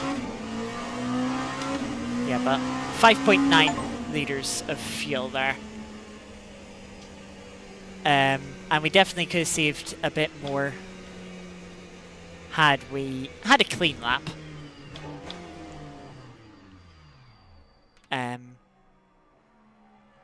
But yeah, as I said, I'm going to take a quick break. I'm going to leave this screen up while I'm gone for when the results come up. In fact, it'll return me to the garage in a second. There we go. There's the final results. So yeah, I'm going to go to the toilet. Back in a few minutes.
Right, I am back. Let's see. Alright. Had the server shut down. So we'll transition over here. Yeah, that race. It was fun. Definitely another learning experience. Yeah, definitely another learning experience. As you know, I knew doing the practice around Le Mans, it was going to be difficult. It was going to be a difficult track. I had a similar spin at Indianapolis in practice. So I knew it was possible. I remember going back a little while now.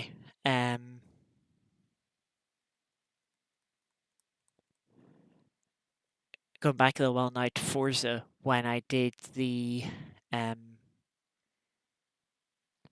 Tora Enduro round here in modern LMP1. I remember Indianapolis was also very difficult, very difficult in that car too. And I remember making a similar mistake in that too. So yeah, I really on the lap that I spun, I got a bit too confident. I felt like, oh, with this lifting and coasting, I could get away with not braking before Indianapolis. So I tried it, and it instantly bit me. Yeah, and it didn't just bite me; it bit hard.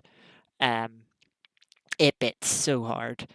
Yeah, that we lost a lap. By the end of the race, we were kind of in a little. Obviously, we were in no man's land in our position anyway. But even between first and third, second, that's where we were in track position. So if we did lose one lap, very roughly, within like plus or minus 10 seconds, we'd have been P2. Not for that race, but for the future, yeah, I suppose. But throughout that race, I think you could tell I got a lot more confident.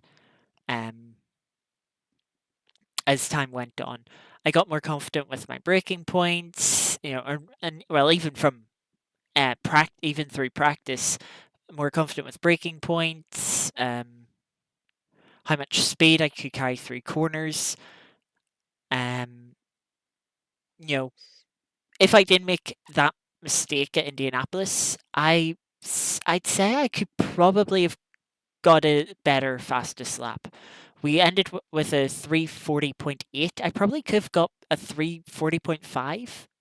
I mean, we seen on some of the laps we did have a little bit more time in the sectors on the delta. Sorry, I should say on the like rolling delta. There like Tetra Rouge, there was a tenth or two in that corner if I got it right. So yeah, there was probably the possibility for a low 340, which would have beat my quality lap of what 3:40.5. I mean, we did have like a second in that too.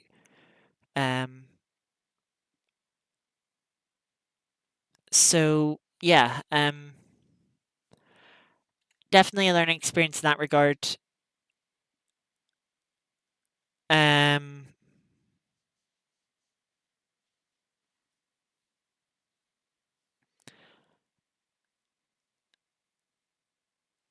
Trying to think.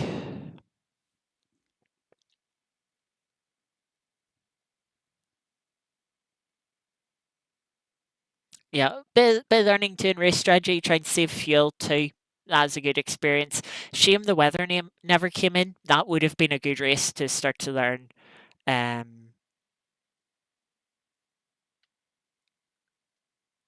something that would have been cool to learn weather that race. So yeah, fun race. Pace was good.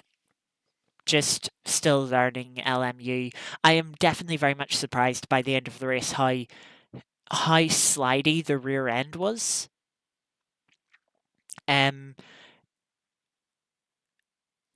Like, yeah, I could tell, like the front grip didn't feel any less than it did really towards the start of a stint.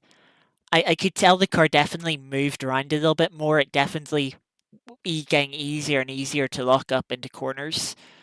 With in the big braking zones. And when I did put on the new set of tires, I could feel the car was just that little bit stiffer, a little bit more nimble, on the new tires. But yeah, then towards the end of the race, same the rear end just so slidey. Going into the Porsche curves, that first right-hander, I could feel that, oh yeah, this tire is starting to get a little bit of wear. But it didn't feel that bad. The rear tires felt like more of a problem, and that's why I said in that final stint, I wonder if I put a new front left tire on, how the car would feel. Would it be really snappy? Because theoretically I should have a load more front grip, but if the rear was starting to slide with a nearly dead front left, how would it have been with a new front left that had really precise turning and really sharp turning? It would have been very interesting, indeed. Yes, we've been going for 4.5 hours now on stream, and we're not quite done just yet. We are, as we usually do on streams, we're going to end off with a bit of Art of Rally. Today is Saturday, so it is the last day of the weekly event. So we'll get that done today too. Normally with a stream this long, I'd be like, oh, let's leave it till next time. But it's to the next stream. But no, we have to do it. We only have it has to be done within the hour. I think we've got 40 minutes to do it. 35 even.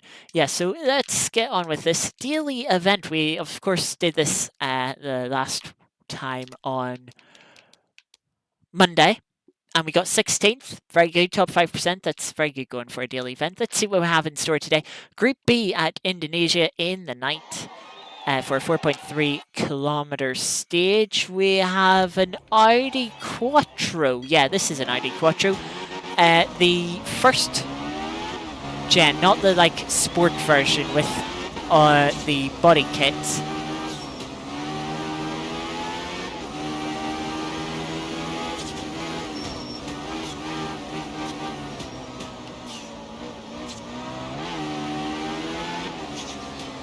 Careful over that jump.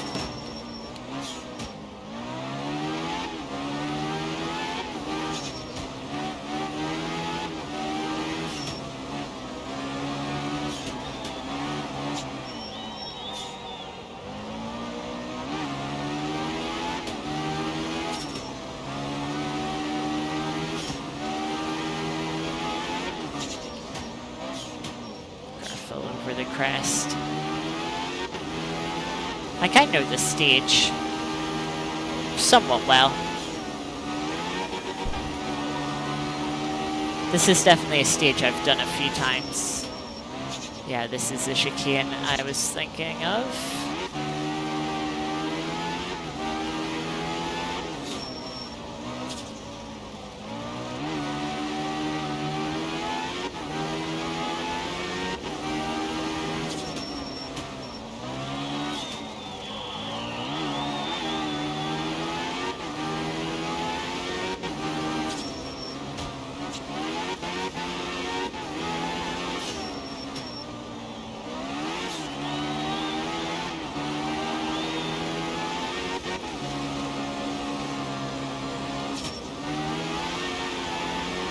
There we go, 143.5. That felt like a good run. Puts us 19th at the moment, top 5%. That's good going. Oh, we just beat 20th by 8 thousandths of a second. A second off P18, so I think that's about best we could have done. Happy with that, very happy with that. That was a good run. Good fun car, that, the Quattro. Very balanced, very quick, a lot of fun. Oh yes, I did the weekly event on Monday, didn't I? I completely forgot. It's been that long ago because that was last year. Last year now, yeah. We're sitting 26th, top 4%. That's pretty good going for now. As see, there's only, I know it says 1 day, by one day, it means today is the final day.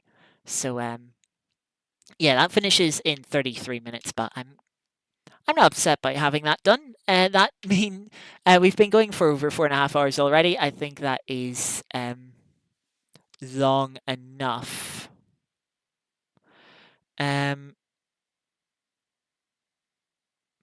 So yeah, that is going to do it for today's stream. Long stream. We did a bit of practice on LMU. Very much needed. Despite the mistakes, I'd still say that practice was very beneficial.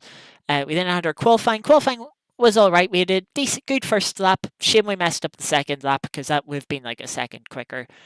And it would have been nice to get that lap in. Race, yeah, didn't go our way, but a lot learned, and I think definitely come out the other side much better off. For first race at Le Mans, that wasn't too bad. I'm going to go look at my calendar now. We have quite a few races coming up. Our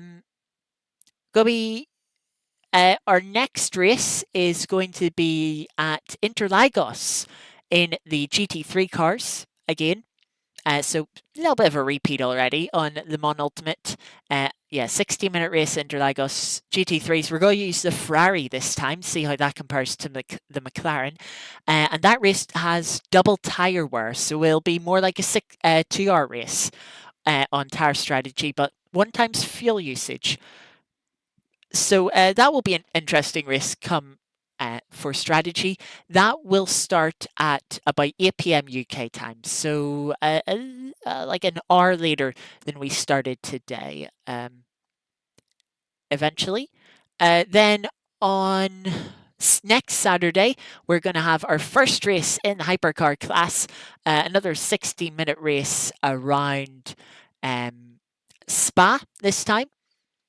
That will be starting at about 9:30 UK time. So that would be about... We'd be starting 2 hours ago. So a week minus 2 hours till we start that stream. Our first time in hypercars. And then on Sunday, we will be having a 2.4-hour race in the hypercar class around the Mans again. So that'll be another challenge. I don't know what weather settings are for those races. I don't know if rain is likely or whatnot.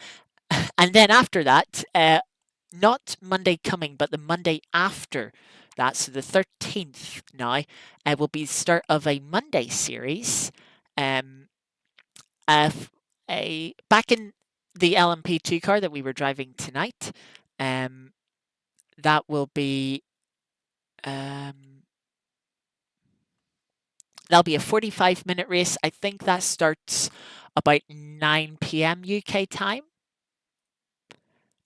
So a bit later on the streams, but yeah, they'll run for a few weeks. And yeah, so that's sort of the next week and a half of racing that we have, all on the Mans Ultimate.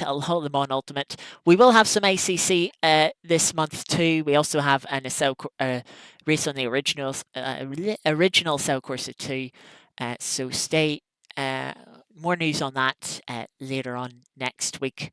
Maybe a little later. We'll see. But yeah, the schedule is going to be somewhat busy. We're going to have like 12 streams at least this month, just on organised community sim racing. Might try and get a few more too in for the Mans Ultimate. There's also a couple of arcade rally games. I want to revisit Old School Rally this month at some point. There's hashtag Drive Rally. I want to try that out too. Robot very kindly gifted me that on Steam. So as that was one game I've been curious to try out. So yeah, I'll definitely be checking that out on stream. Over the next month as well, more WRC. We still have the moments to finish off. There's the official WRC club has a new championship started for the year. So we're gonna do Monte Carlo on that this month too. That's a good long 12-stage rally. That'll be good fun to get our teeth into. But yeah, that's the plans for this week. Bit up in the air. quite a few things come. But yeah, action-packed month ahead for sure indeed. For sure, for sure. But yeah, that's going to do it for tonight's stream. Thank you all for being here. Had a good few faces show up. Aris, Geeky, Artie, Kevin, Jesse as well towards the start. Great to see you all. Hope you all enjoyed the race, even if it was a little tame at times. And hope you all have had a good start to your 2025. Of course, this being our first stream in the new year. So yeah, I hope you have a good rest of your weekends, and I will see you back sometime next week, maybe a bit earlier in the week for one of those rally streams. But if not, next weekend for 4 days of the Mon Ultimate in a row. Friday, Saturday, Sunday, Monday. Next weekend will be a good time, hopefully, when we get to there. But yeah, thank you all very much for watching again. But yeah, in the meantime, take care. Enjoy the rest of your weekend. Bye bye.